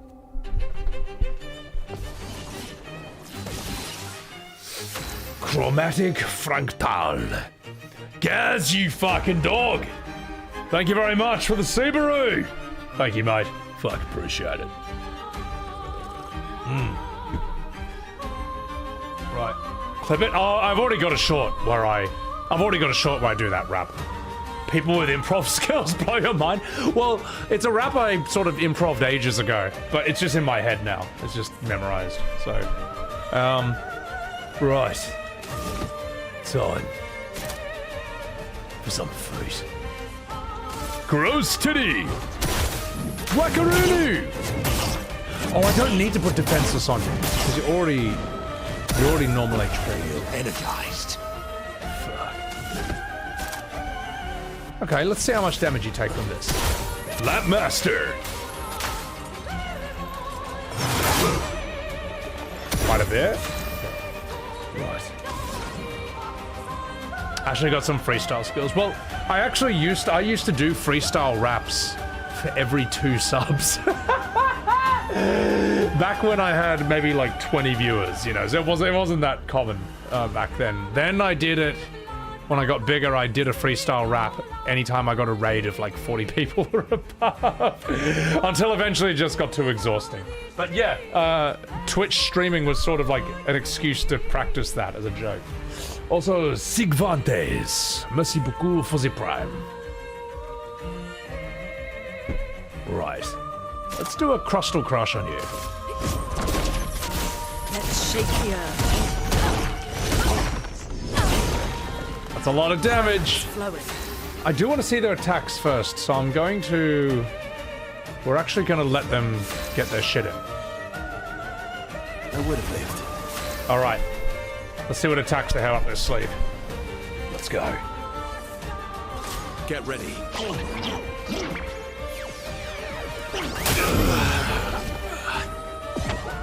Maximum damage. Oh my god! Right! I see how it is. Get up. Oh no, wait. You're at full HP. Heal her up.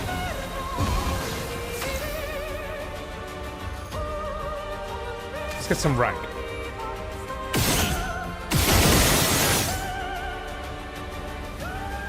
Okay. I might even clip that, because that's a very weird attack. Like, what even is that? Okay. Let's go. By the power of friendship, pretty much.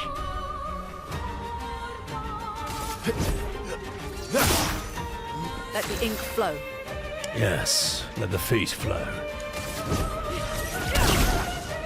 Now's our chance. All right. A bit of violence, yes. A bit of feet. My, what lovely feet. My indeed. Let's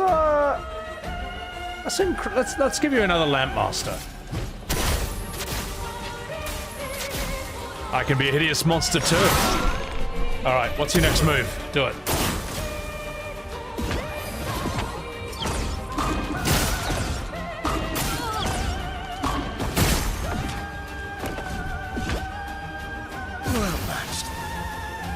Okay, I see how it is. You can totally tell this area was designed by a kid, or designed to touch in, you know, with his inner childishness.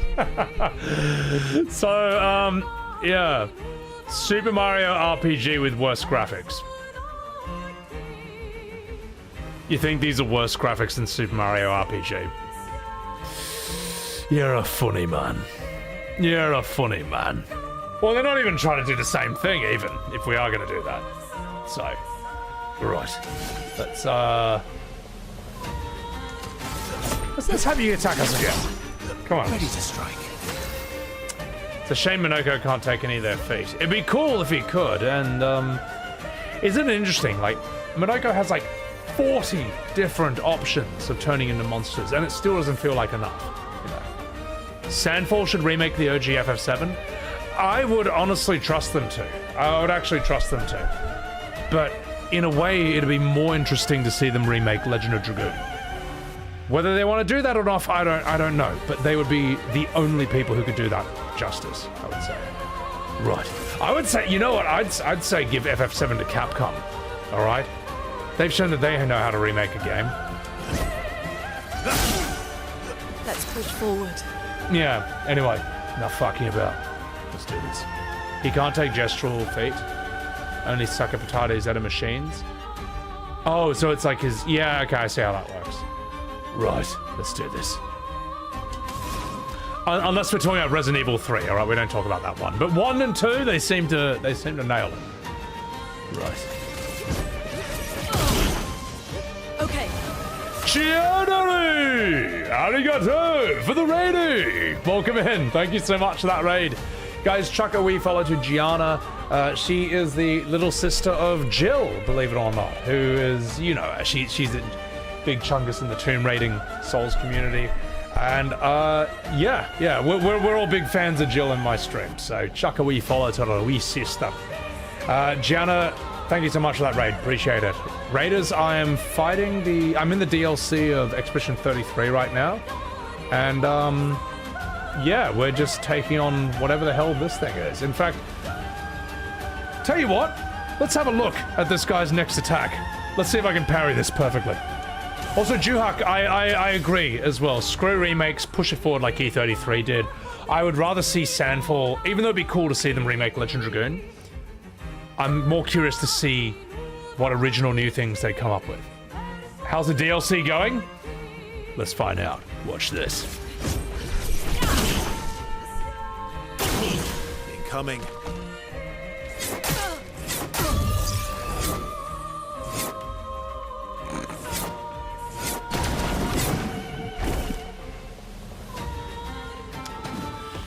That's how it's coming.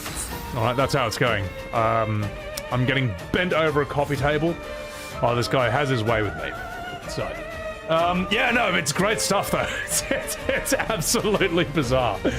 I'm literally getting clowned on, you could say. So, hot? I mean, it's certainly, that's one way of putting it. All right. I'm gonna drink some of this water and then we'll continue. Sandvall has lots of ideas if this is anything to go by. Yeah, exactly, mate. That's why I say if you want to remake something, I don't know, give it to like Capcom or whatever. I dumbed down my characters deliberately? Nunny, Brian? What do you mean? Oh, these characters are not dumbed down. No, they're more DPS built. This is more my this is my Simon build, which is why I'm not doing a lot of damage. Which is why I can't take a hit, I just realized. All right, you fuck. Come here. I'm gonna do this. I'm gonna parry this, all right? That's better. It's gonna happen. You haven't played the DLC, but it looks amazing. It's sick. It's actually really fun. It's great end game content. It's great if you beat Simon and you want something more, you want something even harder. This is the DLC for you. All right, let's see what he's got up his sleeve next. Let's go.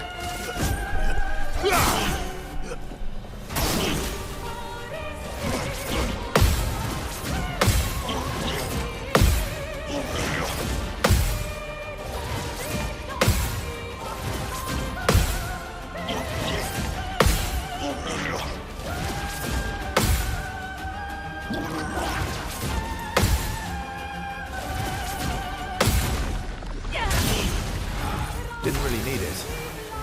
I cannot believe I first tried that. Holy shit. Oh my god. Still got it, baby. Still got it. Oh my god. That wasn't as hard as a lot of the other stuff that's been thrown at me, but still, that was good. Holy shit, dude. Oh, I'm clipping that. That was a sick combo. Also, he said he did lasers with style, all right? They weren't lying. That was very stylish. Very stylish. Thank you, Pablo. I'm clipping up. You're damn straight I am. That was insane, Gianna. Thank you. I appreciate that. All right. Let's see what else you got. Go with the rat stuff. Saber flag. Yeah. Now's our chance. Samuel's like, you want to pay for DLC? No, fuck you. You'll take this for free. Yeah, exactly. Feeling better. GG, thank you. Appreciate that, malicious.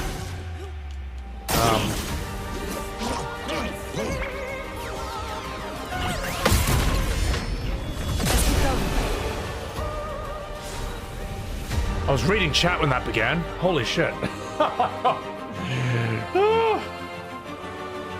Blub, did I know the characters are rendered in such high detail that you can see the skin micro relief? In photo zoom, you can see how detailed these characters are. It's interesting, isn't that? Yeah. Yeah, but it doesn't, and at the same time, it doesn't feel like, I've seen, maybe it's not games that do this. It's more like when you see movies where it's almost in too hyper, like, way too high detail, or what am I trying to say? Resolution up close. And now I can see these sweat pores on, like, Mark Wahlberg's face. And I'm like, I don't know if I quite needed that, you know? But anyway, enough fucking about. Let's do this. See how detailed Lune is? Listen, you goon lords. We all know what you mean by that. Overleveled Monoko, man of culture. That is amazing. Did I read the patch notes? No, I have not. I'm freeballing this. Freeballing everything. What's my opinion on the free update after playing for a bit? I just think it's great. I'm enjoying it. I haven't seen everything it has to offer. I do love that we now have ultra boss versions. I wouldn't even say they're super bosses, man. I'd say Simon is a super boss. These are like ultra bosses, what we've been given. You know, they're like nothing I've ever seen. Because with Simon, people can still make the criticism that once you know his attacks, he can't touch you. He'll still be really dangerous, but, you know. But these new bosses, you can't just memorize the pattern. You have to see, there's now tells, how do I say it? Their combinations can vary each time. And there can be different tells within those. Or, as we saw that Gestrel guy, you actually just you actually need the reflexes. You have to... And if you guess wrong, it's going to throw you off for, like, the later ones. Yeah, it's really cool. It's really interesting how... I've seen people say that, like, oh, you know... Even, like, basic stuff, you know. Like, you know, people would say, like, oh, why would you want, like, you know, a turn-based Final Fantasy, like, 7 or 10? That stuff's, you know, the systems are basic. It's like, yes, they were. Yes, they are 25 years after they were made. Yes, of course. You know, it's unfair to compare a system from that to, like, modern ones. But what this did, right, is, you know, you put first strike on everyone, and you think you've won. Well, DLC Simon says, well, guess what? I've got first strike too. And it's better than your first strike. You can't cheat using that method anymore. So it's really, it's cool. You just had to keep basically inventing and innovating upon the turn-based formula and you come up with new ways. So like someone with like, you know, half a brain can't just break it after a few things. Gordon fucking Ramsays, welcome in. Dude, they're insane, aren't they? Yeah. You haven't beaten Simon? He's nuts, this DLC Simon. He's cracked. He's insane. So. Alright. Let's keep exploring. My god, Ciel got that ass! I'm loving it! And I'm not even sorry I said it. I'll say it again. And again and again and again. Wait a minute, is this? No, this is back at the beginning. Oh, okay, I see. Okay, we've come out. Back here again. Right. This game costs 60 bucks. 50 bucks, yeah. Sorry, Bravely Default 2 costs 60 bucks. Not gonna say anything about that. Right. Simon says pick the right color. That's a very clever way of... An advantage. Adding a layer of complexity and innovation to this style of combat already. You pay 100 bucks for this? Yeah, I mean, it's... In a way, it's worth, you know. There's games that cost more than this that are worth less. Same with, like, Baldur's Gate 3 or... Same with Elden Ring. Canon age for Ciel? I'd say... I think Ciel, Lune, and Gustav are all in their 30s. Verso, I think he's 26. I'm not sure. I think canonically that's how he was in the real world. Interesting. So she's got a great ass. Hooah! I'm walking here, as Al Pacino would say. Guy with the lollipops is a chromatic. Oh, where's Aeon? I'm gonna go and I'm gonna double their HP. That's what I'm gonna do. Because right now I'm just doing too much damage. Yeah, no, painted Verso is 100 years old, but he doesn't look it. Whereas, like, real Verso was 26 when he died, yeah. Alright, I'm just gonna hop up here. I'm just gonna reset the difficulty.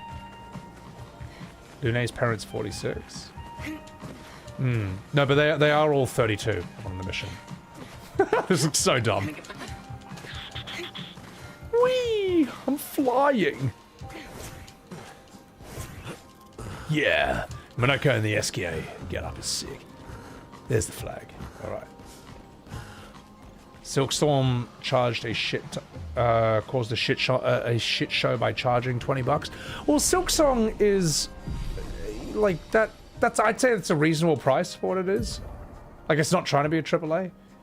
Let's give you more might. There we go. This is the Simon build.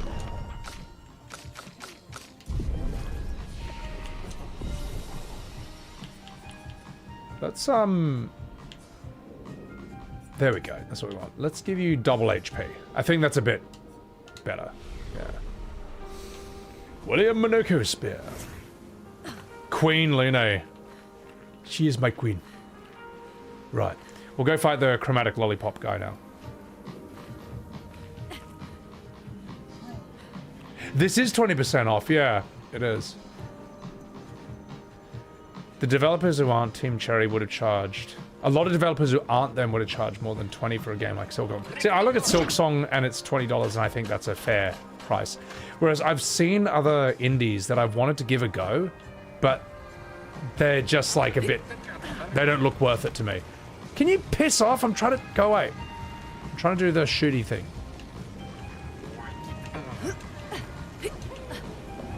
Where can I shoot? Go away. There. Oh, I see. It's in balloons. That's what it's got to be. There you go. Is that everything? One more.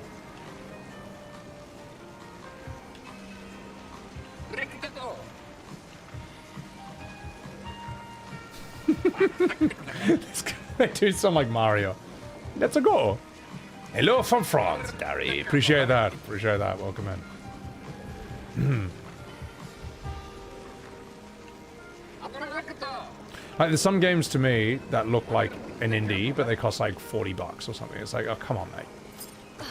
Come on, mate. I'm sure it's good, but it ain't that good. It's not worth that much. What else do I need to shoot? Sorry, that just came out of the blue. What have I seen so far? How? Quite a lot, but I know there's more. Get jump scared. Look, mate. Scary.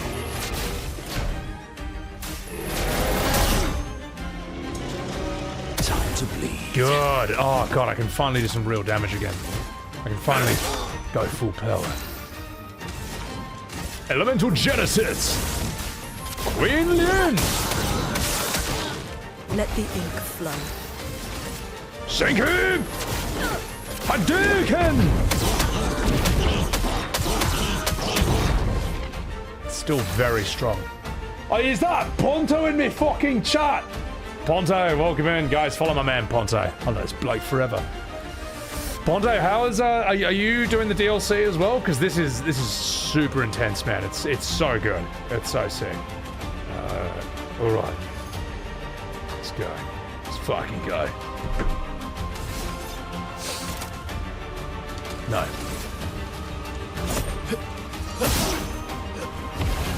Welcome to hell. Phantom Stars!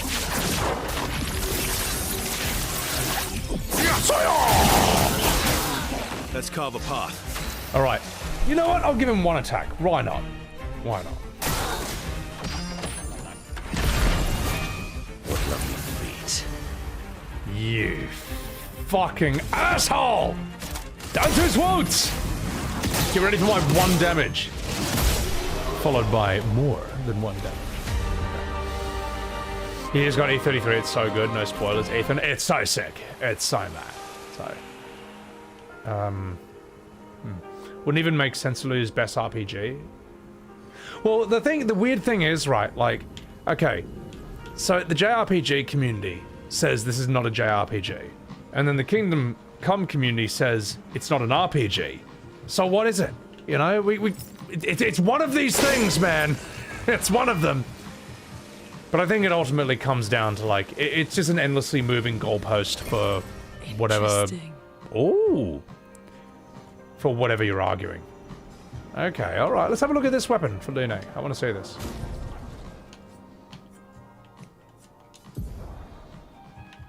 Trebuchet. Esquier.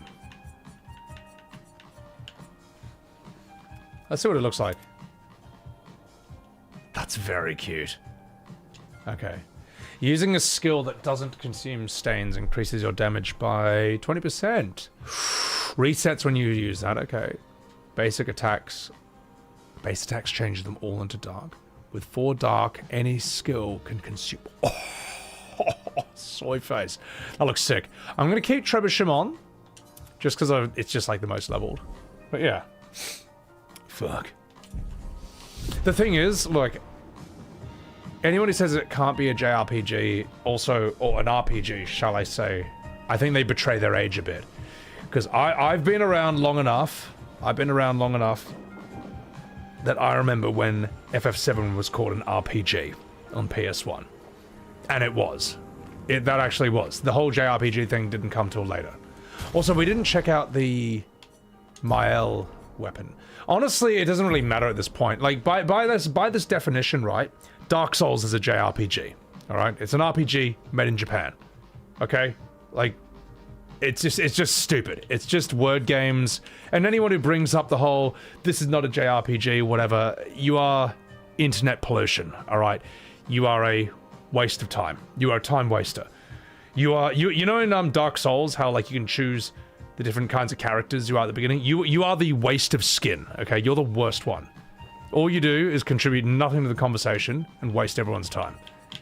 And everyone hates you. I just thought I should throw that in as well. Right, now what did we get? What was the new one? We got a new weapon for her, I think. So thanks, mate. Yeah, I mean, come on, mate. It's just it's stupid. What was the weapon we got with her? Does anyone remember what it was called? Did I even get a new weapon for her? I think I got one like last stream maybe and I forgot. Battle him? No. Iskiam! That's gotta be it. On a turn start, consume each AP above 4 to get... Oh, wow. On Virtuoso, everything applies burn? Using a skill that costs less than 4 AP applies... What? This is so good! It's really good. It's huge, man. Hang on, what am I using right now? That I start in Virtuoso. In Virtuoso, every burn applied is doubled. Oh, Thing is, that's good to just start and just nuke things with Stendhal, but this is way cooler. I'm gonna do this. I'm gonna actually buff this up. Yeah. That's actually mad. That's fucking sick. It's a funny weapon. Yeah. Looney's weapon is an OP God Destroyer. Good. Take you! Thank you for the promo! Yeah, I'm gonna level that right now. Upgrade weapons. Alright, let's go to you, Mael. Where are you? Iskiam.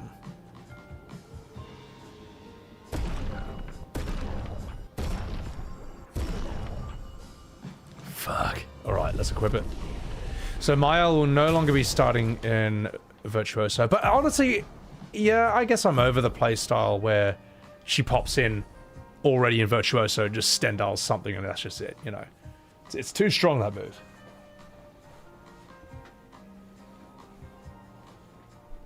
Our definitions are weird. You do more role-playing in The Sims than most JRPGs. I just ultimately think that we shouldn't get hooked up on words in this, you know. Like, E33 plays like FF10 or Persona with parries, alright? It's like, it's as JRPG as it fucking gets. You know, if you say it's an RPG, what, do you think this plays like Skyrim or The Witcher? No, it doesn't. So yeah. Because that's how it's kind of defined these days. What's up, James? You like? Stendhal isn't as overpowered anymore. I noticed it wasn't, yeah. Yeah, I noticed it wasn't against some of these super bosses.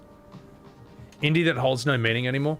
Well, I just think, like, again, indie AA, I honestly just don't care anymore. I mean, the fact that Dave the Diver is not considered an indie, I think it's just, I just don't give a shit. Pop Girly Prema! You love my E33 Carbot reaction? Thank you. Thank you so much. Welcome in. I'm gonna fill this all. I'm gonna fill up my water. I'm also gonna make a coffee. I can feel my brain fading a bit. There we fucking go.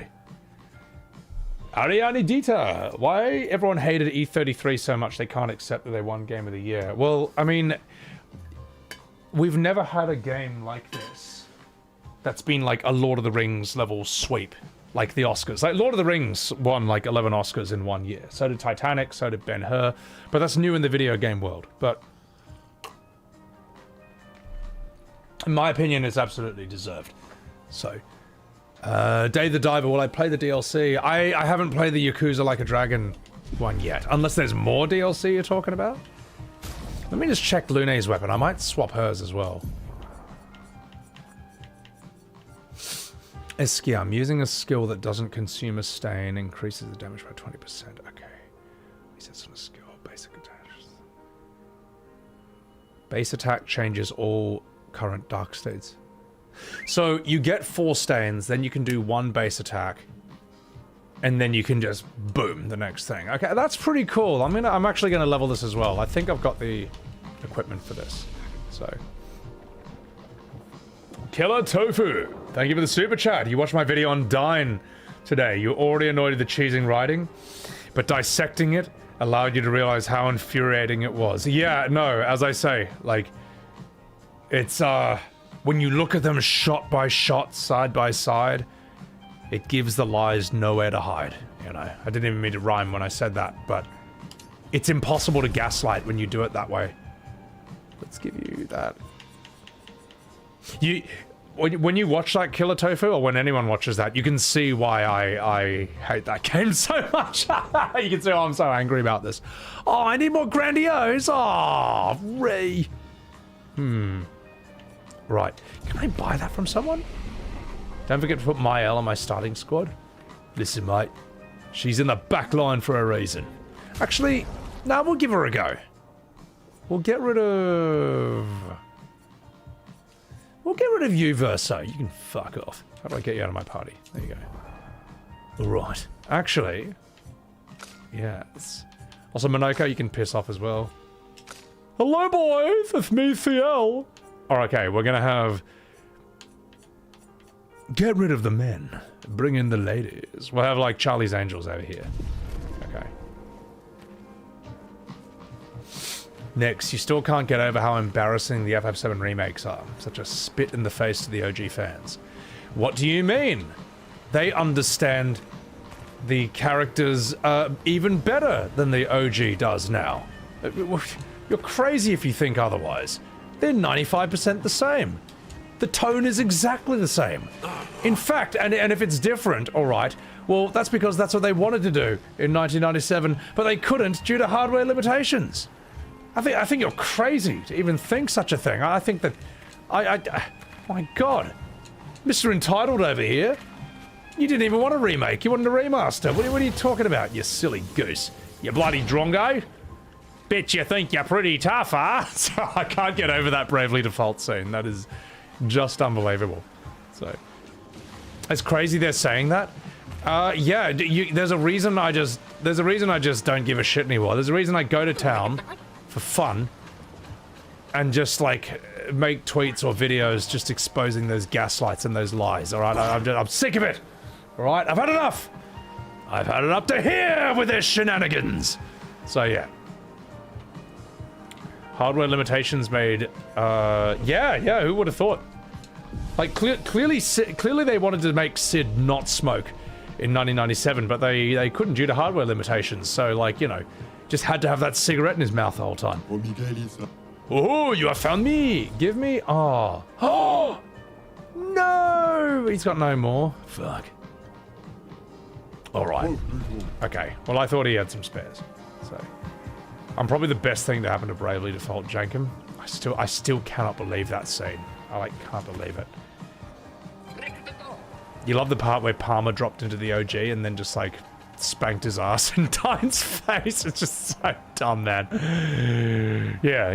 The tea drinking and shooter hardware limitations. I think you're chromatic because you've got far more lollipops on you than anyone else. Let's do it. Soya! Hang on. Soya! Come here! Sorry. Let us Chromatic Bubble E33! And you know what, chat? On that note, I'm gonna make a coffee. I'll be right back. Let's do this. Enjoy the sights and sounds of Expedition 33's DLC. BRB.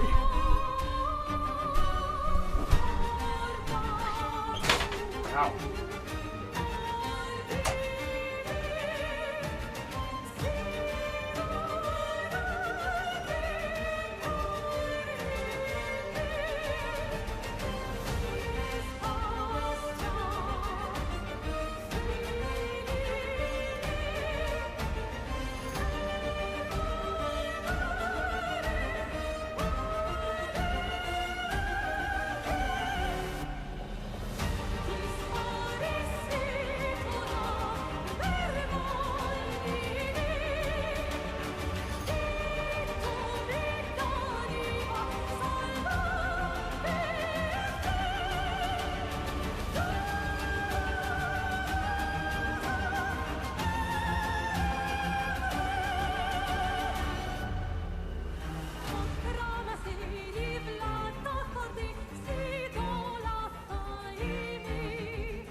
Right.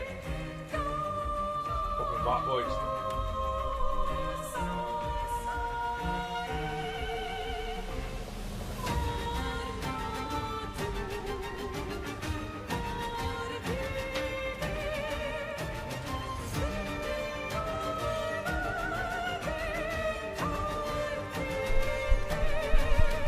Alright. Now fuck you, Bell. Also, I'm just gonna do one thing real quick.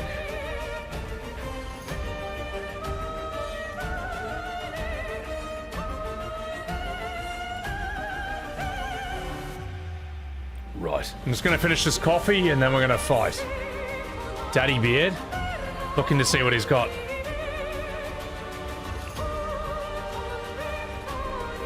Hang on.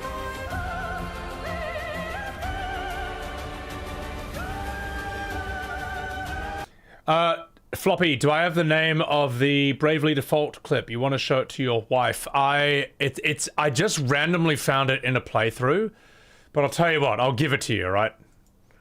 Give it to you right here. Here's the link. In chat. Alright, chat. What I have just linked to you, chat, okay?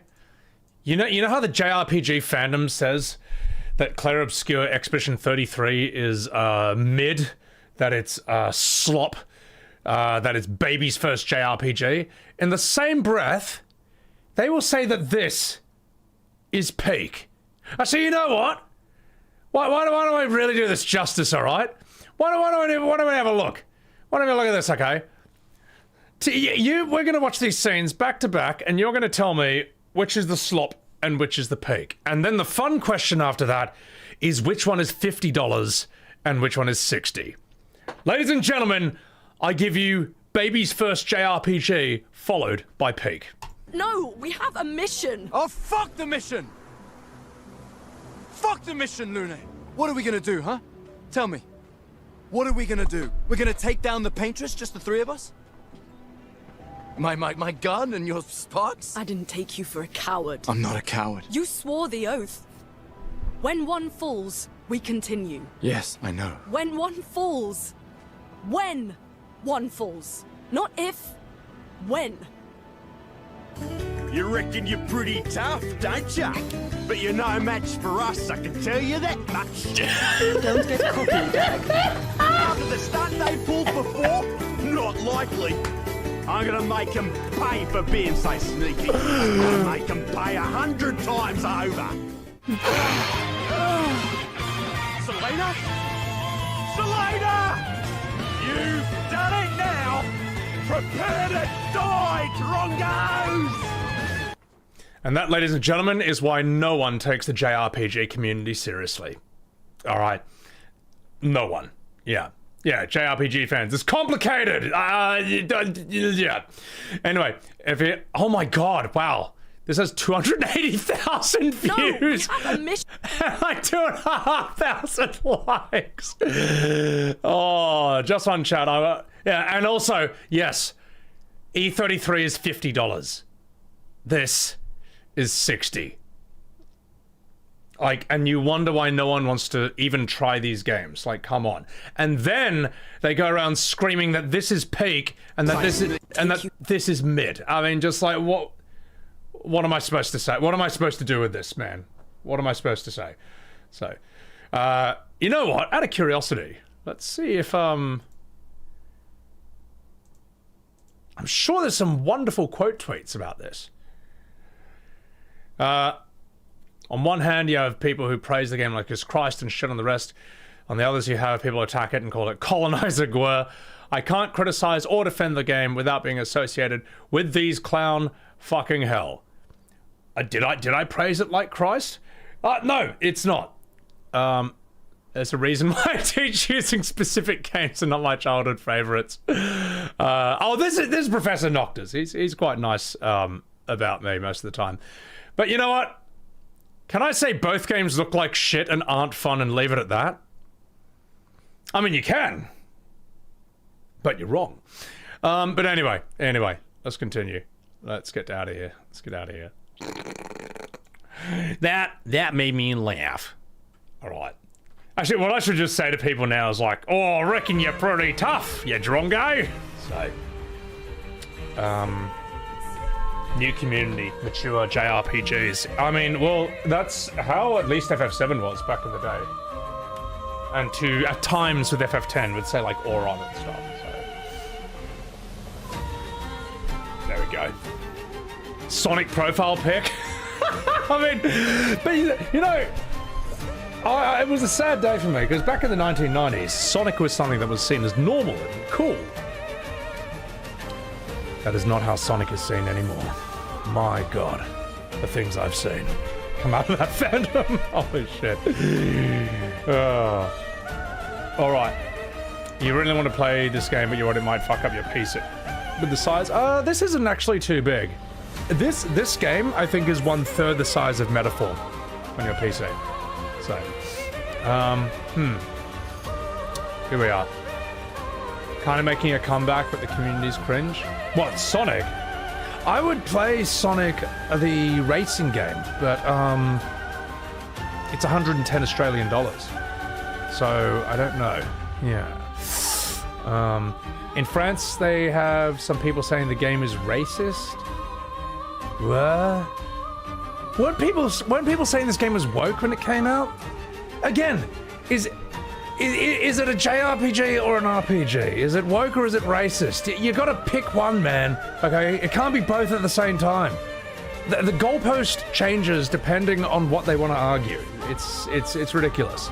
So, right, but I'll show you something ridiculous. Watch this. Fuck your lollipops. Booyah! Booyah! No! Oh, the cotton... Oh, wait, the cotton candy? Oh, well, fuck it. We're in too deep now. It's alright. It's alright. We can work with this. We can work with this. You just gotta knock it off with enough attacks. That was a trick!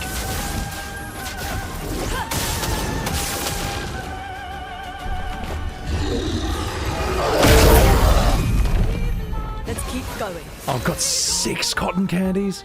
Some people say there's not enough diversity in the team, and therefore it's fascist. If you really think that, what bloody use are you? What an unbelievably stupid criticism. That is so... and the sad thing is, I'm pretty sure that there are people who are actually saying that, because it's 2025. What an unbelievably dumb idea. I can use the cleanse skill to get rid of it? Yeah. Like, one person said that? I mean, look, it's always just a vocal minority. It's a vocal minority. No one takes these people seriously, and there's like... yeah. It's not even worth mentioning. Right. I'll still mention it because it's funny. You know, it's funny to point and laugh at people. Shinku! Oh! Okay, there's some real damage. Right.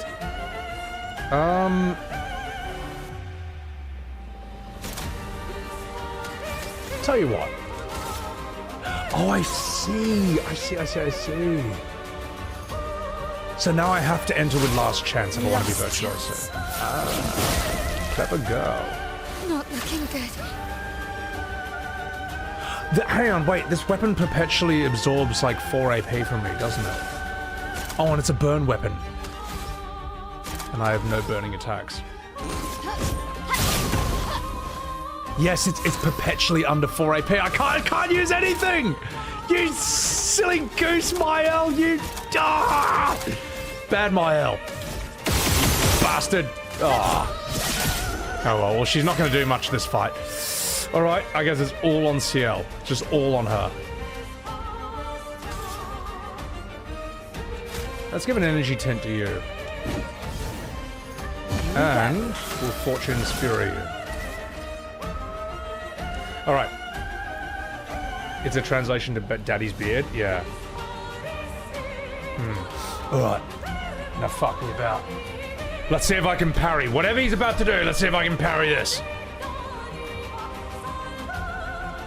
Show me what you can do.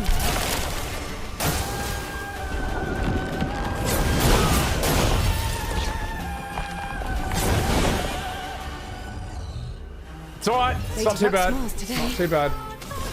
use old six. Lucky. I feel better. Maybe heal up Mael.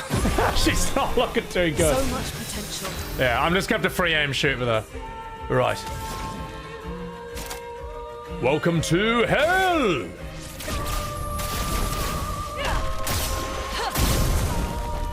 Let's keep going. That's right, if I do a base attack, I get dark stains, don't I? Alright. I got a dark stain for her! No, I don't. Mael, this is... I can't even... Oh. So crap, can't do anything with her. So crap. I can burn him. Yeah, I'll build up some burn stacks. Alright. Stoodles, what's going on, your dog? Welcome in. Your EverQuest Classic, which reminds you of SOD, which reminds you of me. Dude, those SOD days were so fun, man. I could not stop hanging out in Ratchet, ganking people all day. It was too fun. It was too fun, man. Hope you're doing well. All right, I'm gonna parry this. Watch. That's all now.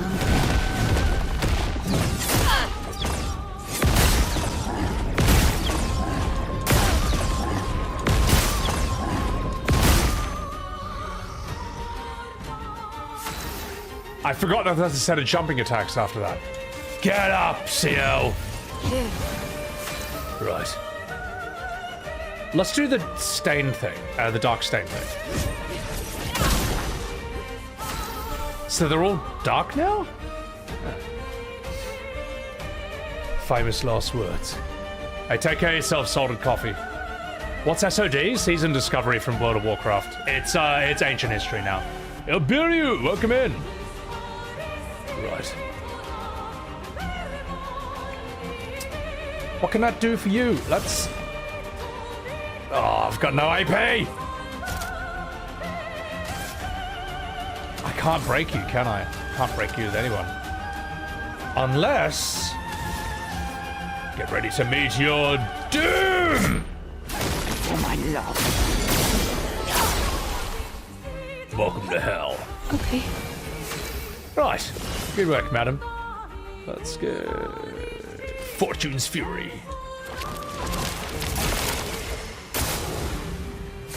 Not looking good. You are bloody useless, Mael. Useless! All I can do with you is this, you Giving up. silly goose. You and your stupid DLC weapon. Right. Overflowing with energy.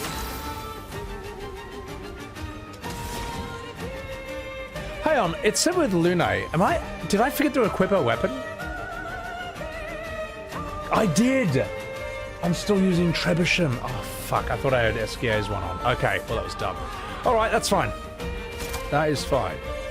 Welcome to hell. Actually, no. Time for a lightning dance. Lightning dance! Not too much damage. Yeah, that was alright.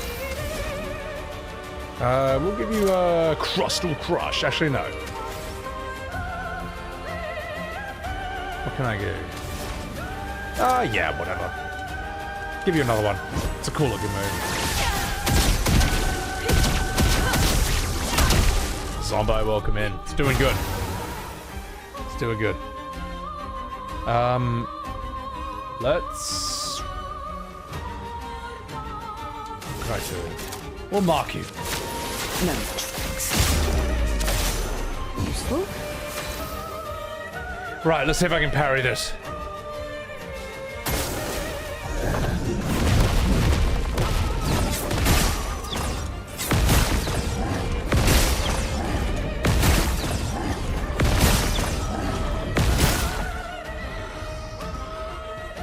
Let the ink flow. That wasn't too bad. It wasn't too bad at all. Now, Lune's a real baddie. Let's give you... Elemental Trick.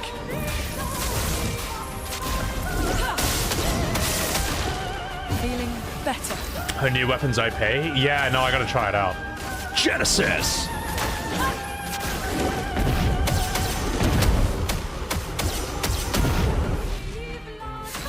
not looking good. Poor Mael, this is just all she can do.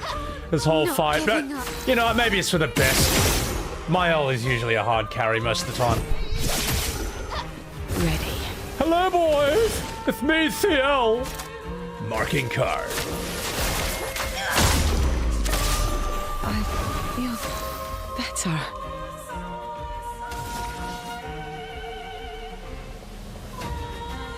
I haven't seen this in a while. Let's see. End slice! No. Be gone. Nice.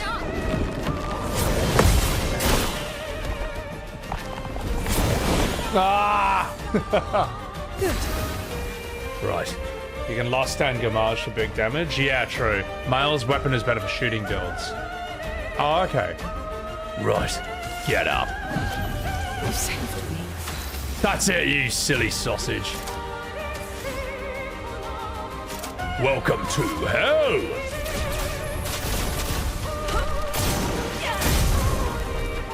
Here we go. All set.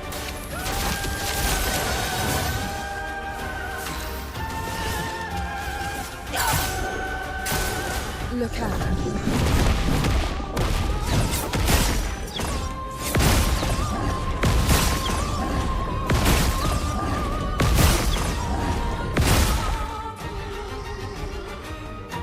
Not giving up. No, you should just give up Mael. Unless you can kill him with this move. Right in the penis. Stabbed his foreskin. Well, I guess she did do the killing blow at the end. Oh my god, is that a weapon for CL? Susaton. Hang on, let's have a look at this. Also, I'm gonna equip Lune's weapon because I realized I forgot to do that. Oh, what? No, that's right. I didn't upgrade it. That's why. Yeah, no, I'm still using Trebuchet for that reason.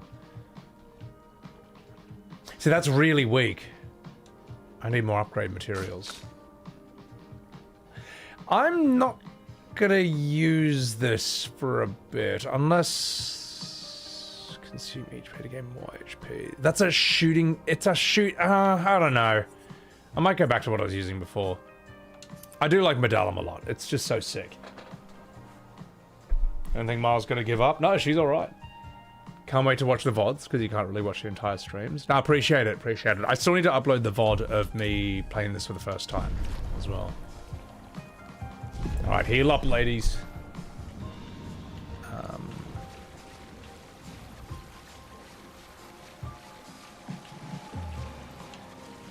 Let's keep exploring. Whee! That's everything here, right? Unless, no, you guys said that there's the chic outfits somewhere. Ooh, I will take this. I'll take this. Did you miss the Twitter drama, Rod? You did, but don't you worry. We're going to make that into a YouTube video. Great. Right. Mael is forcing everyone to have adventures. Listen, mate. She's the paintress, alright? She can do what she wants. So, climb the blocks? Maybe I will. Alright.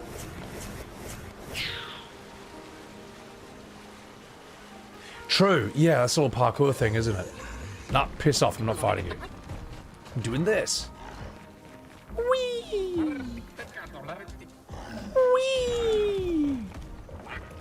I've seen the vendor. Yeah, yeah. Diving board, timeless seesaw. Oh yeah, no, I haven't done the diving game. I want to do that.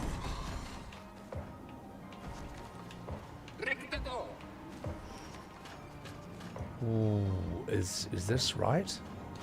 Ah. Okay, watch this.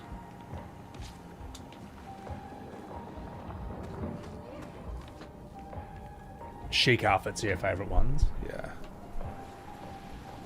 Metal Drummer, DLC question. Do I have plans to finish Dispatch? Yeah. No, this comes first, but I do want to finish Dispatch. I'm only halfway through. Look at these absolute god gamer skills right here.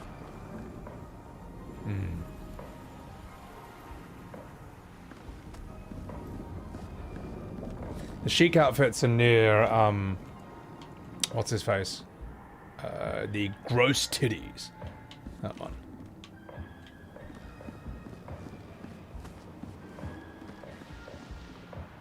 Oh, I see. Something up there. Okay.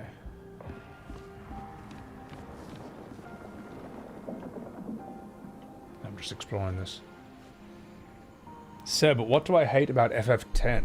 Don't really think about it too much. I could excuse the Titus laugh scene, right? If people could just admit that, yeah, that was a bad idea. That's cringe. And the fan base should have just said to Square, look, thank you for the meme, but please never do anything like that ever again. But instead, a bunch of people decided to die on the hill that the Titus laugh scene is the greatest thing since the Mona Lisa. And, yeah, and that Square should continuously make Final Fantasy cringe for the next 20 years, alright? They died, of all the hills they chose to die on, they chose that. And now we are where we are. And now we're in the situation we're in right now. That's what I'd say I don't like about FF10. Is that. And their brains are broken, these people. They don't understand that you can understand the scene and still think it's stupid. They think if you don't like it, it's because you didn't understand it. And if you do understand it, you have to like it. They can't comprehend the third option, that you understand it and you just think it's dumb. You think it's like, my god. They don't get it. It like defies the laws of physics to them. Such a thing is not biologically possible, is how they say it. What is there to understand? Oh, no, I mean, it makes sense in a stupid way. It makes sense like this, alright? Let's say you're walking down the street and someone kicks you in the balls. And you're like, oh god, that was horrible! What, why would you do that? And they're like, no, you don't understand. I meant to kick you in the balls. To which you then go, oh, you meant to do that! Oh, of course! Oh, that's brilliant! Please, sir, may I have another? Alright, that's the psychology of the Titus laugh defender. Love my YouTube videos, Lurk and Shadow. Appreciate that! Thank you very much! Thank you so much. Thank you so much. Shut the give me that. Excuse me! Oh, you're bad guys? Oh, okay. The psychology of the Titus laugh defender, right, is like, you go to a restaurant, and you order a bowl of pasta, and they bring you a bowl of shit. And you're like, what is this? Like, this is shit. And then the chef says, I meant it to be shit. And then you go, oh, it's meant to be shit. Oh, of course. Yum, yum, yum, yum, yum. All right, that's how Titus laugh defenders think. Okay, that's how they think the world works. All right, it's a literal, that scene is a literal mind virus that rewrites the neural pathways of the people who defend it. So, right, now watch this. Welcome to hell. Shake it! Oh! Fuck. Let us stain them. Your enemy prepares for the strongest cotton candy attack ever. You're damn straight. And I'm a little tricky. Converge. Song makes you move. It's so fun. If the worst thing about 10 is a single scene laughing awkwardly, it's still better than 90% of what Square Enix shits out these days. It is. It's kind of the only bad part of the game, I'd say. The problem is, it's bad because of what it resulted in for the next 20 years. Because people died on the hill of defending that scene, we then got Prompto. We then got Van. We then got, I don't know, probably Snow as well. So it's like, that scene, like, just doomed FF for the next 20 years. So. You asked one of your friends what he thought of you, and he said there's a decent guy in there somewhere. Wesley Times! I'll tell you what, I'm a very nice person, alright? But I do run out of patience with liars and bullies. Like you! No, not like you, I'm just fucking about. But you know who I mean. We all know who I mean. Aaron, thank you for that prime. Appreciate that. Thank you. Screech, the Gestrel kid on the plank who's blocking other Gestrels? You can do something funny? Appreciate that, Screech. I'll have a look at that in a bit. So, alright, let's give you all set. That's lucky. Oh, I fucked it. Good. Let's give you... Oh, we can't. Right, marking card. No more tricks. Okay. Do I think FF10 could use a remake? No, I think it's fine as is. As what we were saying before. Meet your reckoning. I think the HD remaster is all it ever needed, but the problem is they fucked their faces with it. They've got to, I don't know, maybe fix their faces, because it's not looking good. Shiku Trevor! Now. Huge. Celius, thank you for that prime. I should fight every enemy because they have good pictos. Yeah, I've noticed a lot of them drop it. Ooh, Breaking Death. Good stuff. Color of Lumina. I'll take it. Sandfall dropping SKA plushies. Okay. Stacy, why am I always causing Twitter drama? Thing is, right, there's that saying. In an age of lies, telling the truth is seen as a revolutionary act. All right? And quite frankly, I am just sick to death of the lying, the bullying, and the gaslighting that goes on in the JRPG community, whether it's about Final Fantasy or whether it's about this game. And, I go out and I tell the fucking truth about it, alright? If there's a lie, I'll fucking tackle it or dispel it or whatever you want to call it. And, that's it. That's it. Does that sound pretentious to say? Sure, but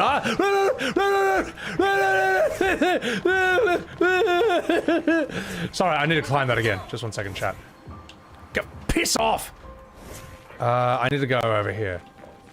So I gotta climb up there, right? Okay, cool. Can you fuck off, you bastard? Sorry, hang on. Before I was so rudely interrupted. Like, for example, saying that, like, I don't know, FF7 Remake is not 95% the same as the original, alright? That is a fact. That is a verifiable, demonstrable fact. And yet saying that will cause, like, thousands of people to want you to die. To wish death upon you, alright? So, fuck it. I'm gonna say it anyway. Because it's just bullshit. It's ridiculous. So, or the various lies and bullshit they start against this. Alright. I fell, I didn't get everything. Yeah. I didn't choose the life, it chose me. Alright. Let's keep going. Do I have a plan on playing Chained Echoes? Yeah, no, Chained Echoes looks sick. It looks really cool. Are you... Look at this little bastard down there. Let's go! They'll freak because it's technically a not objectively universal truth, yeah.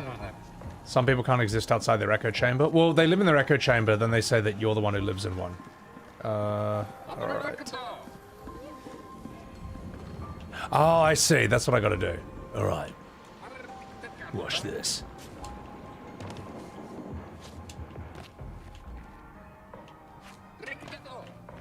Let's go! I think we'll just walk into that, right? Yeah. Gotcha. I need to change Lune's stats to match her weapons. Yeah, well, I want to level up her flame weapon to the max, but... Right now, her best damage weapon is the one she's got right now, so... You finish E33 and never finish the stage. Where is it? Fly around on SKA near Lumiere to the east and you'll find this. Yeah. Buy checkmark. Step 1, buy checkmark. 2, say FF8 sucks in every RPG post. Step 3, question mark. Step 4, profit. Well, I have a blue checkmark, but the reason I have that is so I can write longer posts with longer videos. So I can basically be even more annoying on Twitter than if I didn't have one. I don't get paid for that, by the way. You need a blue one in order to be eligible to get paid. I'm gonna do this. Fuck. Ooh. But you don't get paid per tweet unless you hit a certain amount of engagement in a certain amount of time, and I'm not there. But I don't care either. That's not why I do it. Let's see what this is. And the fact that there are people who think that the only possible incentive for criticizing the abysmal state of modern Final Fantasy is for money, that tells you more about how they think than anything else. They actually can't see this in terms of like without money in the equation. The problem is, if you only think like that, you'll never figure out why. You'll never figure out why I make the content I make. On critical... Oh, that's a good one, yeah.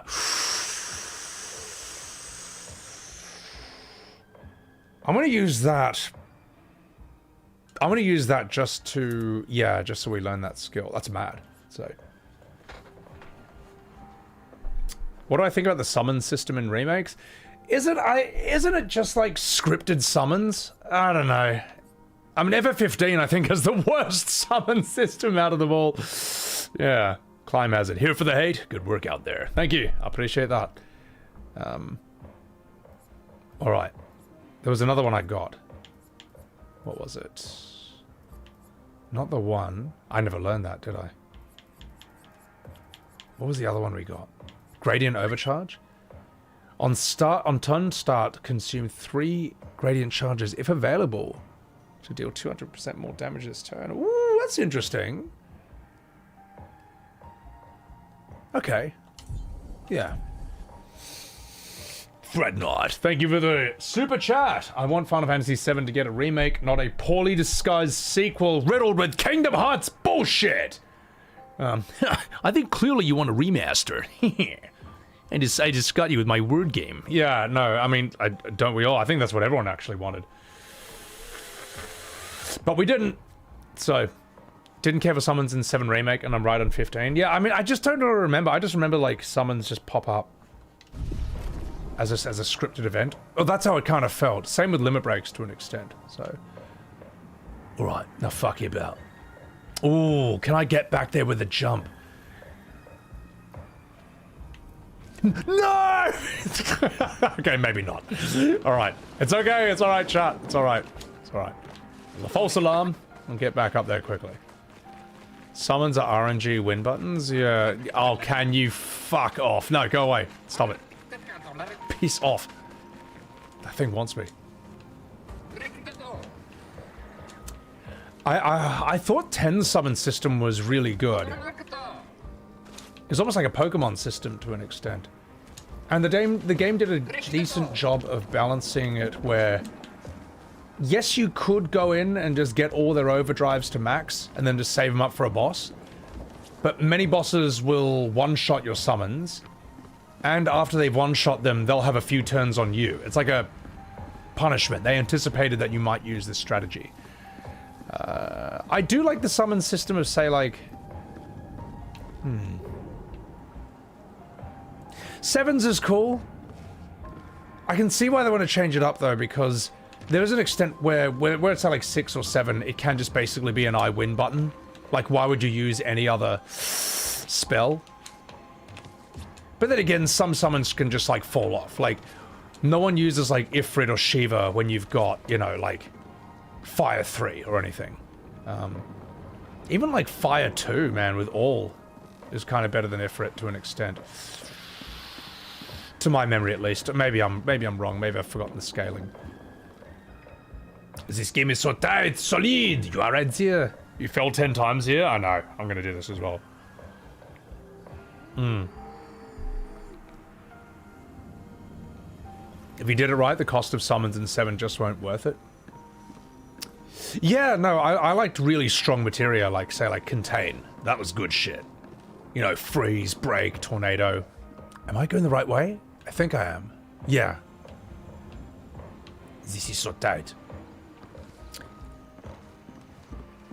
Yeah, I don't know, I think 10's system is really good. It's really fun. 9 is also really good in that only Ico and Garnet can summon. Like, everyone's sort of specialized the way that FF6 is. Okay, got it.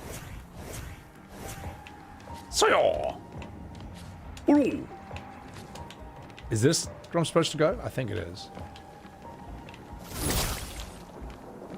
Aha! Behold. Comet 1? Comet 1 is sick. Comet 2's mad as well, but I feel like Comet just does the same damage anyway, so. Knights of the Round? how are you gonna do Knights of the Round in remake system? I don't know. Yeah. I get a bad feeling that the weird weapons, you know, the big fish baby weapons we got in Rebirth, they're gonna like evolve into Emerald or Ruby weapon for part 3. But I think it's more likely that Emerald and Ruby weapon are just gonna be paid DLC. I think that's a much funnier answer. And also more likely. So Ico summons like Phoenix and Medine were good. Yeah, no, Phoenix and Medine are sick. Bahamut was sick in 9. I would argue though, I personally think the summons in 8 look the coolest out of that whole 7, 8, 9 run. Like, Ifrit is just a beast, man. Shiva is just awesome in 8. But then, oh god, man, 10 also has amazing looking summons. Shiva in 10, I think, is the best looking Shiva out of all of them. She's just amazing. Like, super creative and unique design, but also doesn't feel over-designed the way a lot of new stuff does. Just a beautiful character. Diablos is sick. Actually, Diablos might be one of the coolest summons ever. Hang on. God, I thought it glitched for a second. Alright, let's get back over here. You present for me? Uh-oh. Wait, is this Chromatic Francois? Right. Let's do this then. Elemental Tricky! Good. See how much damage you can take. Elemental Genesis!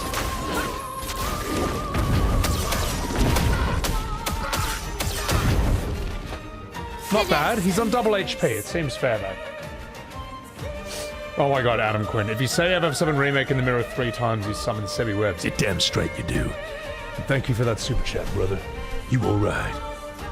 Alright, the summons in 10 were peak, Austin. I thought they were so good. I thought, like, Yojimbo, Bahamut, it was, like, super different from the way all these have been designed before, but it's so iconic and they look so cool. Oh man, they were sick. Alright. Let's see how you take a sword belly.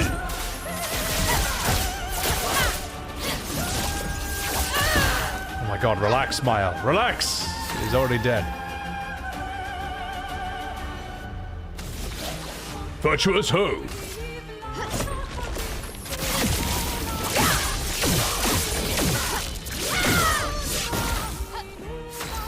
Hello, boys! It's me, CL. That's lucky. Good. Alright. Let's give you... Marking card. Alright. Let's see what his next attack is. Wish me luck.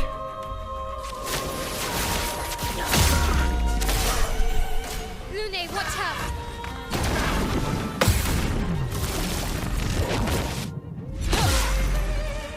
Take your shot. No, not the cotton candy! Oh my god! I can't believe I first tried that. The strongest rainbow attack ever. FF8 music was the only thing it had going for it. No, 8's music, its graphics, visual design, its visuals and its music carried the whole thing, I thought. How the fuck did I parry that? I am that damn good. Alright. Let's see. You gotta fight Ruby Weapon for $29.99. Adasan, you're calling it now? Ruby and Diamond Weapon VR. DLC locked behind a Chadley origin story that's 4 hours long with a default battle theme for $13.95. I just wouldn't be. Yeah, thank you for the super chat, and I wouldn't be surprised. Also, don't give them ideas. Just kidding. They already have that idea. You know that's what they're gonna do. Right.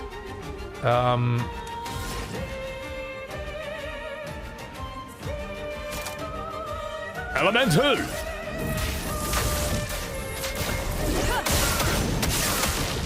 Let's keep going. Time for you to go to hell! God, that's a good move. Oh, God damn it, you and your cotton candy. fuck you.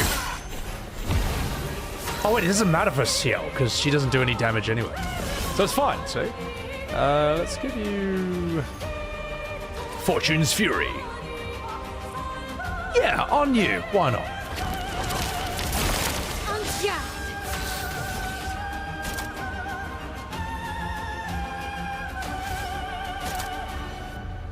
Let's do Fluent Fury. Haven't done this in a while. I love the unnecessary backflip. Right. Alright, let's see if I can parry his next attack.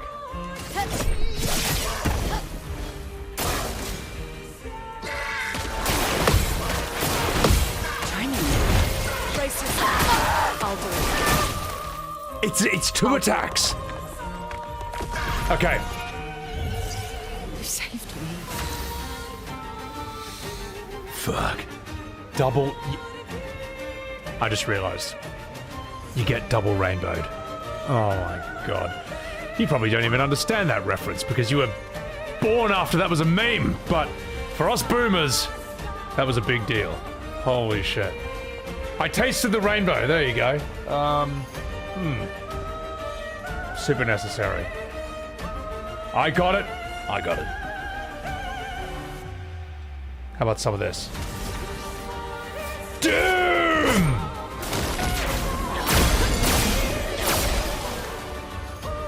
Here we go. Right. Let that be a lesson to you. Let's give, intervention. Your turn to shine. Let's spill some ink. Yeah. Double rainbowed across the sky. Yeah. Actually, that could be a fun little clip, I would say. Okay, the double rainbow. All right. Use a gift card to buy it on Steam was 80% off and you still feel robbed deepest. That's the thing, even if you play it for free, you're still paying like 50 hours of your life and energy getting bored and having your childhood memories ruined at the same time. So, you know. Right, now fuck you about. Last chance. Last chance. Oh, that's useless, because I'm covered in cotton candy. Fuck. Alright, mate. Bet you think you're pretty tough, don't ya? Ya drongo? That's never gonna get old to me. This will hurt. Not looking good. It's not looking good, Mael. Give yourself, healing. Nice. Let me flow. Shinku! Hell! Oh, fucked it. Whoops. Oh, I'm still covered in cotton candy. I just realized it. Ray. Oh well. Get it off. Good. Better luck than the ultimate boss. Oh, I touched upon Oscar last stream. But, you know, that's gonna be the real fight here. So, the cotton candy was made to build counter one-shot builds. I respect that. It's a smart way to deal with, you know, Stendhal. Meet your record. All right, what do you got? Come at me.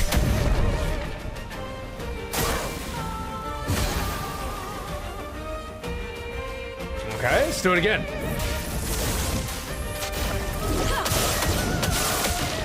The storm is coming. Team Cherry, what, Hollow Knight people announced free DLC 25 minutes ago? I wonder if they learned from this. They're like, you know what, why not? Alpacalypse, thank you for the raid. Appreciate that. Charles, this place looks like Alice in Wonderland. It does, it's, yeah, a really dangerous Alice in Wonderland. Right, let's do this.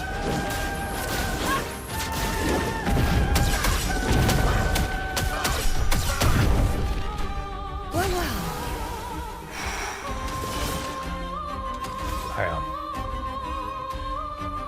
Let's do this. Marking card. When you use heal tints, they remove cotton candies. Ah, thank you, Bernard. Appreciate that. Appreciate that. And thank you for that $9 super chat, or $10. You having fun with the Twitter drama, Fabio? I've just had up to here, mate. I'm sick of seeing bullshit lies, and you can lie, but I'm sick of watching these people control the conversation. Not fully control it, but a part of it. And I'm just like, fuck it, I'm stepping in. I'm gonna say something. Right, now enough fucking about. I don't have it. Alright, let's,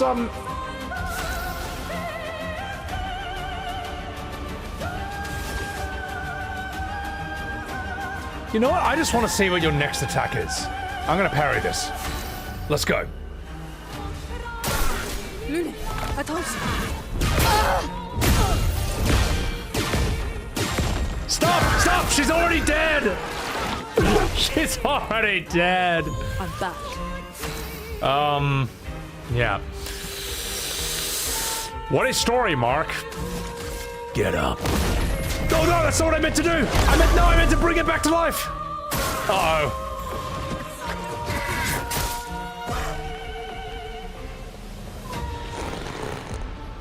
I meant to use a revive.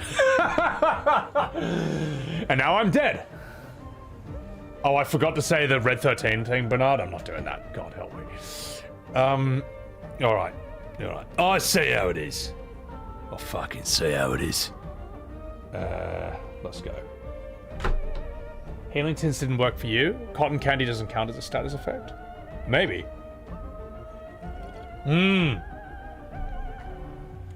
Elmaker? Knew I was going to come back to E33? Of course! Why would I not? Your wife says this area gives her Hansel and Gretel vibes, which is cool with the brother-sister thing going on. Okay. Yeah, I can see that. After seeing this for the first time... Let's see. T. Corgi just finished this for the first time the other day after seeing its sweep at the Game Awards.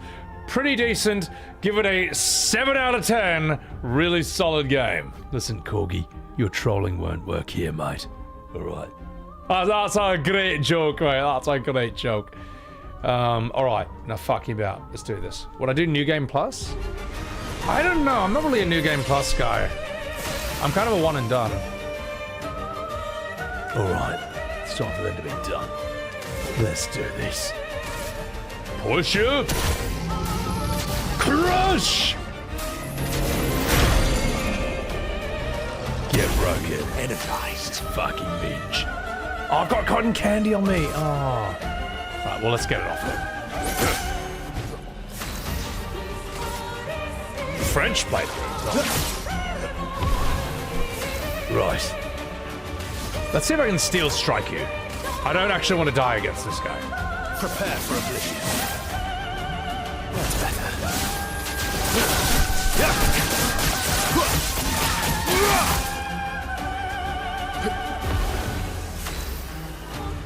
One more. Okay, one more. Let's see what he does. Energized. You know what? Let's be able to take a hit. Time for mayhem. Okay, let's see what he's got up his sleeve. Why, yes, I love a dance.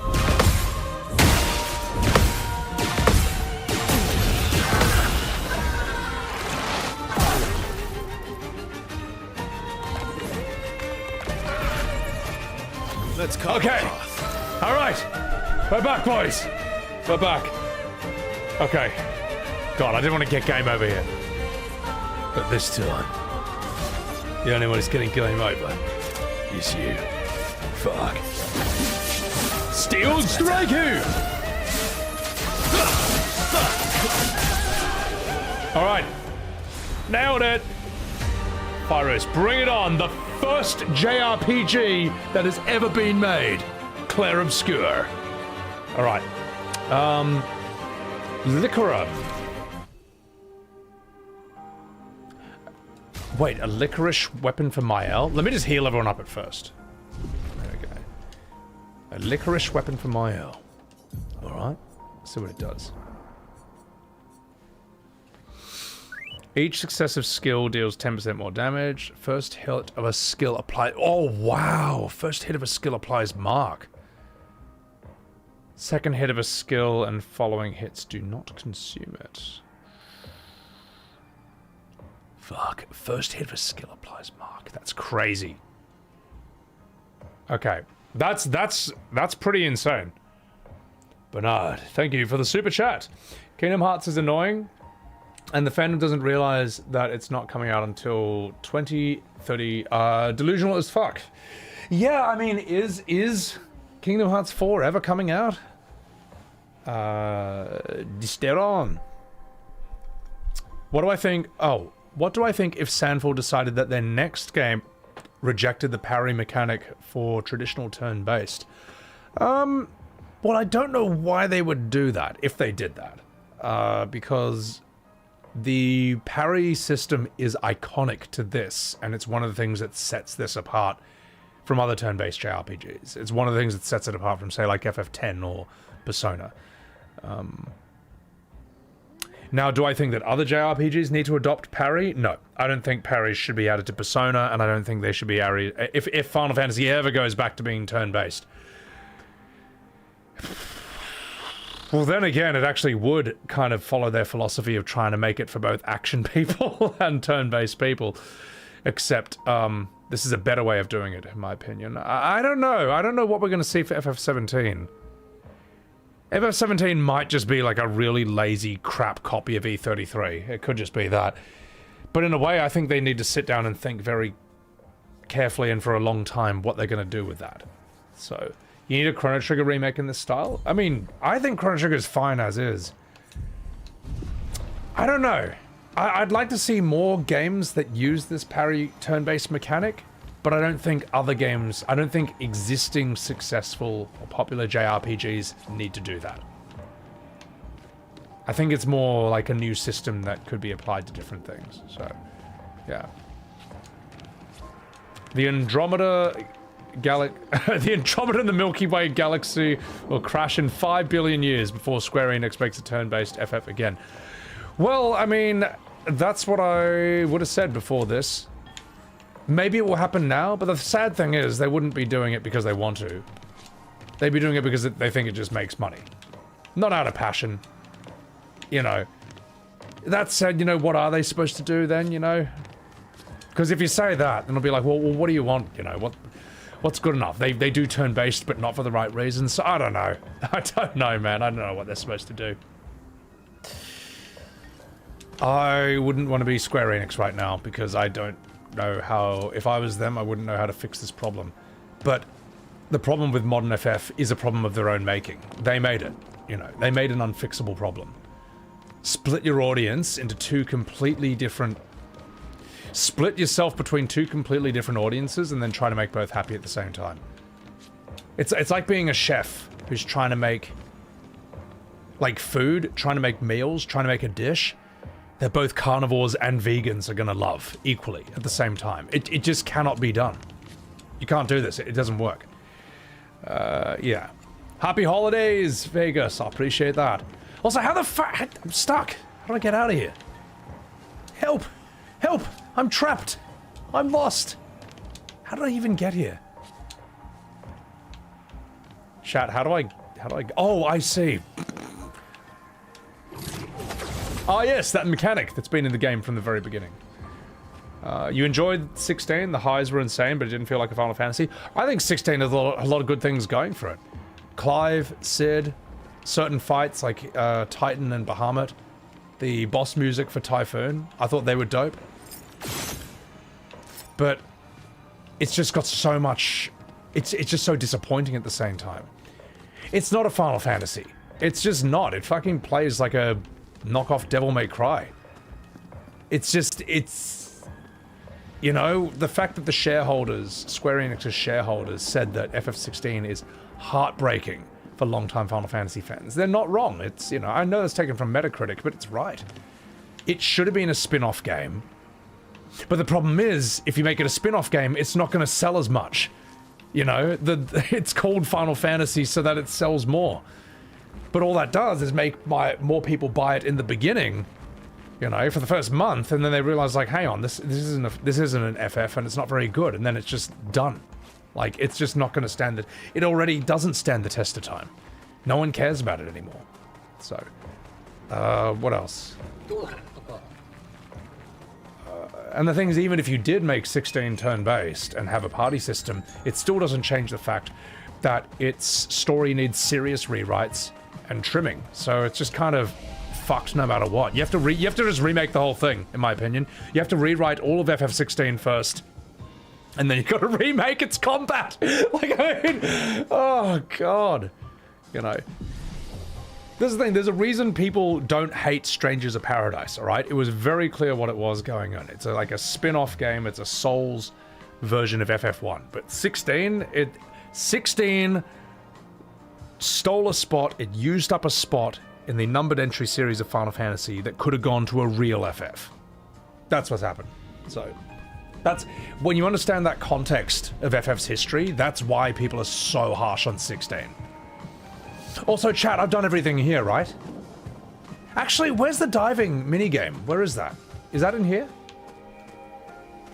Ben Star deserved that VA award last year, in your opinion? Over Astarion? I don't know. Because the thing is, Astarion had a better script to work with than Clive. But I think Ben Star did the best he could with the dialogue they gave him in 16. I thought that was one of the best things that came out of 16 was him. So... yeah. Sorry, question chat. The diving game, is that here? In this area? Because I don't think I missed that. I mean, sorry, I think I missed that here. You gotta go to the sailboat under the waterfall. Ah, appreciate that. Appreciate that.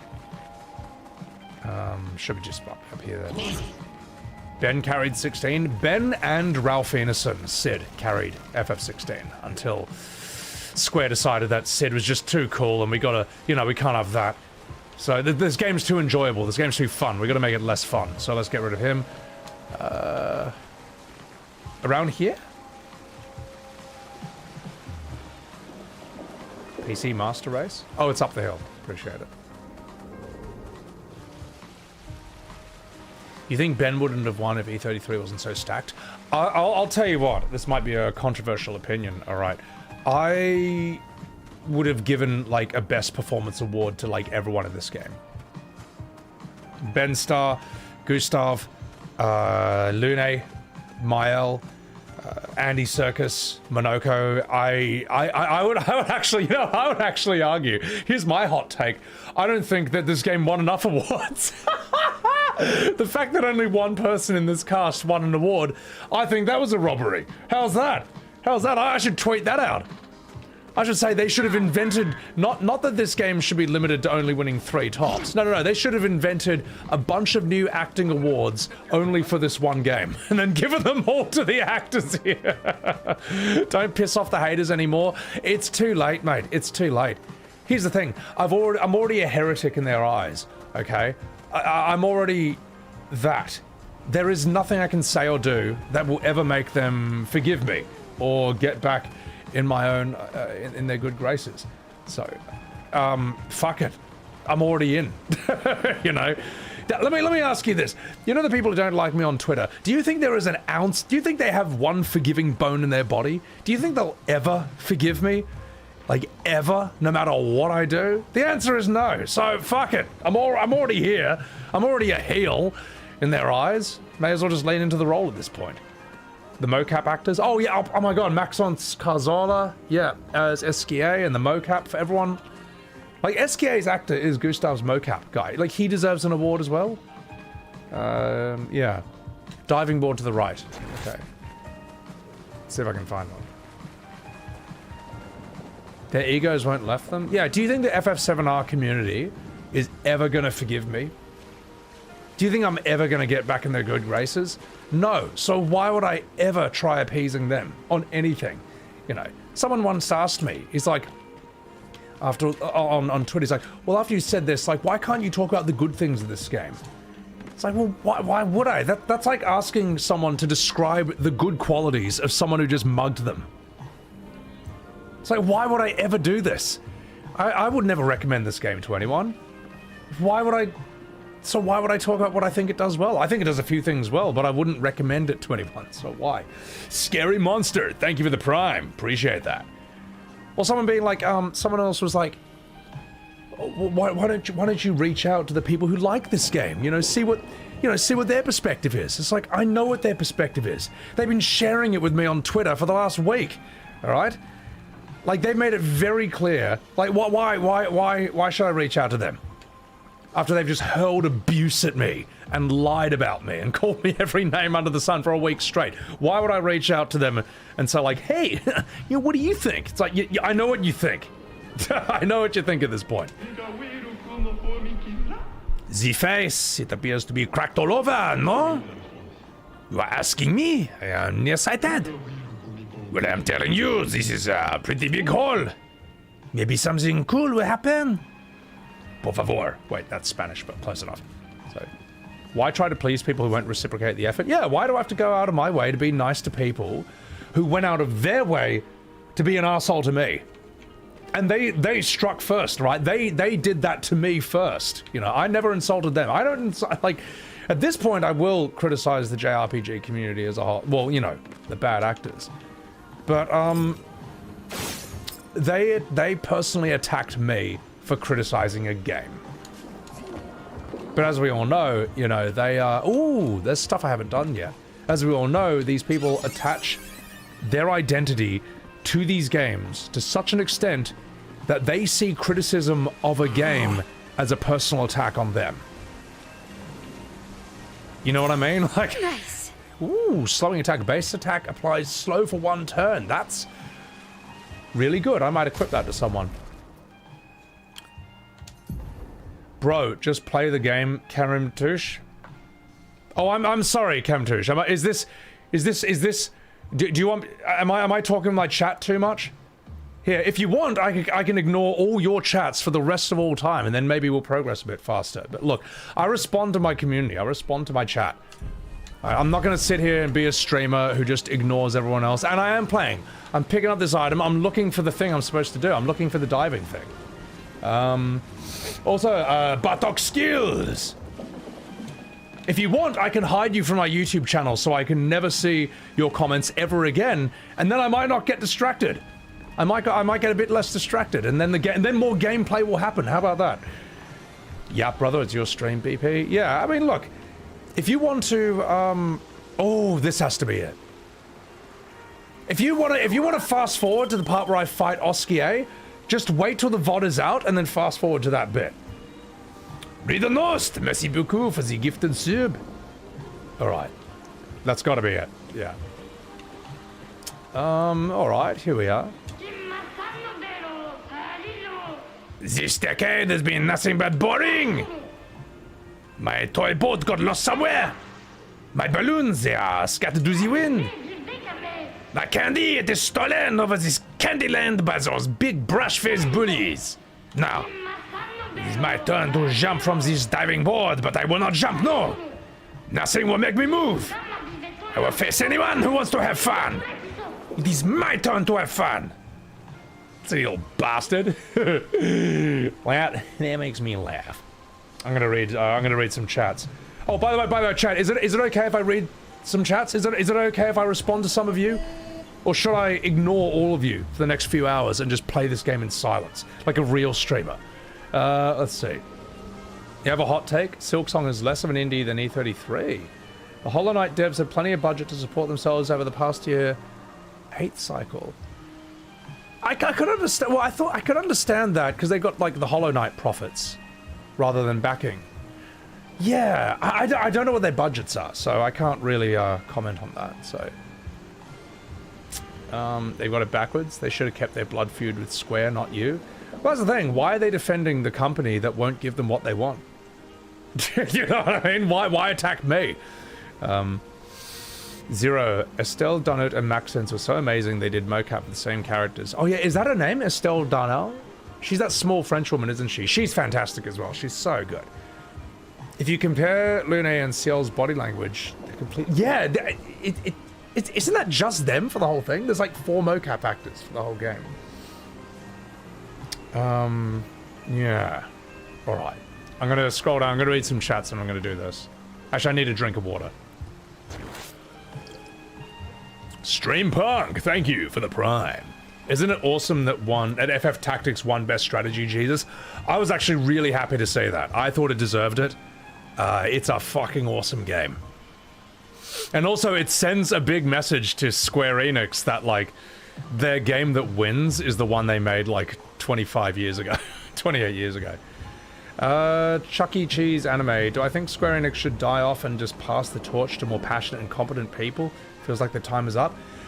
I don't know, man. Like, they should just give away the... I don't know. They should just give away the... They should sell or give away the Final Fantasy catalog to game companies that will remake them better and actually give a shit. I don't know. What else am I supposed to say? You know. Maximilian, you don't always agree with my takes on modern FF, but you respect the opinion and you're entertaining, so that helps. I appreciate that. Thank you. Thank you. Alright. Alright. Alright. Enough fucking about. Let's do that. Let's do this. I don't know, man. Just give FF7. Give it all to Capcom. They know how to remake a game. I don't know. How can you give them what they want when they can't admit what they really want, Brian? Well, that's the thing. They just gaslight themselves and then they attack anyone who points out that the Emperor has no clothes. You're right. Let's do this. Nothing will make me move! Do I have to fight you?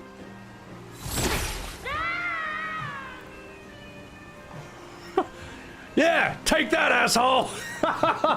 Hey, it's like Baldur's Gate 3 all over again. I throw a lot of kids off bridges in that game. I always save scum, you know. So I didn't have to live. I never had to face the consequences of my actions. Oh, that is so funny. Holy shit. Isquario! That is hilarious. I'm gonna clip that. Alright, that's cool. Throw kid off diving board. That made me laugh. Alright, let's do this. So next flag should get those outfits. Let me have a look at this weapon.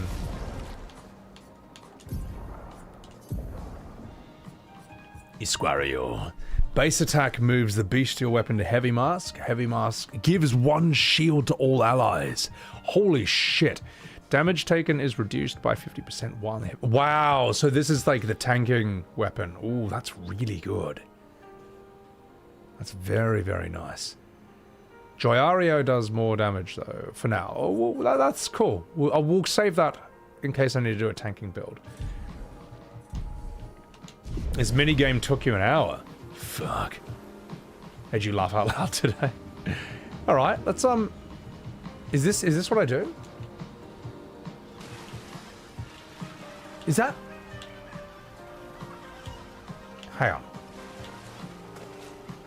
Unless I'm supposed to land in those rings? Let's have a chat with you.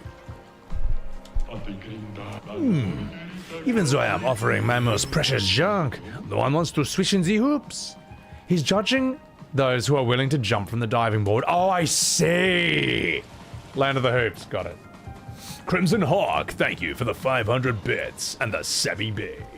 Floppy chest balls. No water, Bree. Just play the game, Bree. Oh yeah, sorry. Oh yeah. Do you mind if I take a sip of water, chat?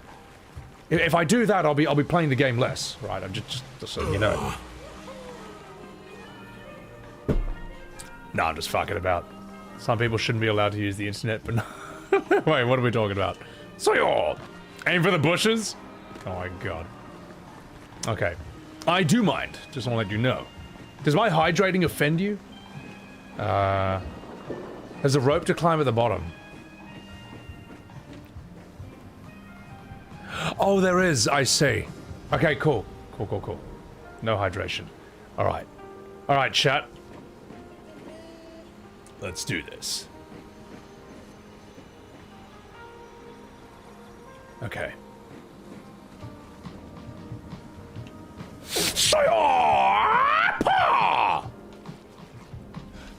Does that count? Because I landed on this. I don't know if that counts or not. I don't know if it will let me know. Aw. Damn. Oh, so you can't even touch the side. Oh, wow. It's the side it's not in. Oh, God, that's hard. Okay. Have I got any words of wisdom to get into FF10? You're trying to have a shift of perspective, not to get bothered by the old graphics, presentation, cringe. You got to look at FF10 as a product of its time. I would say that with any classic FF. Like, just look at it as, like, it was basically one of the best games in the world for 2001. But yeah, look, a lot of the voice acting is a meme. A lot of it's, like, cringe. The best voice acting in FF10 is Auron, Riku, and Lulu. Auron is just brilliant. Riku is Tara Strong, and she's just fantastic. Lulu's VA isn't actually as good as theirs, but she's so hot that it just doesn't matter. it's just fine. We can all forgive her. Yeah. All right. Now fuck you about. Watch this.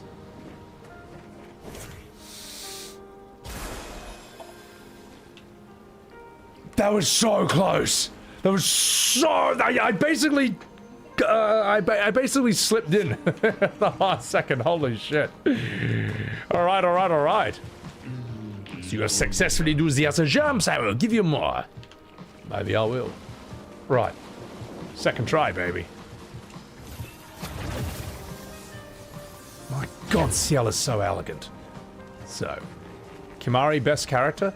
See, I don't think he is. I think Kimahri is one of the worst blue mages, to be honest. I think he looks really cool, but I think he's quite boring. And I don't think he's very useful either. And Square never quite figured out... I'm going to say something controversial. Square never quite... had a lot of difficulty figuring out blue mages, in a way. Because in FF7, I think it's too strong. I think enemy skill is too strong. But in FF10, it's too weak. You know, it's like... And in FF8, it's too weak as well. You know, it's gated behind limit breaks. But it's not as good as other characters' limit breaks. So, I don't know. And it also sucks that you can only do a blue magic thing for a limit break. It's not enough. Queena's blue magic is good, but it's a fucking pain in the ass to get it. Like, oh god, lower enemies' HP to 25%, then eat them. But then you accidentally kill them in the process. Oh god, it's torture. It's torture. Oh, and it tastes bad because you don't even know what gives you a skill. No. This figured it out with Monoko. Kill the enemy once with him in your party, you get it. That's it. It's fine. It's fine. Now watch me get this. Oh, no, I know what to do. Alright, cool. Oh, I think I know what to do. Yeah. You think FF14's Blue Mage is the best rendition? I have an issue with that. See, I haven't played it, but the fact that Blue Mage is like a... It's not a real class in 14. Can I talk to you? I'll finish this thought and then I'll do that. Like, you can't do world first with a Blue Mage. You're gated out of content with a Blue Mage. Now, World of Warcraft didn't have this problem, okay? Druid is basically that class, but it's still normal like everything else. Did someone warn you guys already? About what? You may have encountered some of our recreational buddies. They are so damn fun, but do not be alarmed when they run at you. They just want to give you guys tickles. Deadly tickles, no doubt. Oh my god, recreational buddies. I would argue that Monoko is the best blue mage we've seen in like more than 20 years. I think he's better than Kimahri. I would say Queen is probably the last great blue mage we saw in FF. Quistis is cool, but again, she's gated behind limit breaks. Damn, I'm good. Alright, give me this. Successfully do the other jumps, I will give you more. Ooh, who got that? Was that you, Mael? I think that was you. Hang on. God, how do I even do this again? In a way, this ratty raccoon's bun kind of works for her because she's younger, but I still want... Ooh, that's really good. I still love this, though. Actually, no, where's real Mael? That's the shit. Yeah. How did that not break her ankles? We're in Candyland, that's why. You know what would be really funny for this aesthetic? Would be like, does anyone remember Charlie the Unicorn? If you're old like me, you do. I feel like Charlie the Unicorn or those two horrible bastards who basically fuck him up every episode. They'd be funny little Superboss references here. Yeah, Candy Mountain, Charlie. I feel like they would be really funny enemies here. But maybe it's a bit too on the nose. They'd fit right in. They'd actually fit right in. You know.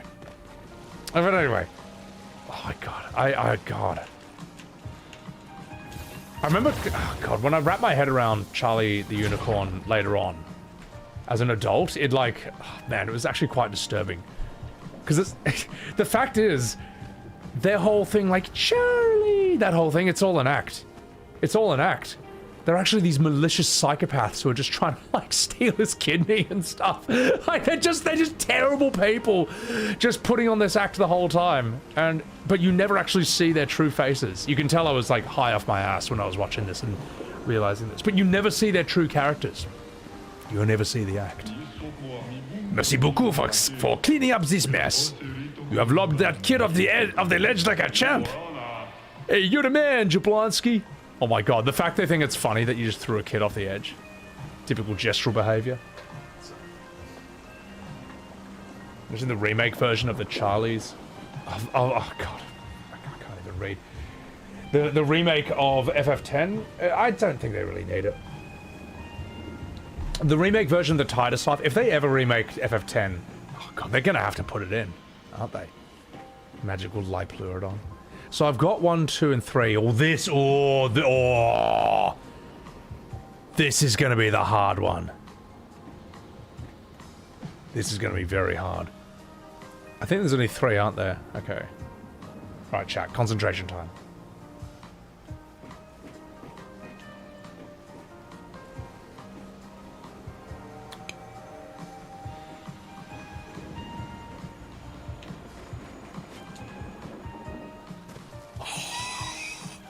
Not bad for a first attempt, though. Not bad for a first attempt. Welcome to hell. Yeah. No spoilers, no pro tips. I bet you I could first try this without even positioning. Oh! No, you gotta be even further to the edge than that. Okay. Simon is nothing compared to this ring.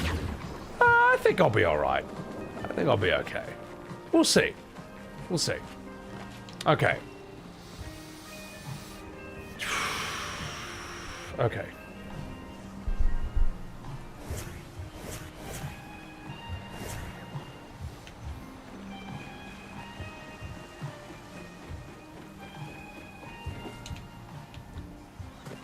No, that was. I didn't even look. This is sick. This is so mad.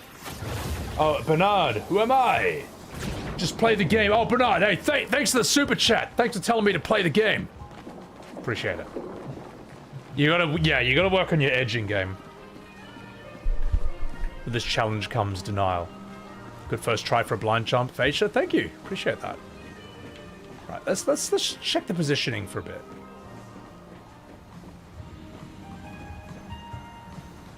Let's actually see the limits. I see. That's the limit. Okay, cool. All right, now we know. That was a test. That was for science. So let's lose CL. She does have longer legs. And she's rather fetching. My god, she looks good in this baguette outfit. Such an elegant woman. Alright, let's do this.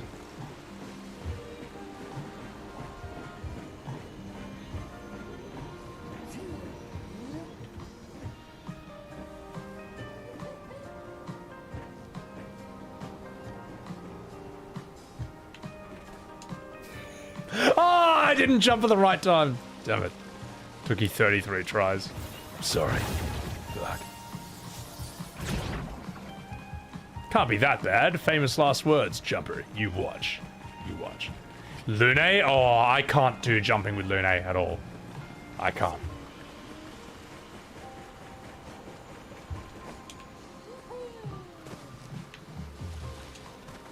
I will do this. This will happen. Excited for Simon on round 2. Oh, the new Simon is nuts, man. That guy's intense as fuck.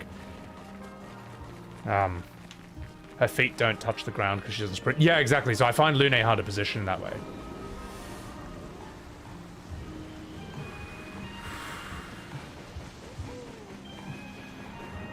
Oh no, I'm not jumping at the right time. Okay. Damn, thought my reflexes would be faster than that. 3 hours later. Hey, you look, mate, you watch. You watch. And again, no, my best platforming is with my L. That's what I did all the gestural beaches for. AI generated game, K player. Ha! That's a great work of comedy. Should be on radio with that kind of humor. Now watch this. No, I didn't. You fuck you. Sorry, my bad. So wow, that timing is quite tight, isn't it? What do I expect from their next series? I would think it's cool if they did a science fiction, like a Mass Effect game that plays like this. That would be completely different. But they could also do something else built in this world, or Claire Obscure. So I don't know. Okay. Just 1 second.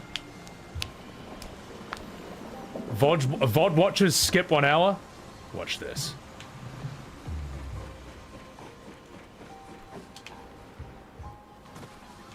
Oh, come on, you piece of shit! That would have been a really good clip, though, if it happened. But, you know, it was sort of there. Sort of there. Have I seen the AI E33 videos? I have not, no. 33 pixels away. Skip 2 hours? No. Watch this.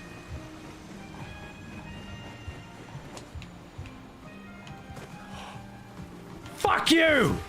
Sorry. Hang on. Oh, damn it, you drongo! What games are you planning on playing once you're done with this one? Okay, you know what? I'll just spoil it right now, guys. I was thinking of starting 2026 with a bang, with a full playthrough of the original Final Fantasy VII. Fully voice acted by Academy Award-winning streamers, Sebi Webbs TV. And also with... We can just talk about why these scenes and why these things work so well. Why they're so good. So it'd be like a voice-acted commentary playthrough of that.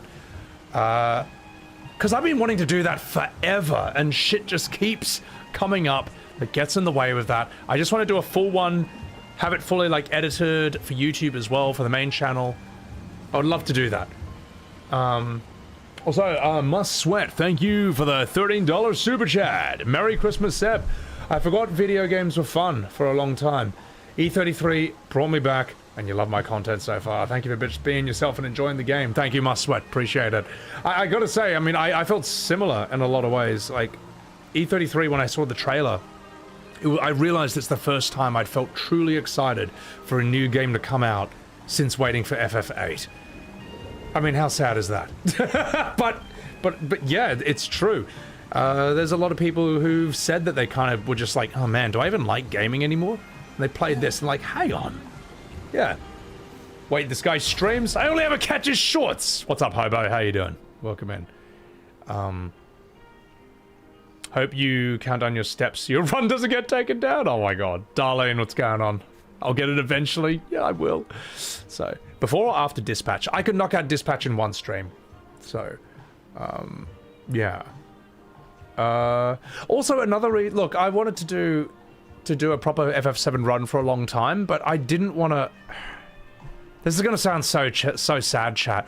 I was so pissed off after Rebirth and the absolute gaslight culture surrounding it that thinking about OG FF7 actually made me sad. And you know where I realized the evidence of that was... I'm going to finish the story, then I'm going to jump off and hit this ring. I was with a friend and we were just looking at different Twitch streams and we were looking at the FF7 category. I was like, hey, there's the FF7 24/7 channel. That just streams like long playthroughs from start to finish. I'm like, why did I unfollow this? I thought I was following this. And then I was like, oh no, I remember. I used to have that on my second monitor. And I unfollowed it on purpose. I had to unfollow it. Because every time I saw it, I felt sad. Like, that's how badly Rebirth fucked me up. And the gaslight culture surrounding that is that it made me sad to even look at the original game again. I unfollowed it to not be reminded of it anymore. How depressing is that, mate? You know? And so the fact that when I was looking at this again, I was like, oh, I unfollowed it again. And I followed it again in 1 second recently. And that was weird. I was like, no, I'm sort of over this now. Making videos for 6 months straight and tweets that have annoyed everyone else, that have annoyed the Gaslight community, has made me feel good enough has made me feel better. That was therapeutic enough. Then now I can look at the OG again. You watch that channel when no one else is streaming and no one ever talks in the chat material. I'm often lurking there, so. All right, enough fucking about. What gaslight culture, Tomberry? Basically saying that, like, the remakes are 95% the same as the original in terms of character tone, story, etc. No, they're not. Everyone knows they're not. So, but you can already see that on my YouTube and Twitter and so on and so forth.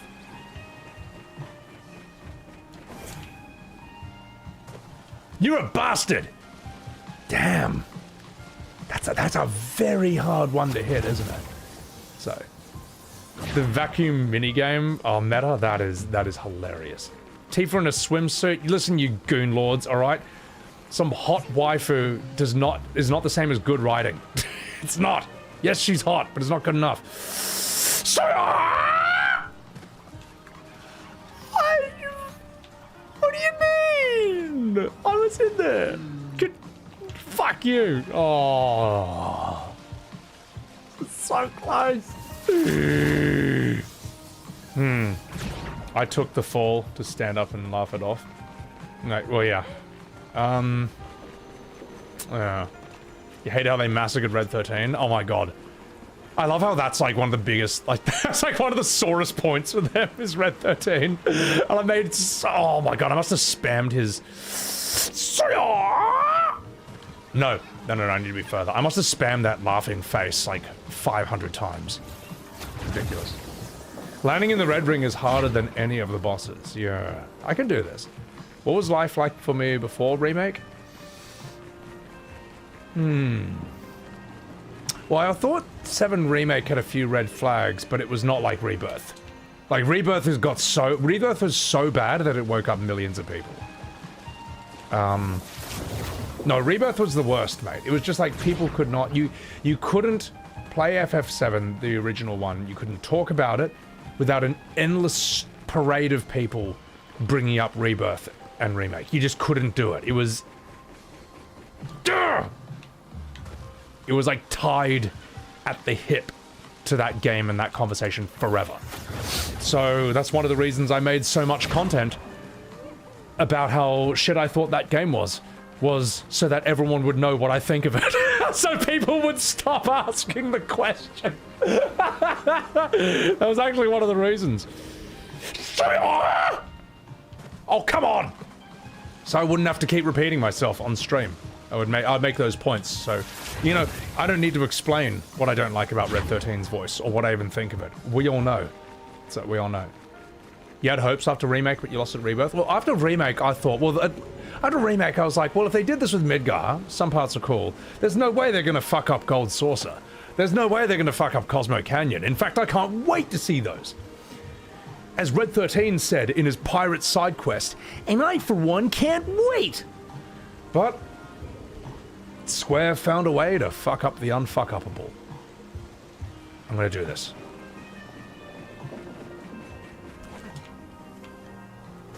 Oh, come on! God, that is really hard. Cosmo Canyon made you quit the game, Bang. It's not great. You're right. You have to be the absolute edge. Dario, the worst thing has to be what they did to Sid. Here's the crazy thing. Every part of Rebirth is the worst part of the game. You think Sid's the worst thing. And then you remember Red 13. You think Red 13's the worst thing. Then you remember Eris's death. You think Eris's death's the worst thing, then you remember Dyne. It's all the worst thing. Then you remember Cosmo Can the gold saucer dance scene. You know what I mean? It's all the worst thing. Then you remember Yuffie. Then you remember Sephiroth. Then you remember Cloud. Everything in that game is the worst thing, but it's all the worst thing in different ways. So you keep forgetting that there's something even worse than what you're looking at. I was so close! Oh my god. The rude ball bard! That's the worst scene! It's every scene in that game is the worst scene in the game. Katsith box throwing! It's just, you know what I mean? It's ridiculous. I feel like, you know, it'd be a really funny YouTube video chat. Would be like a Watch Mojo style video. A Watch Hojo. Top 10 worst scenes in FF7 Rebirth. And just like, I'll just be American the whole time. It's like, the worst scenes in FF7 Rebirth. And just like, I don't know. I feel like that could be a funny little video. I also need to rank all the worst side quests as well. That could be hilarious. Red 13 moonwalking. That's the worst scene. Oh, pfft. Not going to talk about that attempt. God, that's rough. It added so much to his character. What, cringe factor? It added me wanting to punch myself in the face after seeing it? Right. Right, we're gonna do this. We're gonna do this. We can do this. All 10 are just the same clip? Oh my god. Alright, I'm gonna do this. No! That was not a good attempt. Top 10 Drongos? Oh, Jesus. Why is it funny to watch me rave on about this? Because that game is the gift that keeps on giving. And by gift, I mean hatred!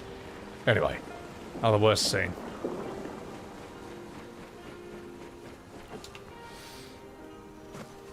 You...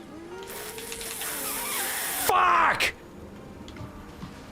That was... Oh, come on, Sandfall. I made it. I was in.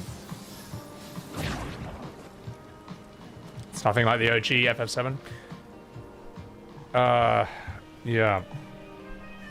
Guess I should have watched some other content before joining the stream today, Lebt. Ah, you'll be alright.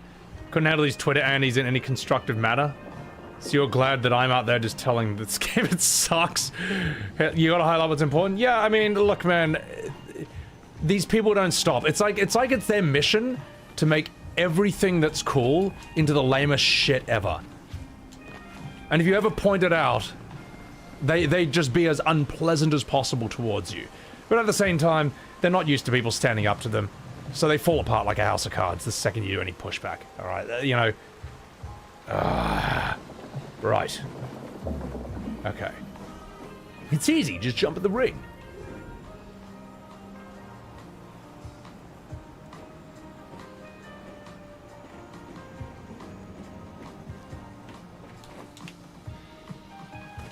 You're a penis.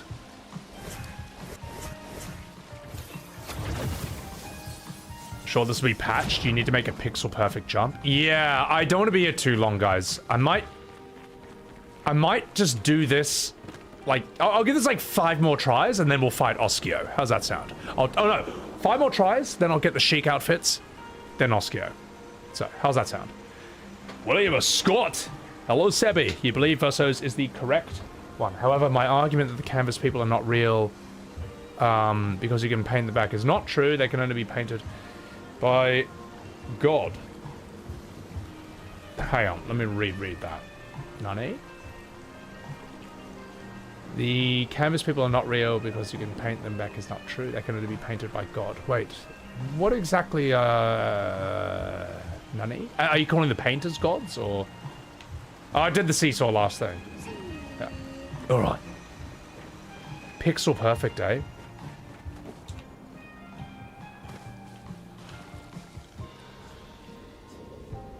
Alright, that's it!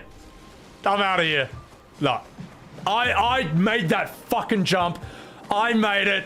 Alright, bullshit. Worst game ever. This game deserved to win 0 awards. No, it should have won the award for worst game.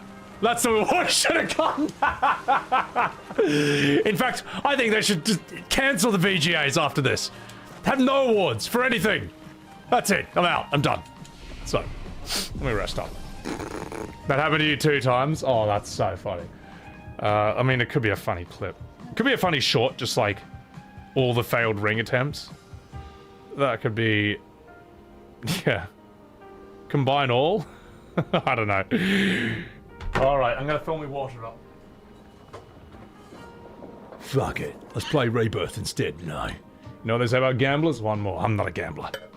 So, 7 out of 10. Too much water and donuts. Yeah.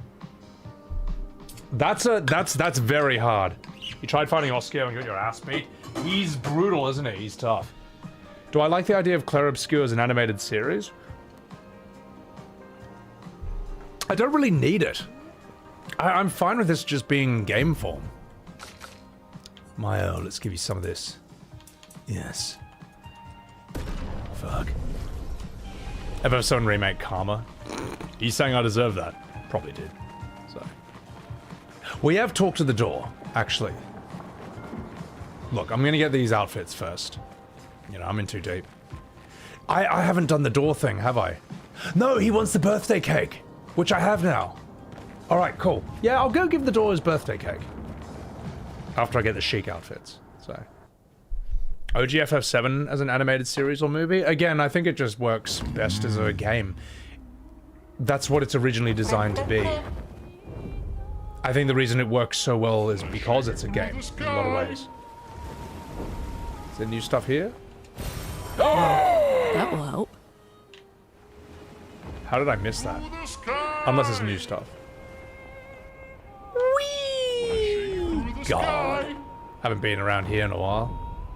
So. Most exciting thing about the DLC? For me, it is absolutely the super bosses. Verso's Drafts is cool as a bonus area, but seeing how outrageous these super bosses are, it gave me that Goku feeling where he's excited to fight someone who's just like absurdly strong. So, someone new. Game's your favorite storytelling medium, so you're inclined to agree. Yeah, it's like some things work best as a movie, best as a show, best as a comic book, best as a book, and so on and so forth. Pickle tickle! This game is so fun, so tight. For those who come after. Also, I'm lagging. Merci beaucoup for the Subaru. I'm wondering if, hang on. Maybe I need to turn the graphics down a wee tad. Maybe that's why I'm... What do I have? High is pretty good. Alright. Now, where is the gross titty? Where are you again? You're near the station, I think. Oh, where are you? Carbot Francois ending is the true ending. Yeah, he's a good... he's a good bloke. He's a fun character. Ride of Minoko Station. Fuck, where is that again? God, I used to remember where all this was. Kangaranga, thank you for the prime. I think it's down here. Yep, here it is. Map? I will never look at the map. Do I do voice acting? Well, I've been to acting school, and the voice part was my favorite part of it all. And I've done, like, specific voice training as well. But I haven't really applied to do anything. I'd rather just... I'm having too much fun doing Twitch, doing YouTube, and arguing with people as a form of turn-based combat, as a form of PvP. It's like my favorite thing to do right now. So, yeah. Look for an orange field. Alright, this has got to be it. That's it, right? Is Sandfall gave a call? If they ever wanted me for anything, I am right here. But also, I wouldn't be I think, you know. It's not like something like, I have to do this. It's, to the left, okay.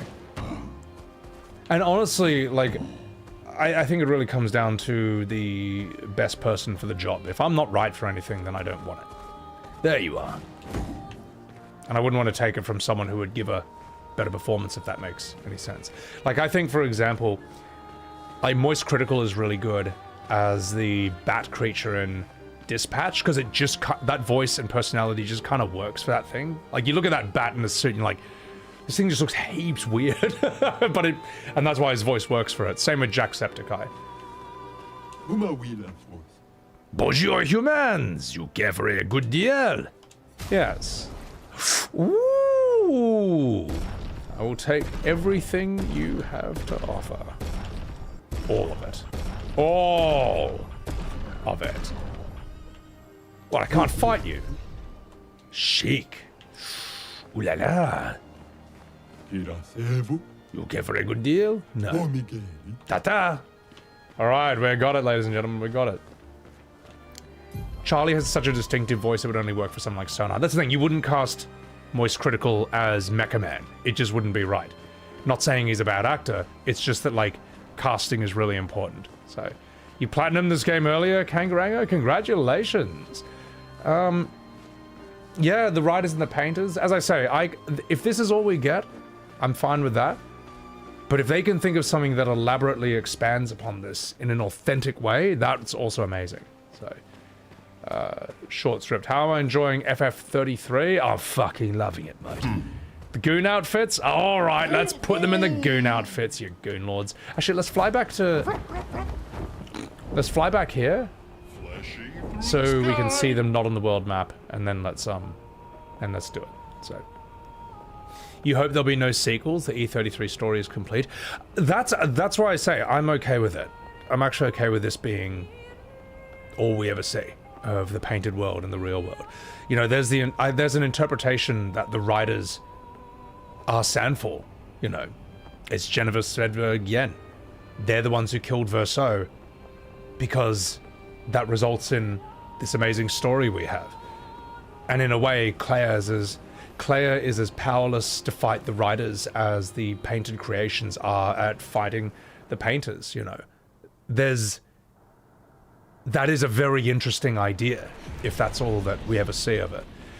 If they, but the thing is, if they do come up with something mind-blowing with the writers and all that, that's also pretty amazing. I mean, that could also be really good. It just depends, you know. You don't know if a good writer's sequel might be good. Well, as I say, the problem with doing another game with the writers is you can't pull this trick. You can't pull this reveal that Claire Obscure does at the end of Act 2, because we already know. That's a trick you can only pull once. So, as I say, I personally, if they just create an entirely new fantasy world with its own set of rules, that would be amazing. If they decide to do a science fiction, like a Mass Effect, with tons of different alien races, but it has this combat, this quality of writing and music, that could also be amazing. You know. Claire, best girl? Claire's good. Mystic Butterfly, welcome in. Alright, let's try out the chic outfits. Expedition 60 DLC could work. It could, yeah, I think it could. Verso faked his death. That's horrible. Yeah, I mean, it seems great to get him back, but it's also horrible, you know, because then what was all this for? So, all right, let's have a look at our chic outfits. Start with you, CL.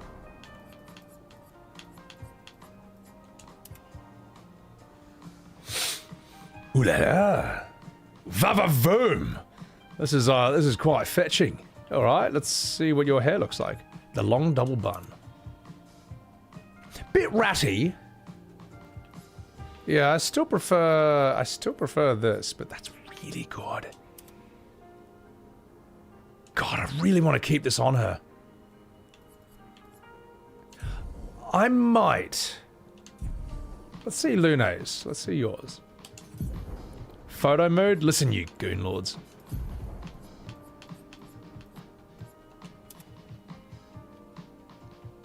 That's really good as well. Let's see. And we all get the long double bun. I wish it was less ratty. That's pretty good, though. I kind of like you with the... I kind of still like you in this outfit, though. I don't know. That's so good. She looks really nice in that. Chess queen combo. Bun needs to be a bit more to the back. Yeah, we'll come back to this. I still want to keep Ciel in her French outfit though. Let's see you. God, what a dapper man. Jesus, that looks rough. Hello, I'm an it man. The bun braid. In a way, that's kind of cool, but no, I'm keeping you as Clive. Let's have a look at your chic. That's really cute. That's really nice. Do we have a top hat for you? That is very cute. In a way, that's kind of cool. But I still... Oh, God. Let me think about it. I'm still not over this yet. Oh, God, let's see you. I mean, you know. Yeah, does he seriously have a monocle and a moustache? You don't have eyes, man. You don't have a nose. It makes no sense. That's really good, though. God, that's a tough call. The outfit gives him the monocle. Oh, my God. Oh, that's really tough.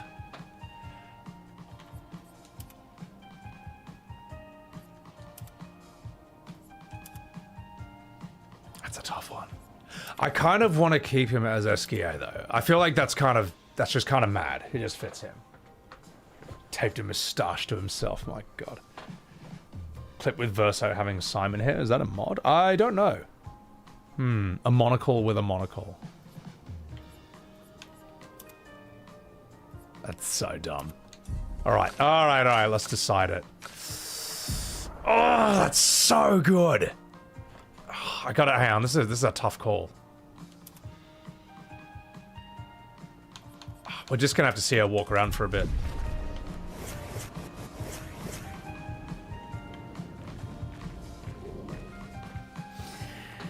Vavavoom. My God, this is such a good gooning outfit. Sorry, that sounds terrible. This, yeah, we're gonna have to keep this, guys. It's too good. She got tennis.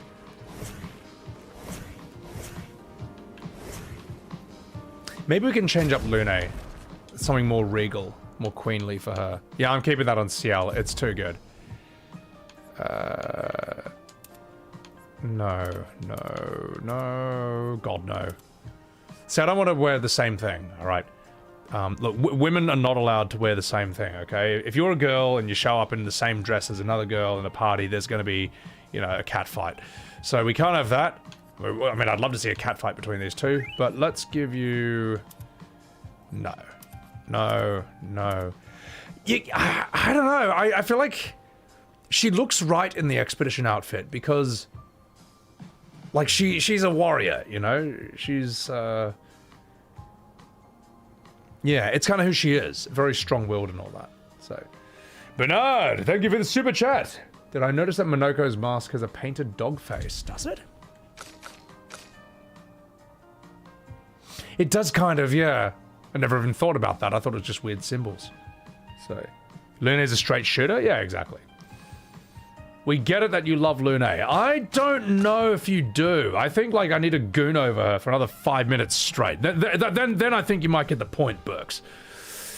Memes here in November? He made everyone bald because of equality? Oh, God, no. YouTube Live, this is what I'm asking for over Twitch.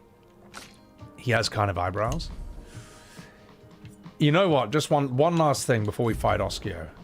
Maybe there's a better hair for Ciel in this dress. Let's just check it out. God, no. Nah, Lune's got that. It's too ratty. No, God, no. No.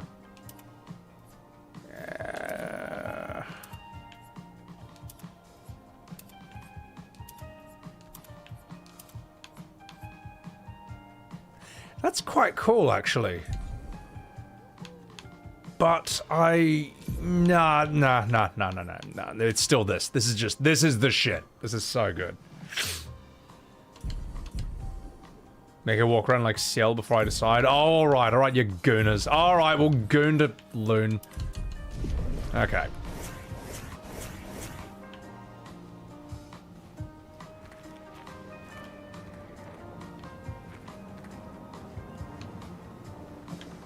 Step on me, please. I mean, you know, yeah, alright, she looks good. She looks good, you cum guzzlers. Sorry, I shouldn't have said that. You goon lords. But let's...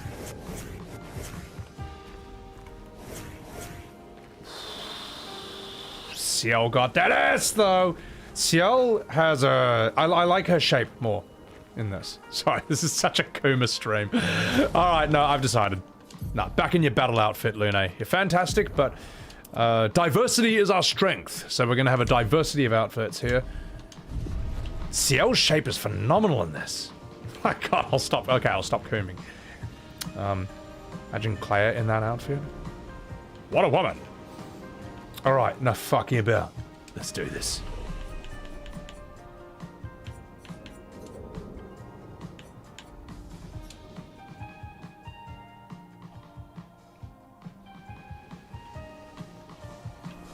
Wait. Is that... Ah, fuck it. I can just get down here anyway. God, look at her running in that dress. It's amazing.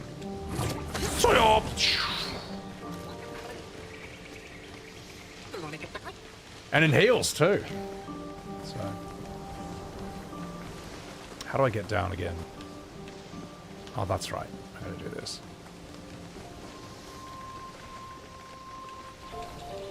I also might make another coffee. I've been having, like... I'll tell you the truth, chat. Ever since E33 swept the Video Game Awards, and that stream, and the DLC dropped, I've just been flying. I've just been very happy about this. Oh, I gotta do this as well. Yeah. You fucker! Sorry, let me just kill this first. Then I did have a bit of PvP on Twitter. So my sleeping pattern is somewhat out of whack. So I'm gonna need another coffee before I continue. Elements converge. But yeah, this will be a long stream. I'm happy to keep going for a while. Right. Fuck. You. Element 2. Genesis! Oh, I need to bump this down to... I need to get this off double damage. Before I fight Oscar. There we go. Do I have the 3 pieces? None. Tell you what, I'll come back here.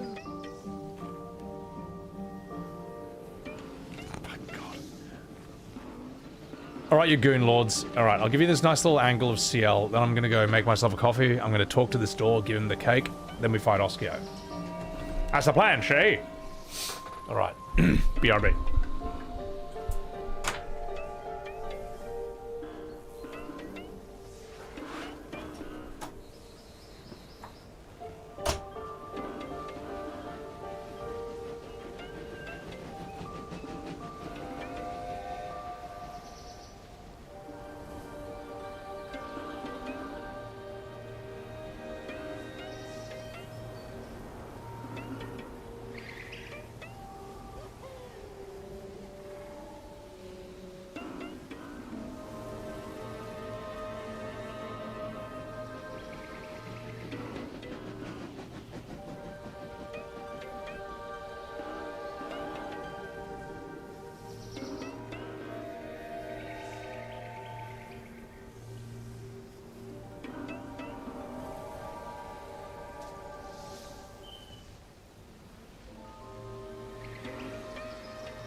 Bet you think you're pretty tough, eh? You bloody drongos.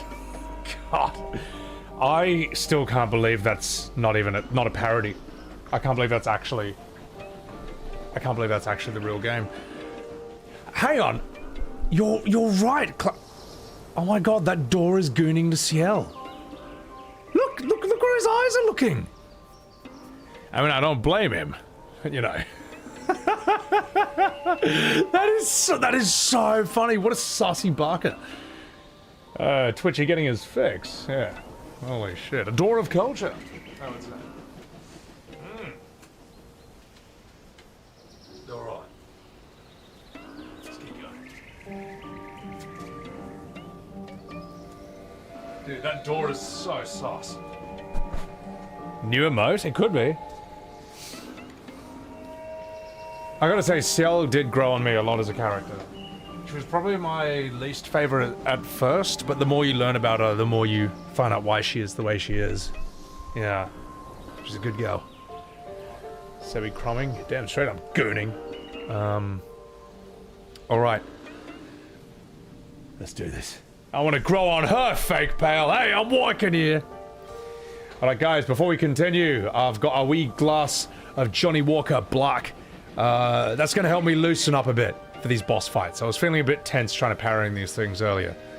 Drunken master time. Let's go.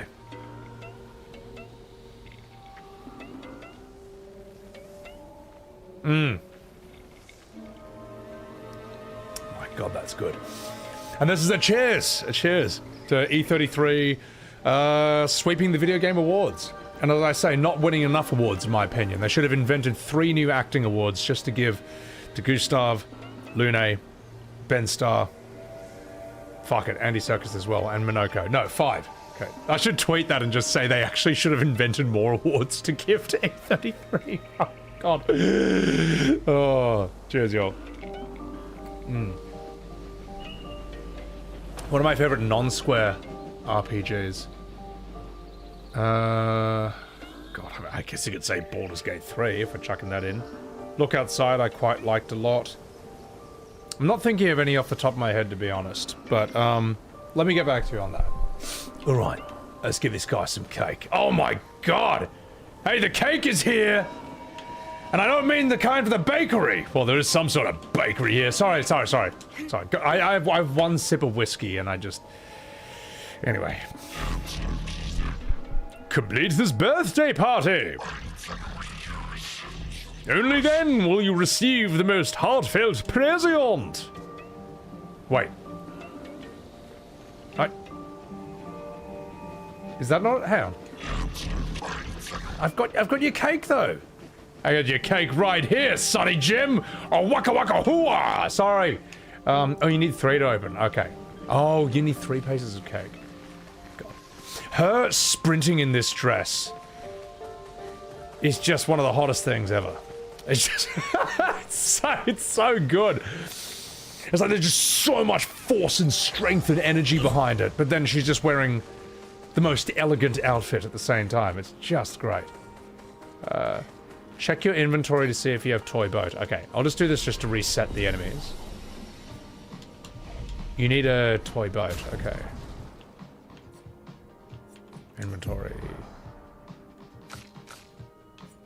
We got a piece of cake. Is toy boat. How do I get toy boat? I've only got one thing.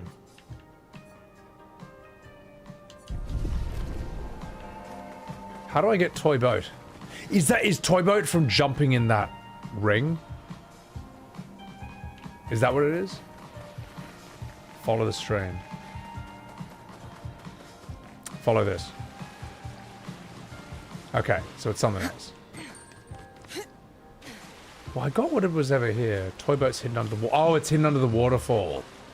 Okay, I thought I got that. Alright, got it. It's the area after the fairground ride. Not this one, right? It's this. God, she's just amazing. Man, her run is so intense. It's funny, she actually just has the same run animation as Gustav and Verso. But on her it just works because of her character.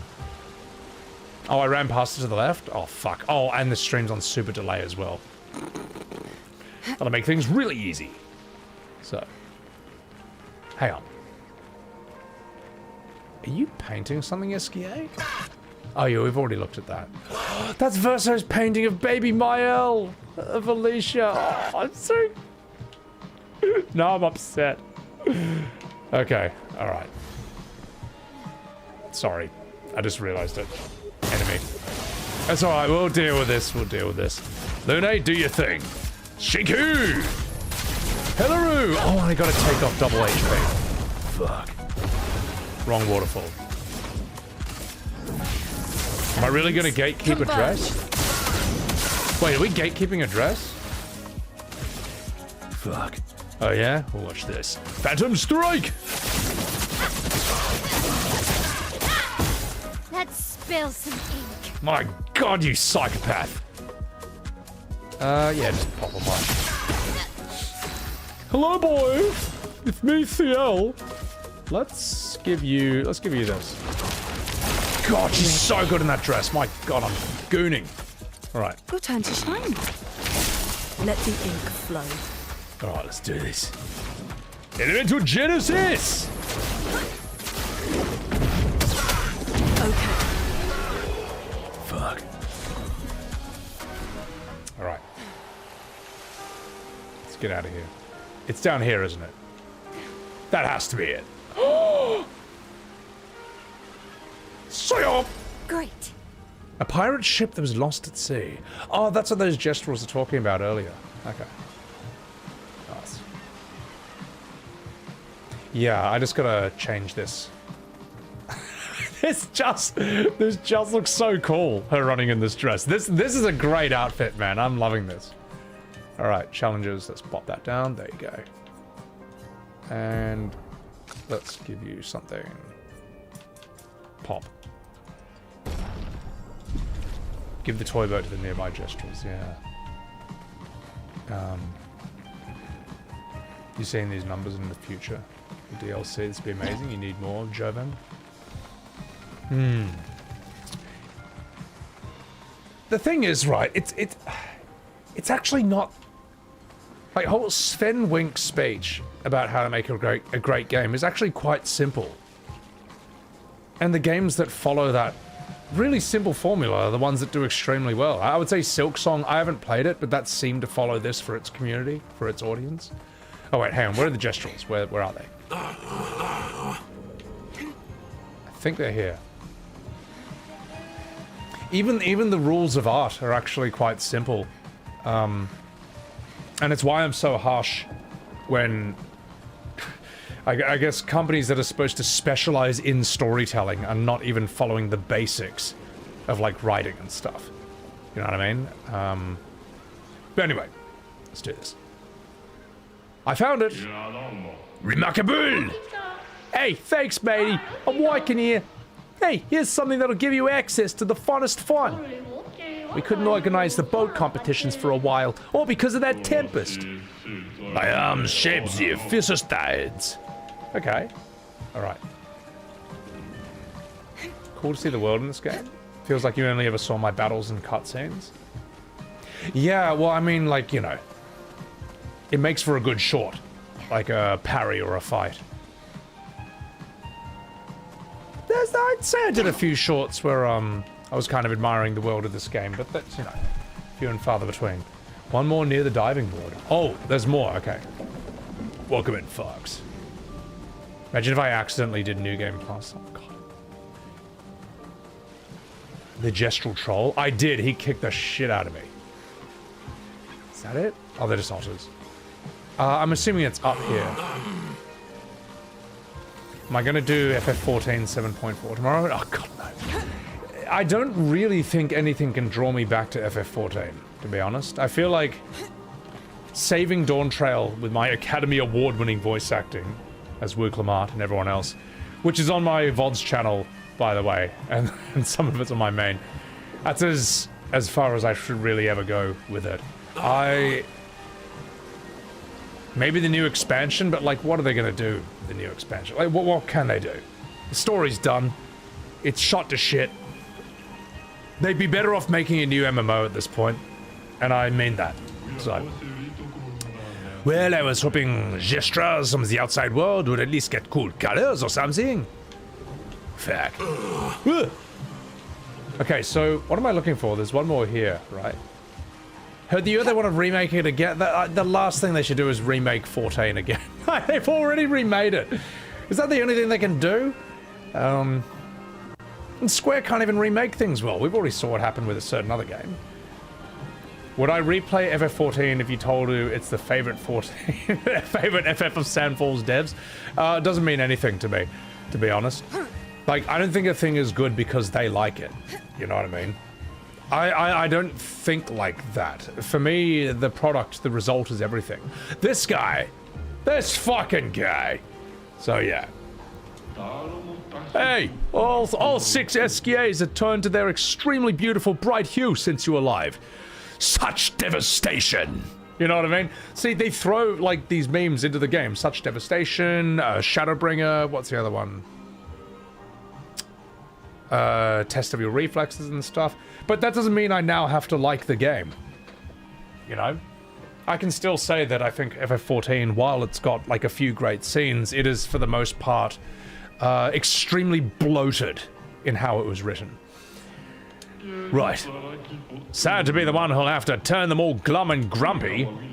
Or was it only a number of them? I remember SK teaching Versailles something about that way back when. Wait, so... Do I have to turn them all sad? Is that what I have to do? Turn 2 orange to blue. I think I've already done that. I think I turned someone blue up there before. Unless they reset when you rest, and I think they do. Yeah, okay. You have to balance the colors, yeah. Okay, so this guy, I reset him before. Oh. Fuck. That's to be as much way and woo. Challenge until a burst of energy comes out of it. That looked like a burst right there. That looked like a burst. Yes, they have already turned. Is it you? Sorry, that's my voice. Thank the Descendres. Wheeze and woos are perfectly balanced and you bloody did it. Here's some birthday cake, you fat bastard. And, ooh, oh. New outfit from Minoko. How weird that the SKAs reacted that way. It's like they were all wee to see or something. Well, I mean, I don't blame him, Sonny Jim. Waka waka hooah! I'd be wee if I saw this lady coming towards me. Hooah! Sorry, I should stop gooning. Also, let's check out Minoko's thing. Let's see what he's got. My, what lovely face pics.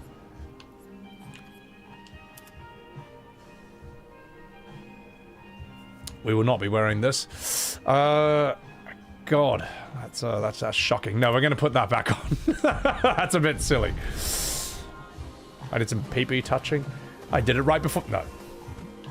Anyway, let's I'd say let's go talk to the birthday cake right now. I think we're close enough. What do you mean I can't jump down there? Who made this? Yoshi P? No, I'm kidding. He's alright. Saw some decent outfits from E33. There's always been a few good ones, but this CL one is amazing. This one is just so good. In those balls, Minoko. There are 3 hopscotch puzzles. I've done all 3 of them. Pretty sure. Will I offer the birthday cake? Yes. A group of 5? A yummy looking cake! We have what is needed! Now let's party!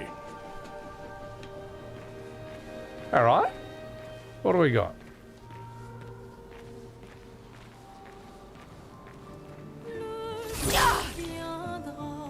Hang on.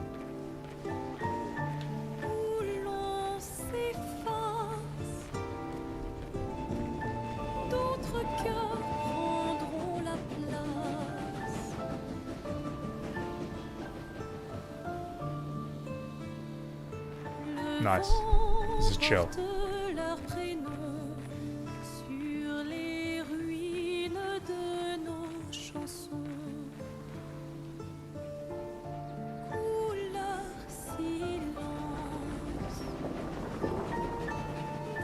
Sorry, just taking in the area. One egotistical woman.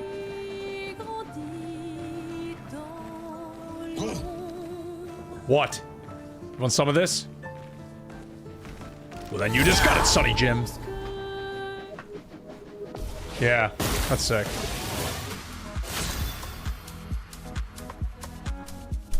This music's so good. Right, let's do this. Elemental trick. Elements converge. Okay. Swell! My God! Relax, Queen Lune. Oh, this is something else. She's a precious gem. Zero. Her singing's so good. She's just fantastic. The trains are really cute, yeah. Useful. Oh, good. I've been needing that for upgrading purposes. Lune, are you all right, Lune? Doing your silly goose. All right. Well, she's just levitating there.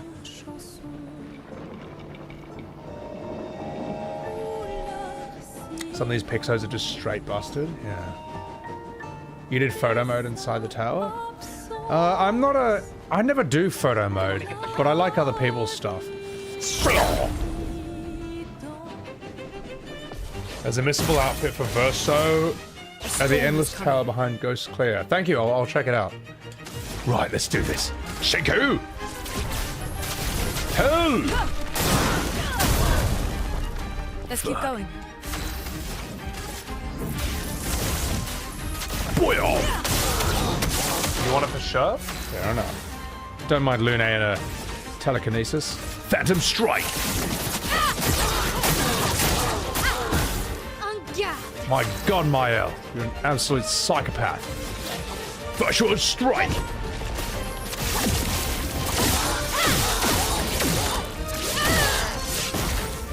What a monster.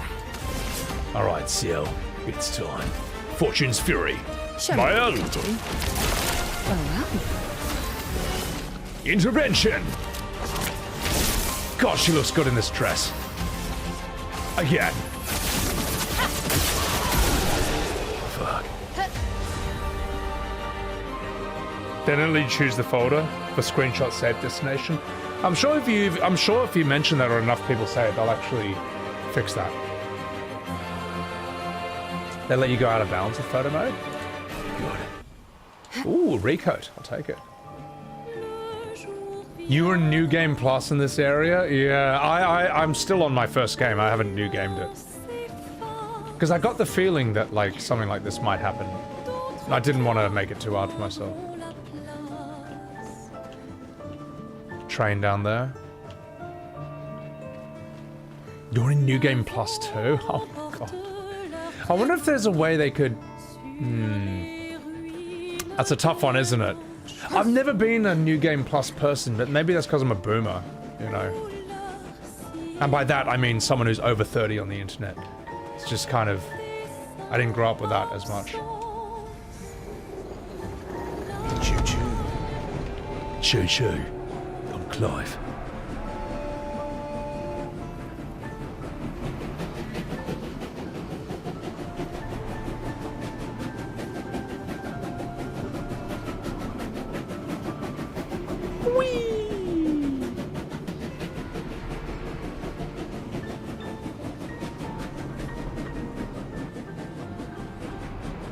Right.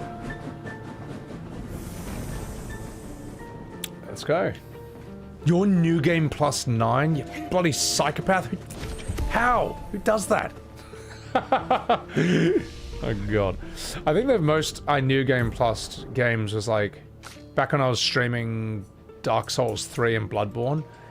Basically, I would just invite my chatters to just hop in and we just steamroll bosses. We just steamrolled it and just kept new gaming it like relentlessly. So I think we got up to just +3 though. Over 30 is a boomer in your dreams. On the internet, everyone over 30 is a boomer. That's like the rules. I don't make the rules. I just live by it. So the real Hogwarts Express. Isn't Hogwarts Legacy like free on Epic Games right now? Pretty cool deal. So it's not even my thing really, but that's a hell of a free game. You're a chromatic, aren't you? Right. Good. Actually, let's change something up. Oh, I can't get rid of CL. She's just too vavavoom. But let's get... Nah, you know what? Girl squad. Girls, get it on. Yeah! Let the ink flow. Licorna Pieds. I don't know what that means, but alright. Elements converge. Let us stain them. Elemental Genesis!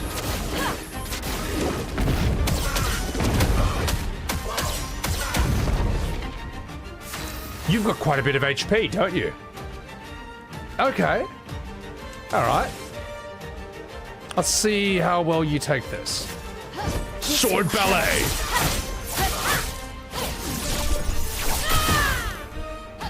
En garde! Let's gradient you. You can't escape.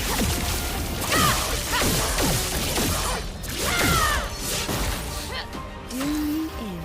Hello, boys! You know what? Even that voice doesn't work for CL in this outfit. She's just too hot. My god, that shape. Sorry, I'll stop gooning. In 5 minutes. All set! Okay.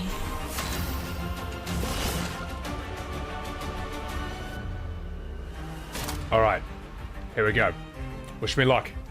Let's see if I can parry whatever he throws at me on the first try. Marking card! No tricks. Okay.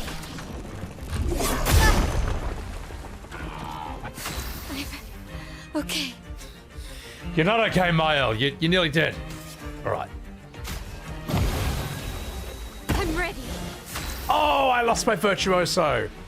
Fuck. Right.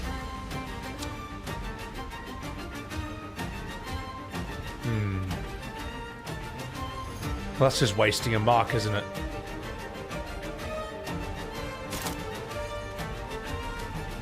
Ah, fuck it. Let's see how much damage Stendhal does in defenseless. Probably not a lot.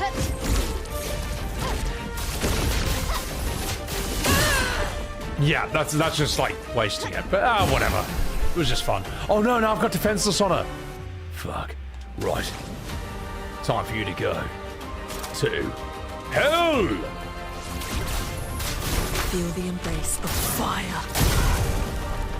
Let us stain them. I got a stain for her. Sorry. Elements converge. Yeah. Oh yeah, absolutely, Mageworth. Also, welcome in. I'm a member of the Goon Expedition. You're damn straight. Gustav's homage ends the mark and ends you in virtuoso. Oh, okay. Maybe I should give her that. Because I've got the breaking shields move, but no one's really using that right now. Alright.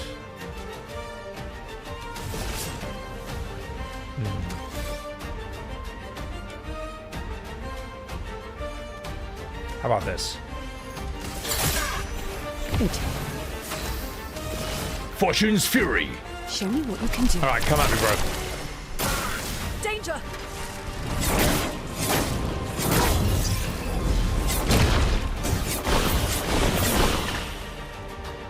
Don't worry, I'm here. I mean, that is a wonderful combo, as he called it, but my god. Right. It's time for you. My god, she's so sexy! Sorry. Doom! For my now.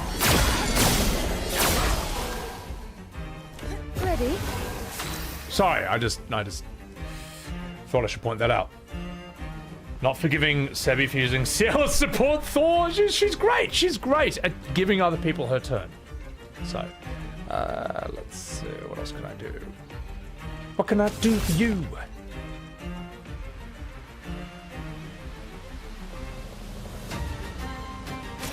Marking card. No tricks. She's so good in this dress. Holy shit. The storm has come. You need that outfit? You're damn straight. Sometimes you just have to give Mael more turns. Exactly. Elemental Genesis! Double damage mark! Meet your reckoning. That's a lot of damage. Right.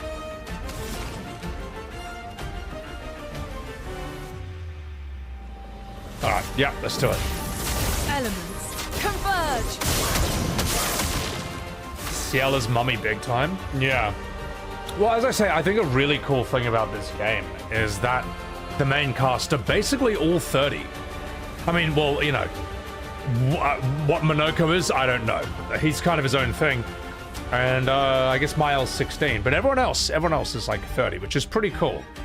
Because 30-year-olds hold themselves differently to 20-year-olds.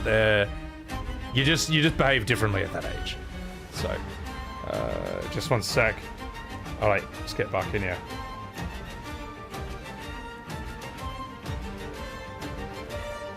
Okay, let's go. I'm just gonna have a sip of my whiskey and we'll continue.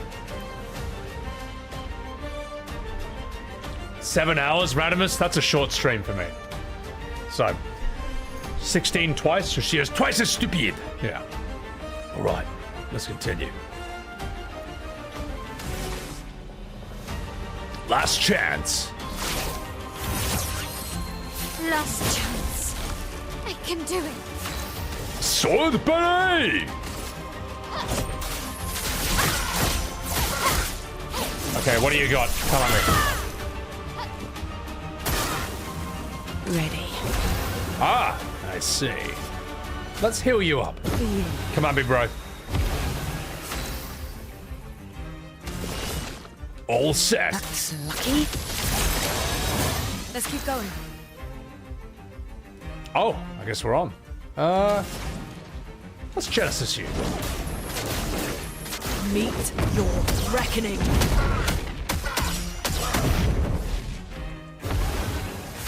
Again? Oh, all right.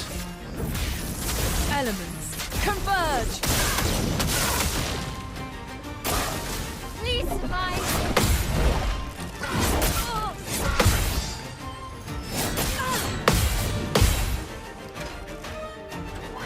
Let the ink flow. I got a bit of it. I got a bit of that. Holy shit. All right. Whiskey, Matt Berry would approve. I do like whiskey. I do like whiskey. Okay, have some of this. Meet your reckoning. 1 HP in a dream. Oh my god, I've got Claire's Picto on, so I'm always getting more HP. Right. Let's get another trick.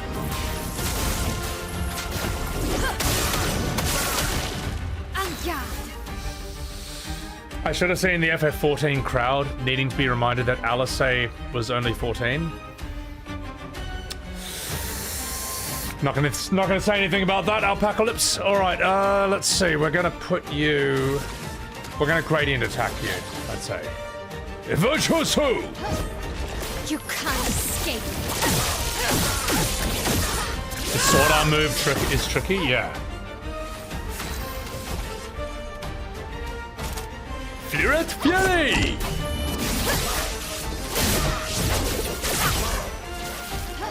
Ready? Hello, boys!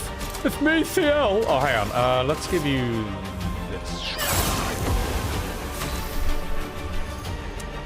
Hasn't aged at all in the expansions, Cute Dragon. I mean, again, what am I supposed to say to that? The final boss in this map is no joke. Yeah, no, he's intense, man. I'll get to him after this. I just want to see what this guy's got. Right, let's go.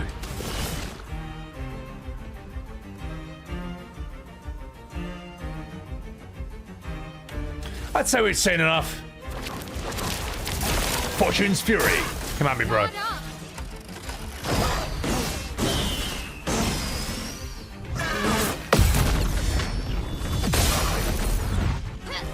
The storm is coming. Cannot believe I first tried that. Holy shit. That's quite the wind-up. That's quite the move.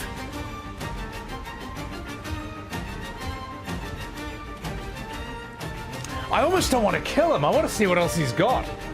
You know, I feel like I want to get my money's worth, which is nothing because it's cost nothing. But you know what I mean. So yeah. Have I been spoiled and everything? Oh yeah, no. As I say, I've seen every Superboss. I've gotten a taste, but that's it. Wait, I'm using Ciel's DPS weapon? Whoops.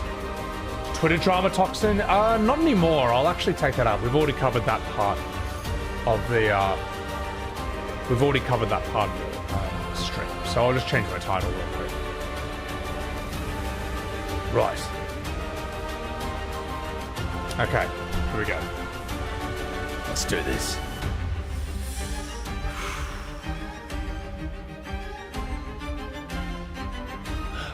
I want to see him do one more attack. I'm not going to kill him just yet. I want to see what else you got. Ready to carry.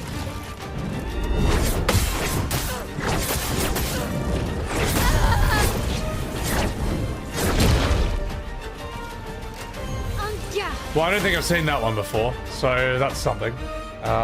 You need a dive skill, okay. Did I get the outfits? You're damn straight I did. So it's quite loud. Alright. You know what? Come at me again, you fuck. One more time. Come at me. Useful. Not today.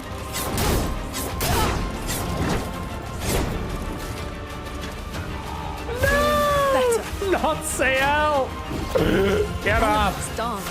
Right.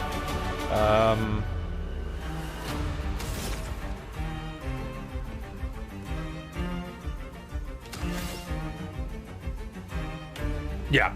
Come on, give me another attack. I want to see what else you got. Come on.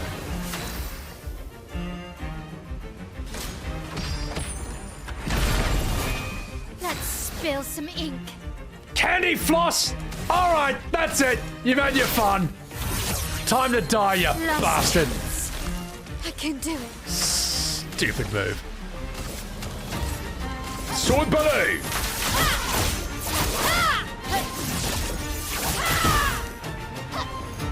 Take cover.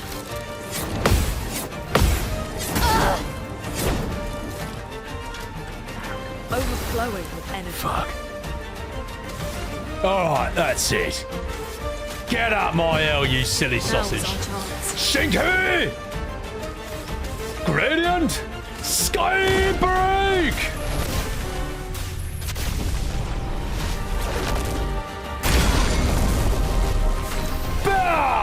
Behold my 1 damage!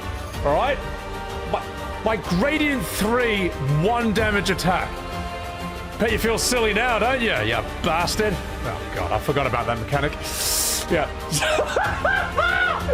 I thought it might do more than 1 attack. A 1-hit critical, that's voice critical. Anyway, alright.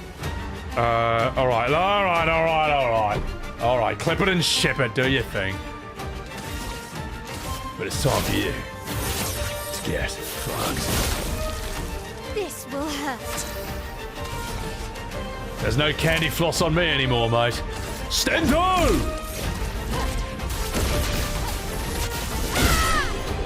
Fuck.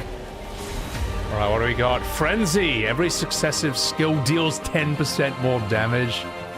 Jesus, I'm taking that. Grand Chroma Catalyst. Ooh, okay. Those darn status effects. It was a big one. You've done that with the Gomage Legionary? Oh my god. Best skybreak ever. So dumb. Alright, let's heal ourselves up.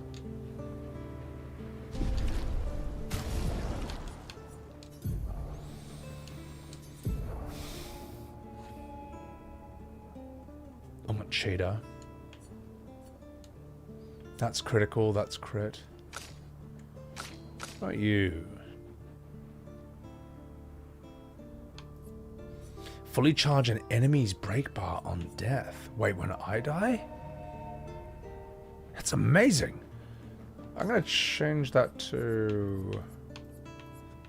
What did I get? It was Frenzy, wasn't it?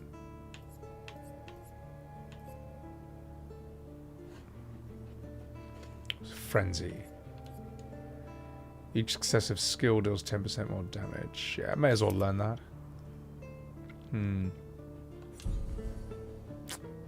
Oh yeah, Châtillon. Why am I using a DPS weapon with CL? Why? Oh, that's right, because I tried to make her a DPS out of curiosity like months ago, and then I forgot about that. What outfit is CL wearing? This is the chic dress. Doesn't work with auto death. Okay. AP discount. All the crazy death builds you can have in this game. Yeah, it's nuts. It's hard to unpick those in the menu. I will agree. I do think that I get lost in the menus all the time. I played this game a lot. Now, what is your support weapon? Is it Litherson? What was the support weapon? Or was it Bourgelan? Blizzard? Obviously it's this one, right? I mean, just, you know, just look at it. That's so dumb. What does this one do again? Every fourth hit is that. Litherson, okay. During moon, all allies have greater rush. During sun, all enemies have greater slow. Oh my god. That's so good. Alright. We'll take that one. Yeah, we'll take it. Seal suck a ton. She can suck my... anyway. Kepler laughing at how gullible... NetEase and Kepler Interactive are laughing at how gullible normies are.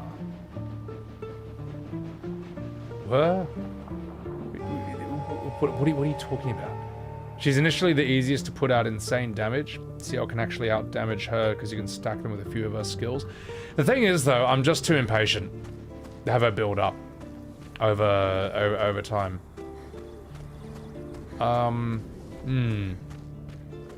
I'd rather her just give turns to people who can fight faster. Learn AP discount, -1 on all skills. Do I not have that already? Hang on. Can probably... I'd say, okay, yeah, mate. Did I never learn this?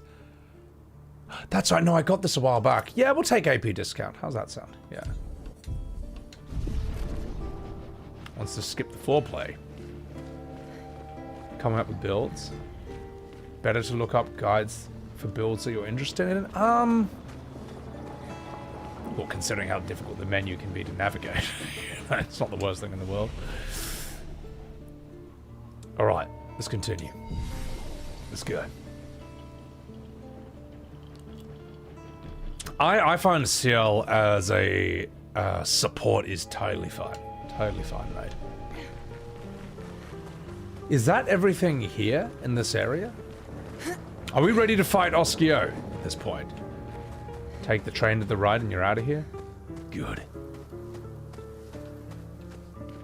My god, what a magnificent dress she's wearing. Alright. Now we have the Gestral parry and we need to hit the red ring. No, I'm gonna fight Oskio. I think it's time. I think it's time, chat. I didn't realize there was this much more here. The fun is finding your own build. Yeah, no, I never look up builds, like whether I'm playing Path of Exile, whether I'm playing like Diablo or anything. I don't know. I don't like doing it. I'm gonna dry out. I will never dry out. With CL's in this dress. So. Oscar's a mad fight. I might. It's the end of it. I might take my contacts out. My eyes are drying out a bit. So, yes, you can all spam your Sebi nerd emojis, alright, you bullies. Okay. You can all do that. Because, again, as I say, my sleeping pattern's kind of weird. Damage is way too low for defeating Oskio. It'll be fine, mate. It'll be fine. It'll be fine. Let's have a chat with this bloke. Hey, so, I met the biggest hurdle of my life. I'm in desperate need of help. This door. I can't seem to find a way to open it. There ain't no distinguishable lock. The handles are up too high. Only these dreadful looking eyes. Yeah, I've been examining this door for a long time now, so, please help me. Double health? I'm not double healthing him, my god. Yeah. Personally, you had to look up how to move forward. Games are so unintuitive that you can't make a single decision on your own unless someone online says it's optimal. Jesus. Alright, let's do this. Oskio's tough in New Game Plus? You're bloody useless. Come on. How did you open the door? I just pushed it open, darling. He stopped thinking. I short-circuited him. So, the least confused gesture out there. Cars? Yeah. Oh my god. Was that a motherfucking JoJo reference? Alright. Let's rest up. You stopped thinking a lot? Stop thinking? I don't think he even started. Right. Okay. Here's what I'm gonna do. I'm gonna take my contacts out, and I'm gonna fight Oskio. Alright? I'll be right back. Oh, I need to learn how to make a loadout. Yeah. Alright, BRB.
Alright.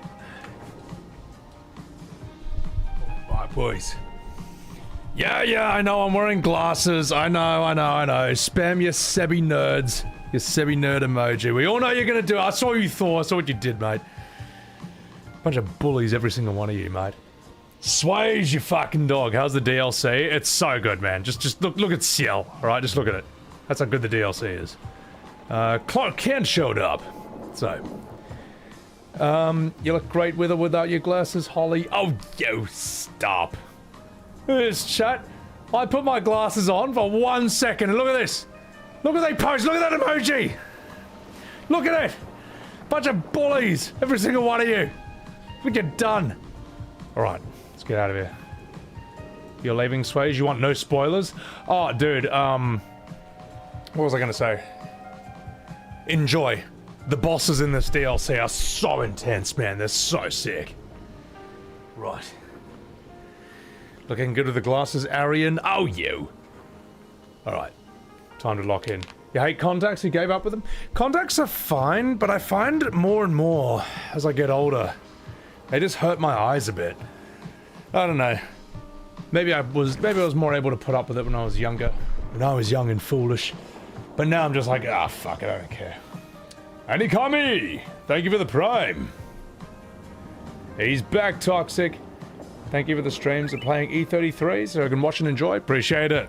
Cheers. Cheers. Painting glasses on my face, oh my god. Justin, thank you for the super chat.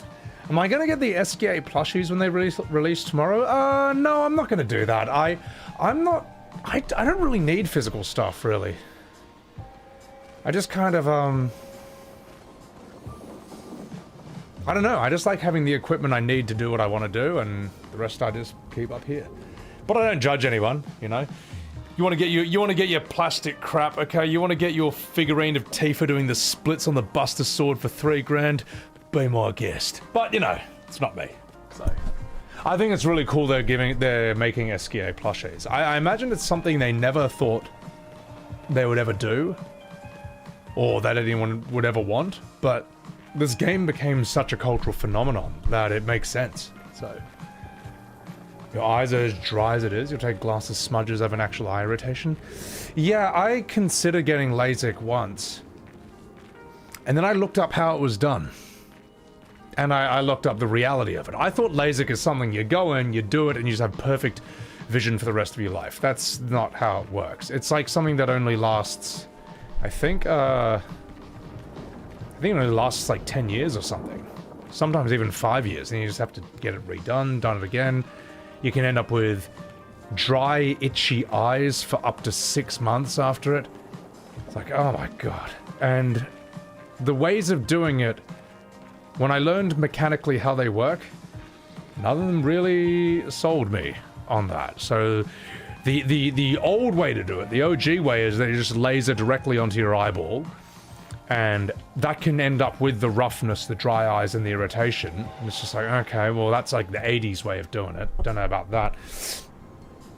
Then there's another way where they make an incision on the side of your eye and then slide in a plastic contact lens and then, you know, sew it up again, and that's... You just now have a permanent contact lens in your eye the whole time. Which maybe is the least painful version, because it's not going to result in the dry eye irritation that results in the laser burn as much.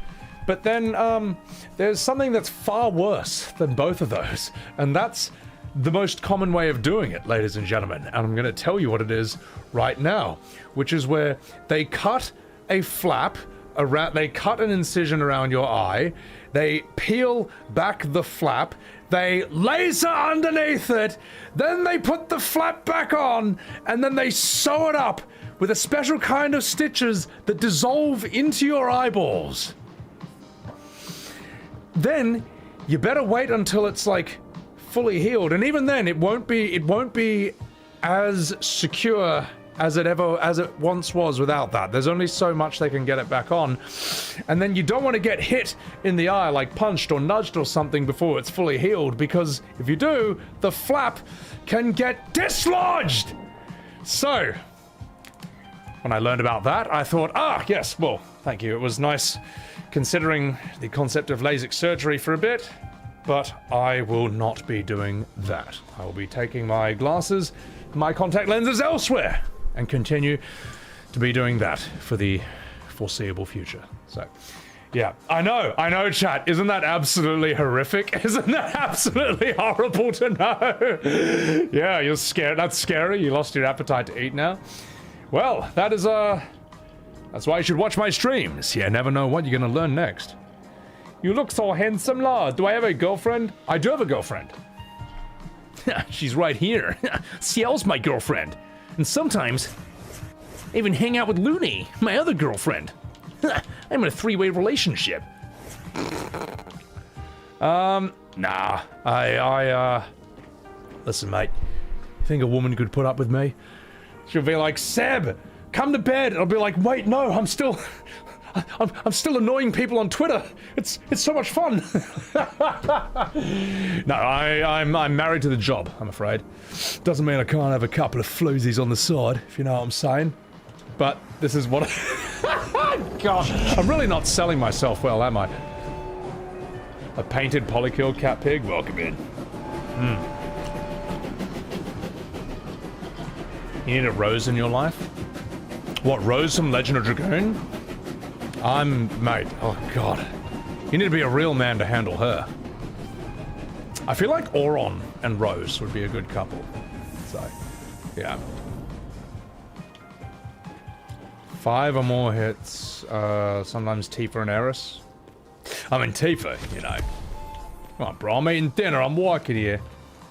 Kind Malice, just tell him I have too many ladies to settle down.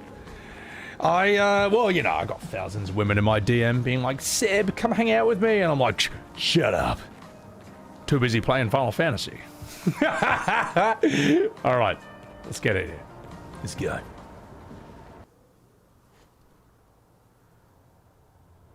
You're right. It's time. The root of all evil. Time for Wu.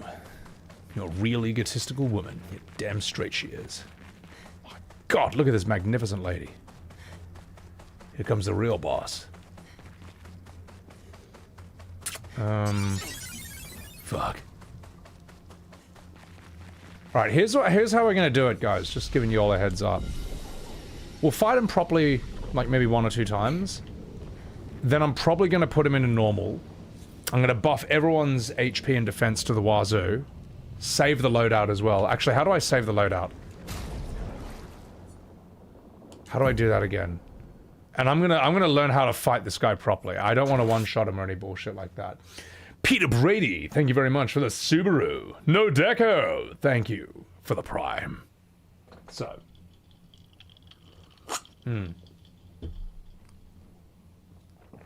Exactly, cat pig. Sorry, ladies. I'm too busy playing Final Fantasy 9. So. What if I happen to find a Ciel or Lune who plays Final Fantasy? Well, I don't know. I just have to cross that bridge when I come to it. So, let's see. Where's the... How do I load out again? Is it a Picto thing?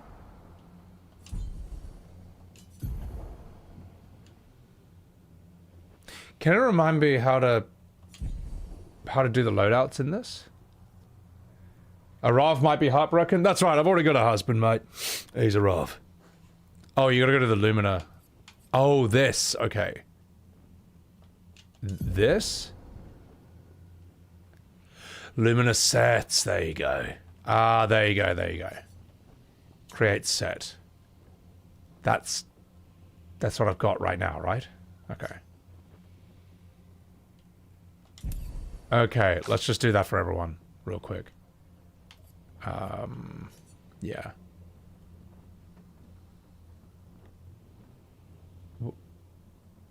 But what?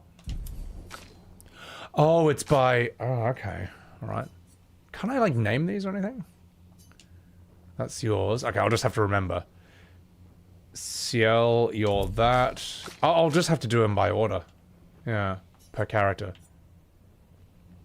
A shadow weapon slot? Yeah. It's not unique per character. Personally, I think you should be able to name it. Second of all, I think you should be able to... Well, I mean, that'd be enough, wouldn't it? So... Right, we'll give you this. Wait. Do I not... Okay, there you go. I'll just have to remember it by number in order.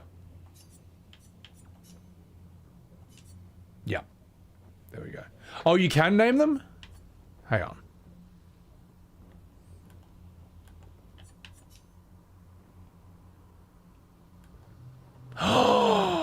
I see. Alright, we'll call you Thiel.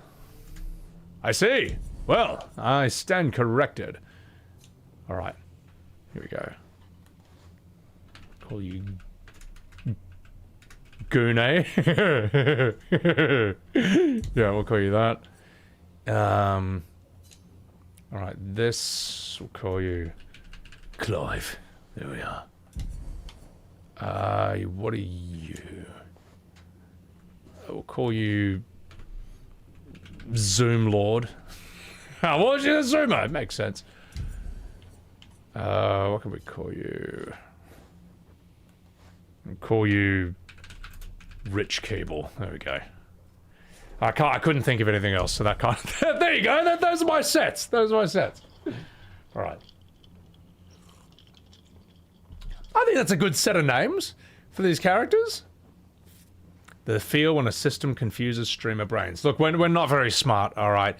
And then when we stream, we get even less smart. It's just how we are.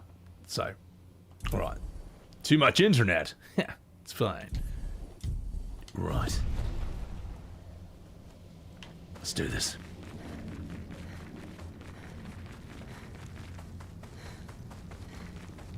And then there's whiskey, yeah. That actually increases my IQ. Let the real boss fight begin. Alright, you fuck. Come here.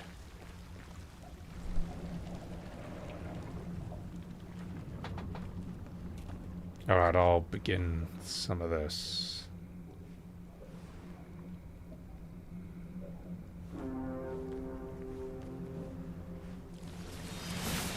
We are the warriors of legend. We are here to challenge the dastardly Oscio, most villainous of all villains.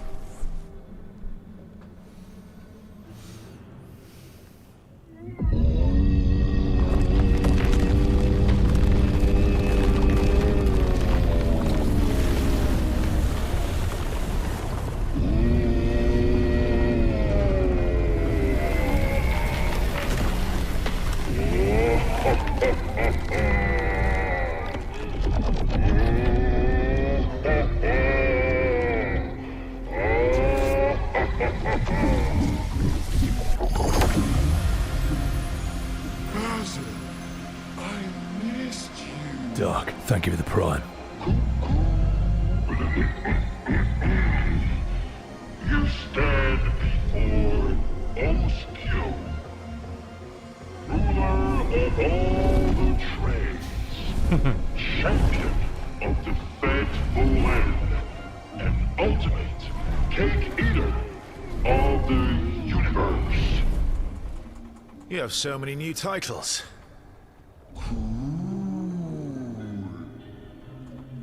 But why were you upside down in the water? Holding my breath. For as long as possible, my record is 5,000 years! Good job. Mine is 6,000 years. It's like two kids having an argument in the playground. Oh my god.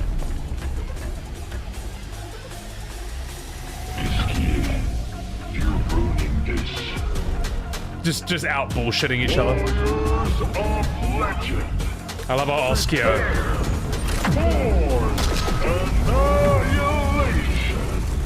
He's just got the WWE belt on. It is you who shall be annihilated. Prepare to do battle. Little Bruce Lee hand gestures.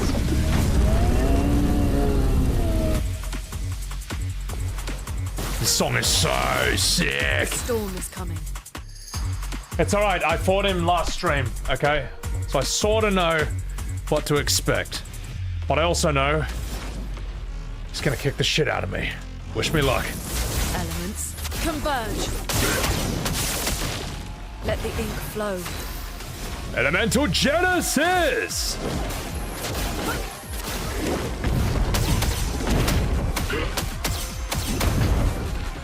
Shit, he's got a lot of HP, doesn't he? Well, surely you won't be able to survive one Stendhal, the best move in the game. Check it. Oh! Let's spill some ink. Actually, not bad damage, to be perfectly honest. All right. But we're gonna need a bit of HP for what's to come next, so. Oh. Here we go. All set. That's lucky. Ready.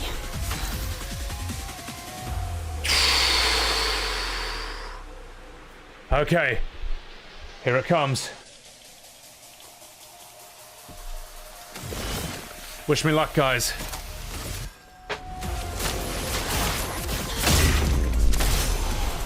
Lune, attention.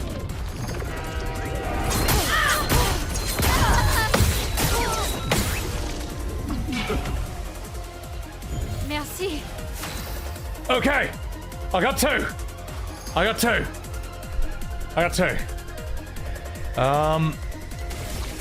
Welcome to hell. Gradient. Virtual strike.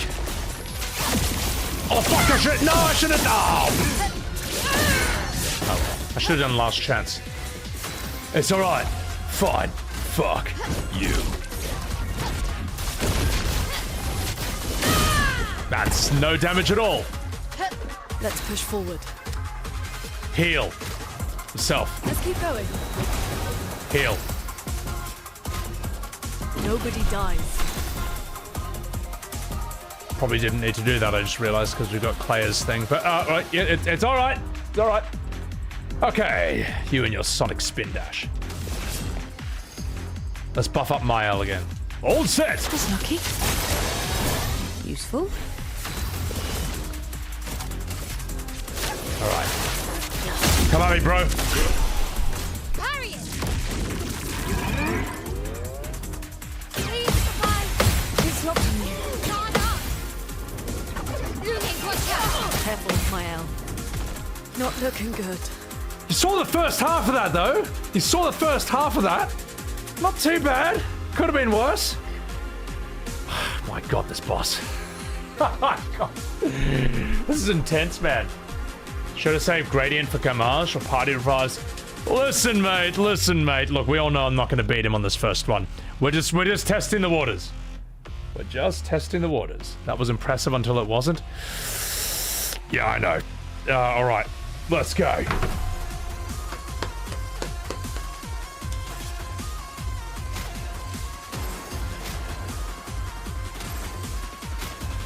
Okay, now was our chance. I keep forgetting I've got Claire's thing on. It's fine, though.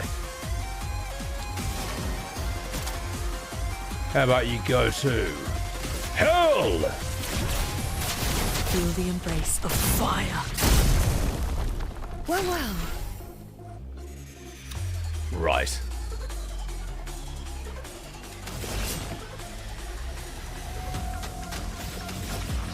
Doom! Oh, my love. Time to strike. Mark! On guard. Alright, how about some of this, mate? Defenseless! Mark! Stendhal!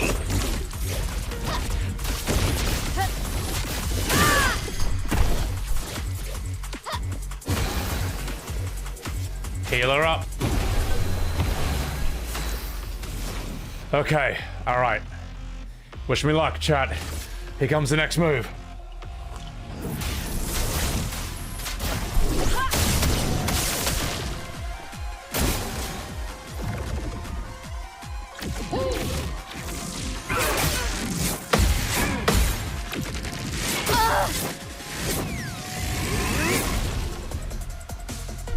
Fuck.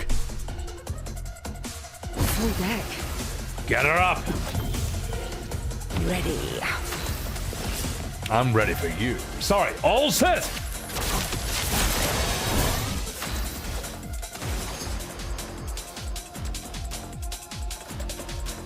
Again. I can do it. You can do it, lady. Stand down. Fiery. Done. Feeling better.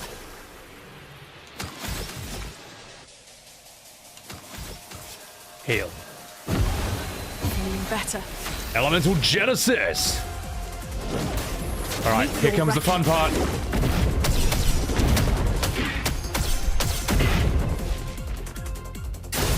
I'm ready.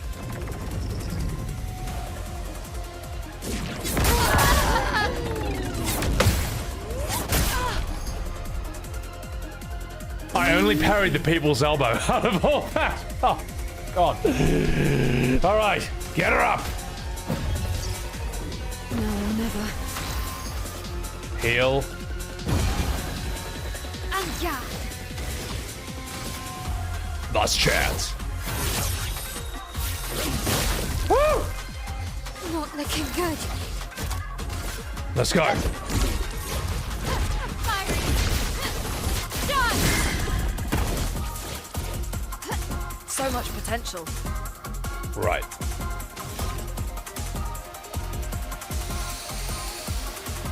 Skybreak! Doors of Chroma. Open! The elements dance. God, that looks cool. All right. Okay.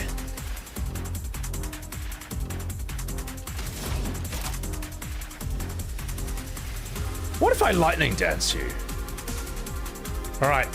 Wish me luck for the next attack after this. Let's go. Lightning dance.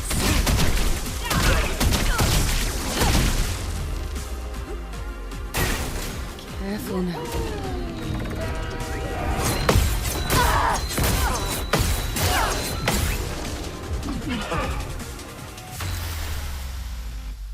I got some of those. I got some. Get up. I won't disappoint. All set.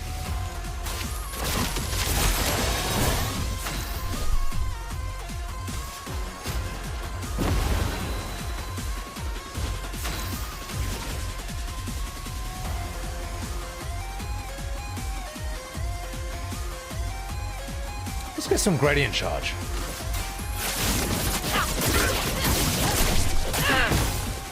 I'll do it.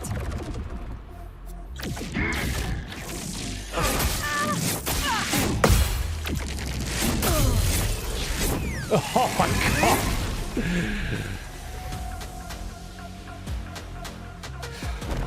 Let's finish this. God, he's not messing around. All right.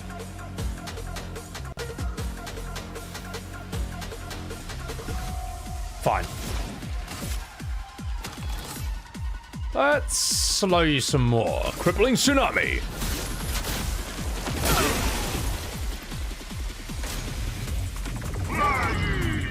To your face!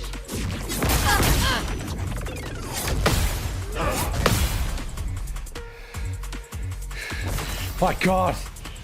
It comes out of nowhere, mate. All set. Ready. Ready. Intervention. Your turn to shine. No margin for error.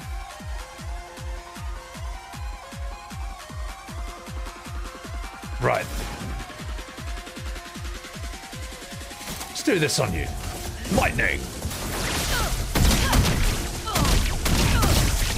My God, you do absolutely no damage, you silly goose.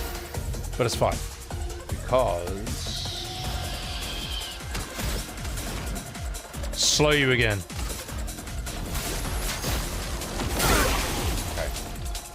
On guard.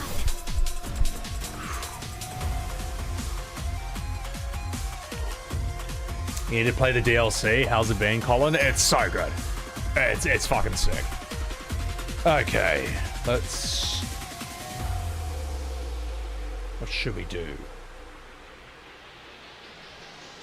Let's get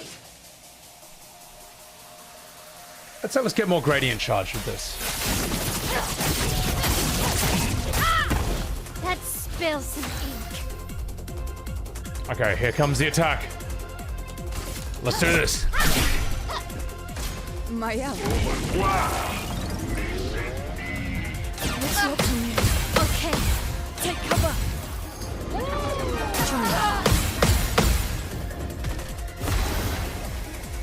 Did better with that's the best I've ever done with that move. All right, get up. So much potential.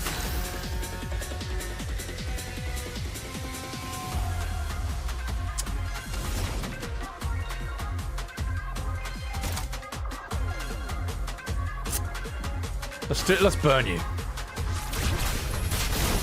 Fuck. The dance begins. All right.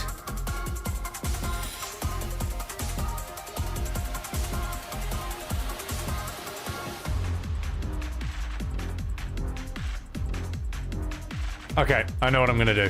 I know exactly what I'm gonna do here. Watch this. En garde. Last chance. Last chance. Fortune's Fury. Show me what you can do. Intervention. I can do it. Welcome to hell. Double damage. Oh, I should have marked. And I don't even have defenseless. Well, you know what? Who cares? It's Mael. She's unnerfable. Roller! Fiery. Stendo! I'm okay. I didn't even mean to do that. I was meant to do Gamage. But it's alright. It's alright. It's alright. We'll fix it in post. Alright? Get yourself a healing tint. I was just like, wait, I was supposed to gradient that. Alright. It's fine. It's fine. I'm tired. Okay? Tired of bad Final Fantasy games. And this is the cure. Heal! Nice. I'm waiting.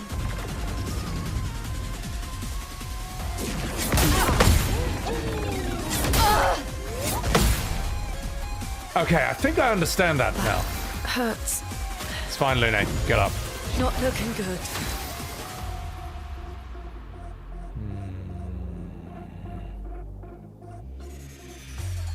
All right.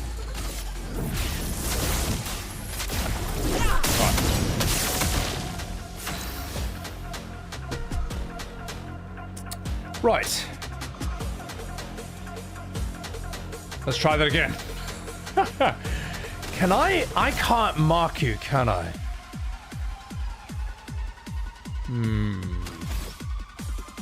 Yeah, I don't seem to have anything that can mark you.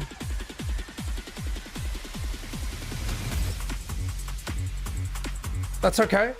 That's fine. Let's try this again. No, wait. Hang on. Let's do this first. Energy tint. There we go. Right. Let's remember what I was doing this time. Fortune. Show me what you can do. Time to take risks. Intervention. I can do it. Right. Let's see how this works. Double damage. Gradient. Virtuoso. Damage.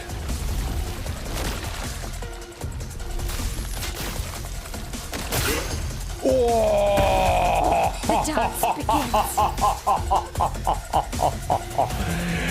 Wow. Well, that's it. That's it, chat.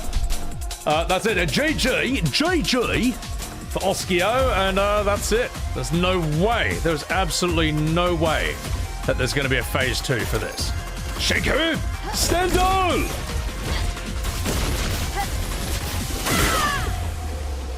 Uh-oh.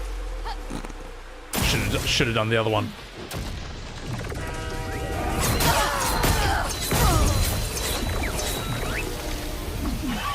Should have done Fluoret's Fury to break him. It's alright. CL, get up. Welcome back. Welcome back indeed. Get up, Lune. Sorry Right. I failed. Time for Elemental Genesis!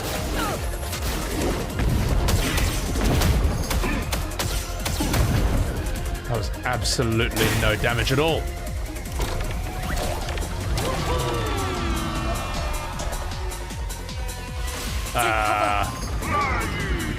To your face!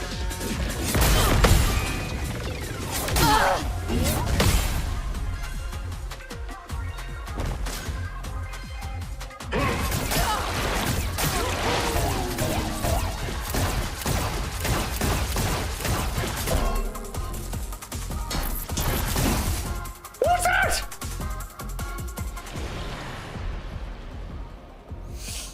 Did he just splooge all over my face? Listen, mate. Only I do that with CL. Anyway, sorry. Wow. Okay. What a move, Mark. All right. Enough fucking about. That's an interesting move. That's an interesting move. I beg your pardon, Oskio. All right, chat. Wish me luck. Enough for the women. Bring in the men. Right, let's do this.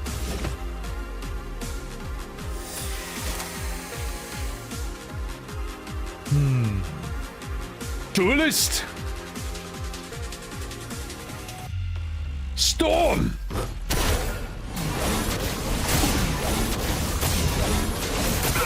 Oh, I fucked the last one. I forgot it was 3 hits. Invigorating. Right. Gross titty! That's for defenseless. Right. Let's carve a path. Right.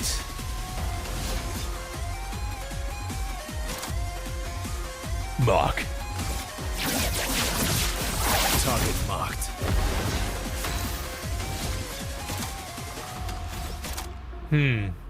I need more AP for you, don't I?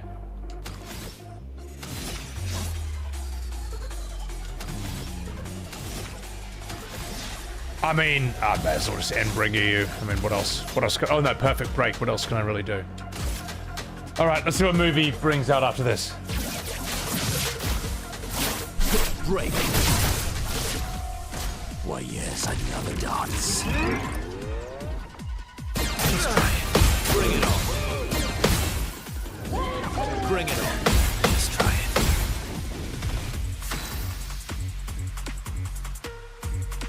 Holy shit, that move. All right.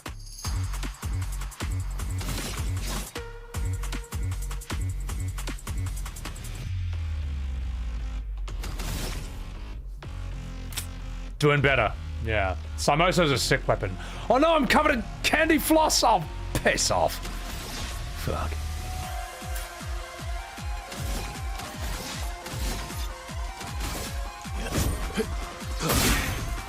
Last ditch effort. Last ditch effort indeed. Phantom Stars. Actually. No. Mark.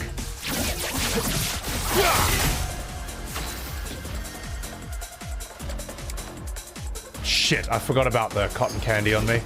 It's alright, it's alright. Sanctuary.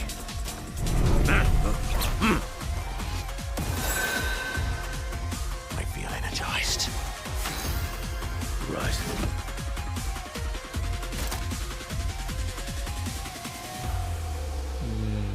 It's a wasted mark no matter what, isn't it?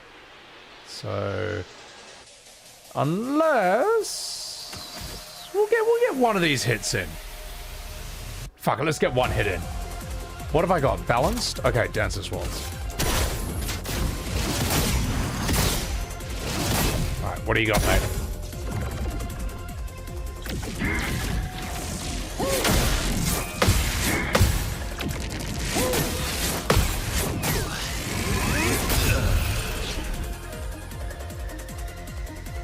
God. Oh God, it's coming again. Don't die next time. Right.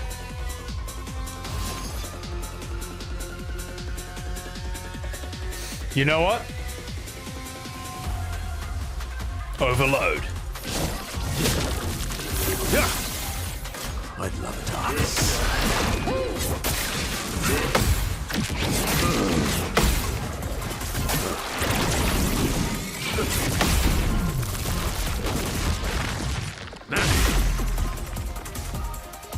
What lovely feet. What a lovely combo, mate. My god. I can't believe I parried any of that at all. Oh my god. Alright. What lovely feet. Got the gradient, yeah. No. Still got some reflexes, some game knowledge left. My god, this enemy. That debuff is annoying. I think it's an interesting idea. It's a good way to, as they say, nerf one-shots. Get up, Urso. My favorite part. Right. Porsche. Crush.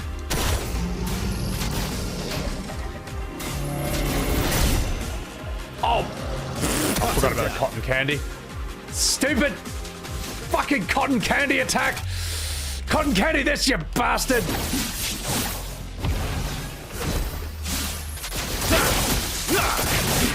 Ah, there you go.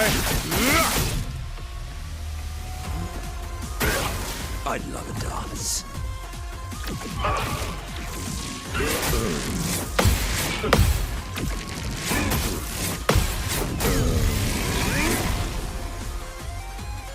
Okay.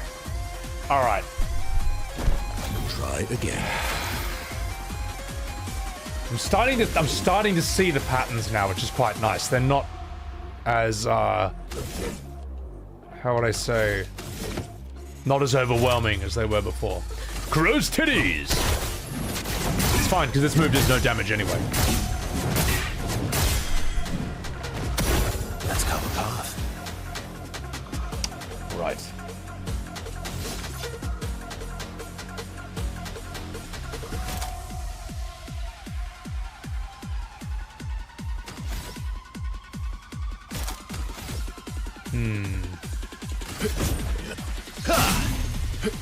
Stuff. Right. Fuck. You. Perfect break. Break. Just try it.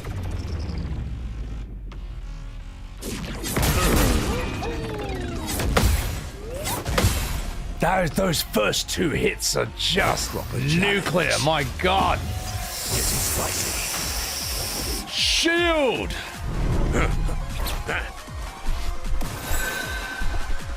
Didn't really need it. All right. What can I do? Can't overload. My turn.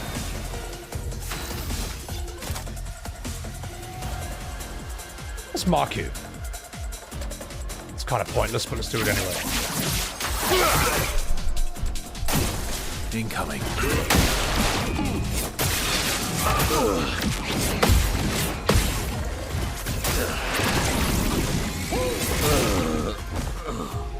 Oh my god!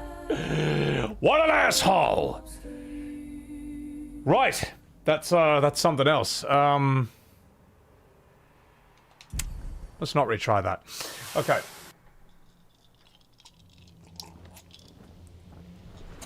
Marenthia, thank you for the Sebi-Ray.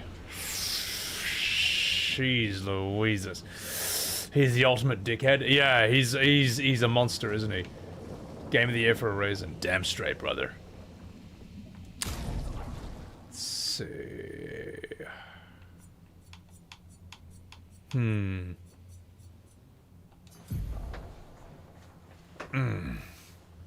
600% is very irresistible. Back to the ladies, silly pixel. You damn straight. Cleansing tint. So cleansing tint is what I need for what's it called?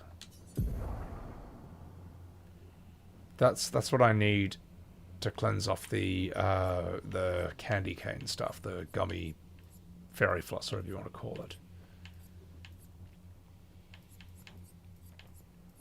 Do we have it? Is the question.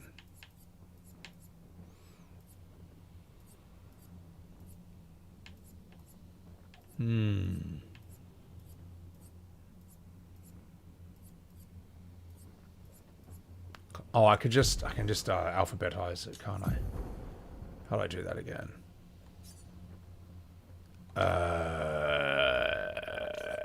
Alphabetical. There we go.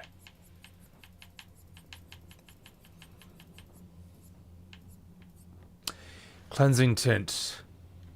Right, we've already got that learned. Just need to throw that into the Lumina mix, yeah. Have I beaten any of the new bosses yet? No. I don't think I don't... To be honest, I am feeling a little bit tired, because as I say, my sleeping pattern's been absolutely fucked. And I did wake up at, I think, like, midnight to start streaming at like 3 or 4 a.m. in the morning for me. So, and it's 3 p.m. now, so I don't even know how long I've been streaming for. Oh, and we had to restart stream because I think we got DDoSed by the JRPG community for my really cool tweets. So yeah, we had to restart the stream. So I don't know, I actually don't know how long I've been streaming. 8 hours? 9 hours? I don't know. But anyway.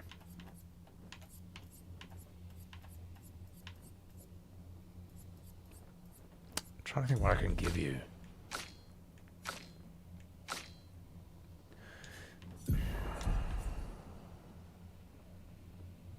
I think I could actually beat him as I am, but... Been hurting some feelings on X? Well, it's tough love, alright? You can't... As I say, mate, look. You can't sit here and say Claire Obscure Expedition 33 is mid, it's slop, baby's first JRPG, and in the same breath say that this is peak. And if you don't like it, you're an uncivilized Philistine, alright? Tell me, chat.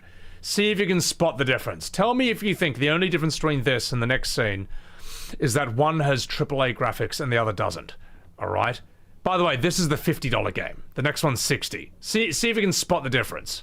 No, we have a mission. Oh, fuck the mission! Fuck the mission, Lune! What are we gonna do, huh? Tell me. What are we gonna do? We're gonna take down the Paintress, just the three of us? My gun and your sparks? I didn't take you for a coward. I'm not a coward. You swore the oath. When one falls, we continue. Yes, I know. When one falls. When one falls. Not if, when. You reckon you're pretty tough, don't ya? But you're no match for us, I can tell you that much. Don't get It's such a contrast, isn't it? The stunt they pulled before? Not likely. I'm gonna make him pay for being so sneaky. I'm gonna make him pay 100 times over. Absolute cinema. Selena? Selena! You've done it now! Prepare to die, Drongos! Yes, truly that's the peak, you know. Yeah, truly this is the one made for like mature, sensible adults. This is just rubbish. This is just some slop, you know. They just slapped this together in an afternoon, didn't they? Oh, by the way, yeah, I'm glad that this is the $60 one, while this cheap rubbish, that's the $50 one. It's unbelievable. All right. Did that offend anyone? Well, good. Okay. Something that a lot of people seem completely unable to handle facts these days and truth. It's just how it is. Right. Now, I don't want to rip on that game, all right? I did not want to bash Bravely Default 2, but I was forced to, all right? I had to, okay? If you're going to sit there and say one's peak and the other's rubbish, I'm going to have to come out and correct the record in that regard. So, absolute cinema. How good's the character, though? Reckon you think you're pretty tough, eh? You bloody drongos? It's so good. Reckon you're pretty tough, ain't ya? Oh my god. The more I watch him though, the thing is I'm glad it's that shit. I'm glad it's that shit because it's so entertaining. I can't believe I can't believe I even gave that game a benefit of a doubt for like years. I thought, well, you know, they're all bigging it up. Maybe it is good. Maybe I'm judging a book by its cover. I take one look at that game. I type in like Bravely Default 2 cutscenes, you know. I click into like a random spot of that whole playthrough, and that's the scene I come across. I'm like, oh my god, that tells me everything I need to know about the rest of the game. So, Aurelia Valkyria, welcome in, welcome in, welcome in. FF Tactics has better dialogue. The thing is, Tactics has a sort of like, you know, that sort of chibi aesthetic, and it's brilliantly written. It's super mature. It's fantastic. There's a reason that game, Tactics, is really respected and succeeds in the mainstream. Was that here a JoJo reference? I think everything's a JoJo reference at this point. Yeah. So, yeah. $60 psych. Seriously, look it up. Look up how much Bravely Default 2 costs on Steam, and then look up how much E33 costs. Just look it up. So, alright, enough fucking about. Hearthy Watcher. I mean, yeah, it's no surprise, you know, considering the company that made it. So, just trying to think what I'm going to do next.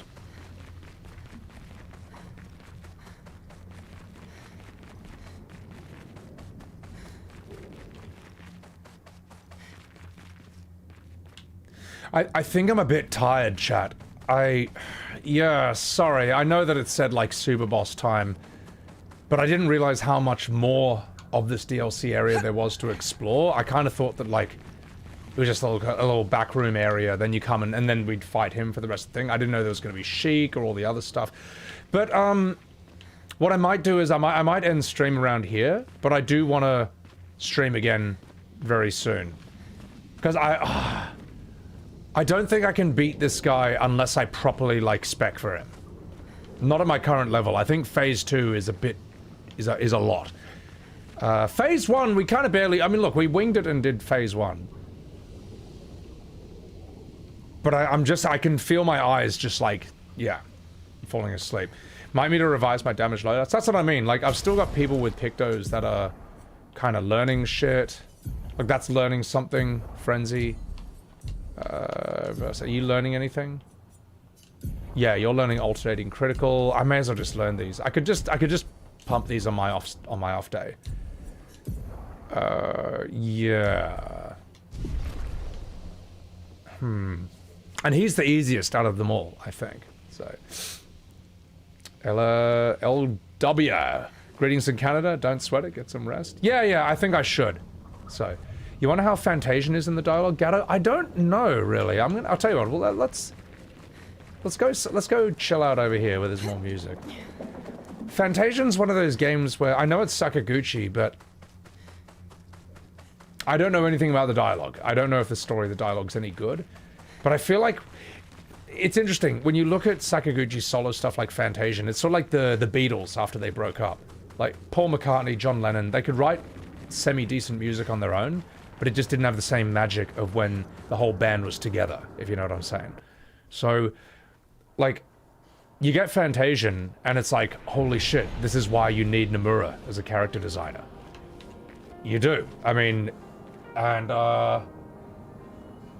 it also, Fantasian doesn't do what FF does, which is where FF is always trying to push the boundaries of production value, graphics and all that, on top of also trying to have the best stories and characters and music. So, it's also why, say, like Octopath or Bravely Default, or Dragon Quest, don't fill the void that FF left behind, because they all lean into particular styles. They're not trying to push the boundaries of what's possible with AAA. They're not blockbusters the way that, say, FF15 or 16 are. Even though they're not turn-based, and even though I don't think their storytelling is that good. You know, so yeah. Fantasian's characters look like discount Nier characters. They sadly do to an extent, and I don't like to say that, but it's true. Strangers of Paradise? Well, at least Strangers of Paradise, unlike FF16, it's more honest about what it is. It is a spin-off game, which is what 16 should have been. That's why no one hates Strangers, but they do hate the other one. Fantasian's presentation and tunes didn't hit at all. yeah, every time I've looked at it, I'm just like, it doesn't grab me, you know. But that's the thing. What the annoying thing is that people will try to use that as a gotcha. You know what I'm saying? Like they'll say, "Oh, you like this? You like Sakaguchi games, but you won't play Fantasian." It's like, no. I like the Sakaguchi era of Final Fantasy. That's not saying that I like literally anything that guy makes. It's almost annoying that game exists because the bad actors of the JRPG community will play that as a card against you. You know, oh, you say like you like this, how come you're not playing that? It's like, well, because to be honest, when I look at Fantasian, nothing draws me to it.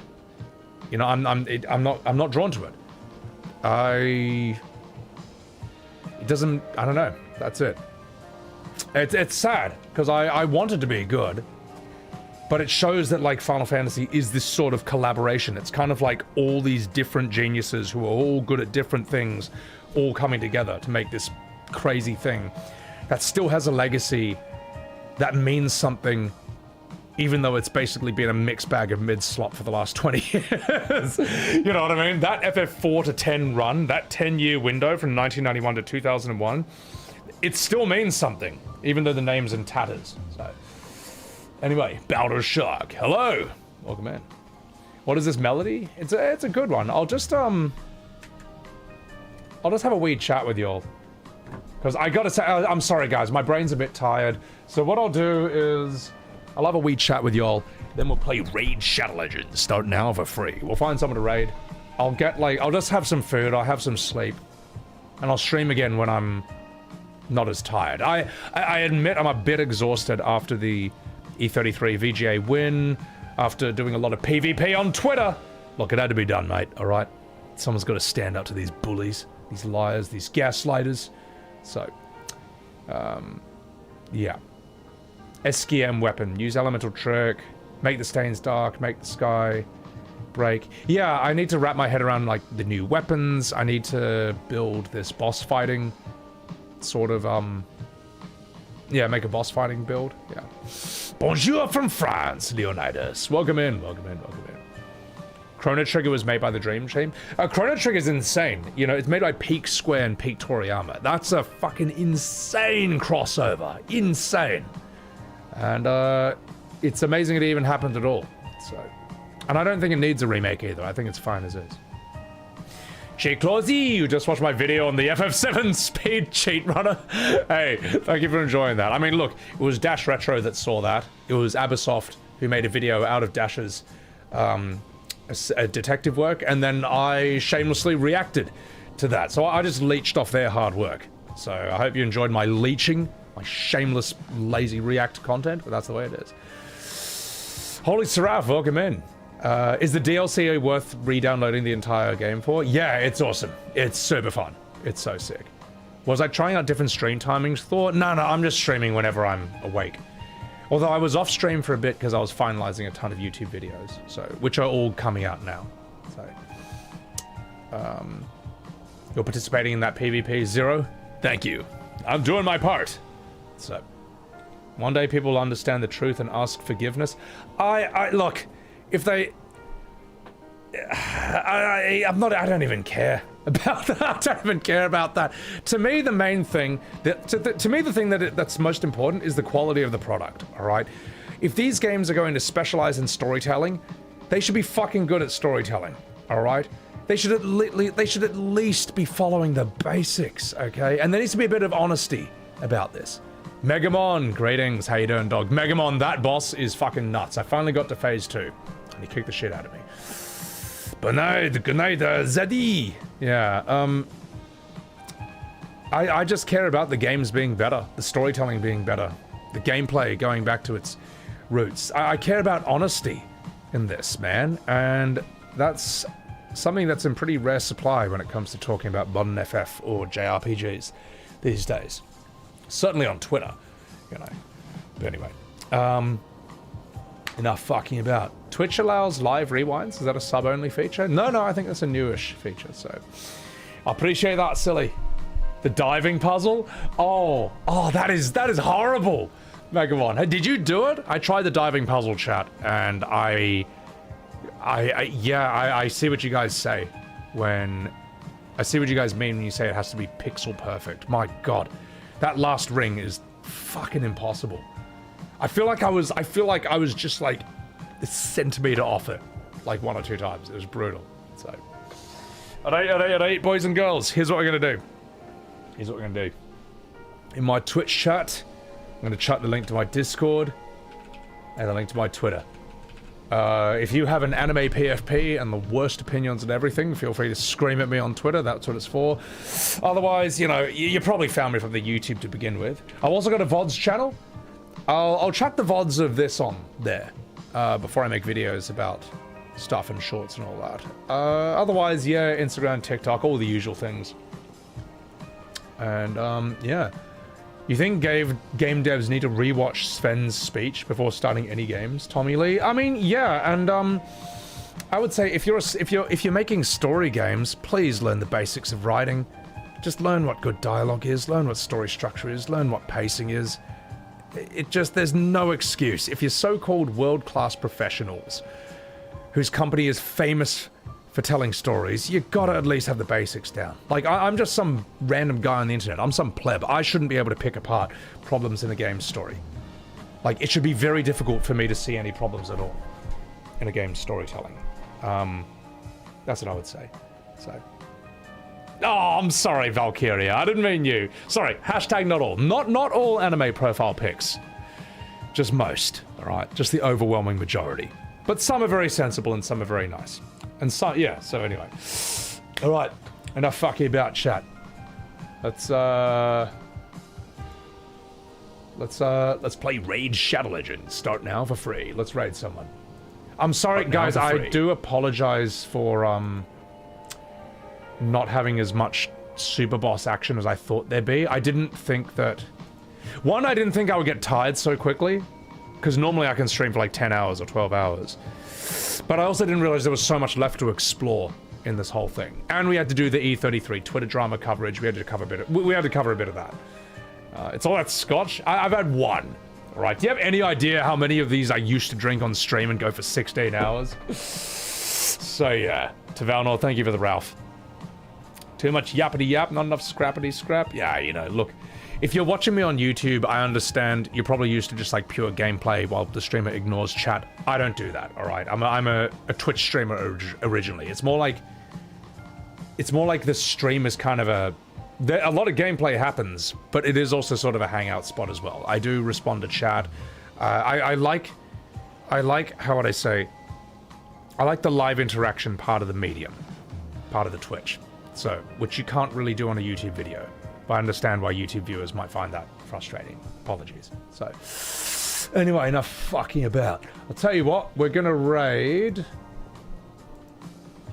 Oh, you're in BRB? Well, fuck. We could raid you. Okay, I know who we're gonna raid. We're gonna raid a lovely friend of the stream chat. Her name is T10 Nattery.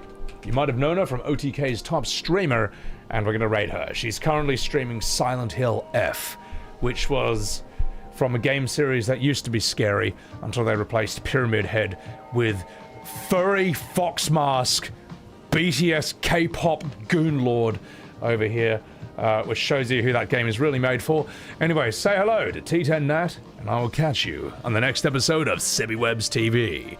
Also, next stream, I'll just try to stream ASAP, honestly. As soon as I'm fully recovered, as soon as I'm fully rested, fed and all that, I'll just try to stream next as soon as possible. I really want to fight Oskio, and I want to have like all my energy, all my attention on him, because I was feeling myself like fading during some like trash enemies. I didn't realize there'd be so many chromatics here. Yeah, I want to fight him, and I want to beat that fucking gestural asshole that kept changing his fake up moves on me. That was hilarious. And then I want to move on to the Endless Tower. So, today, later? Oh god, no, I need to like eat and sleep and recover. I'll see if I can do it tomorrow, if I'm not too socially drained. But anyway, not fucking about. Guys, thank you so much. Everyone who subbed, everyone who gifted subs, everyone who lurked, and everyone who jerked. No, not that. Well, I mean, I'm gonna see how Anyway, say hello. Take care of yourselves. Say hi to Tita and Nat, and I'll see you on the next episode of SemiWebs TV. Now get out of here. Hooah! I'm walking here.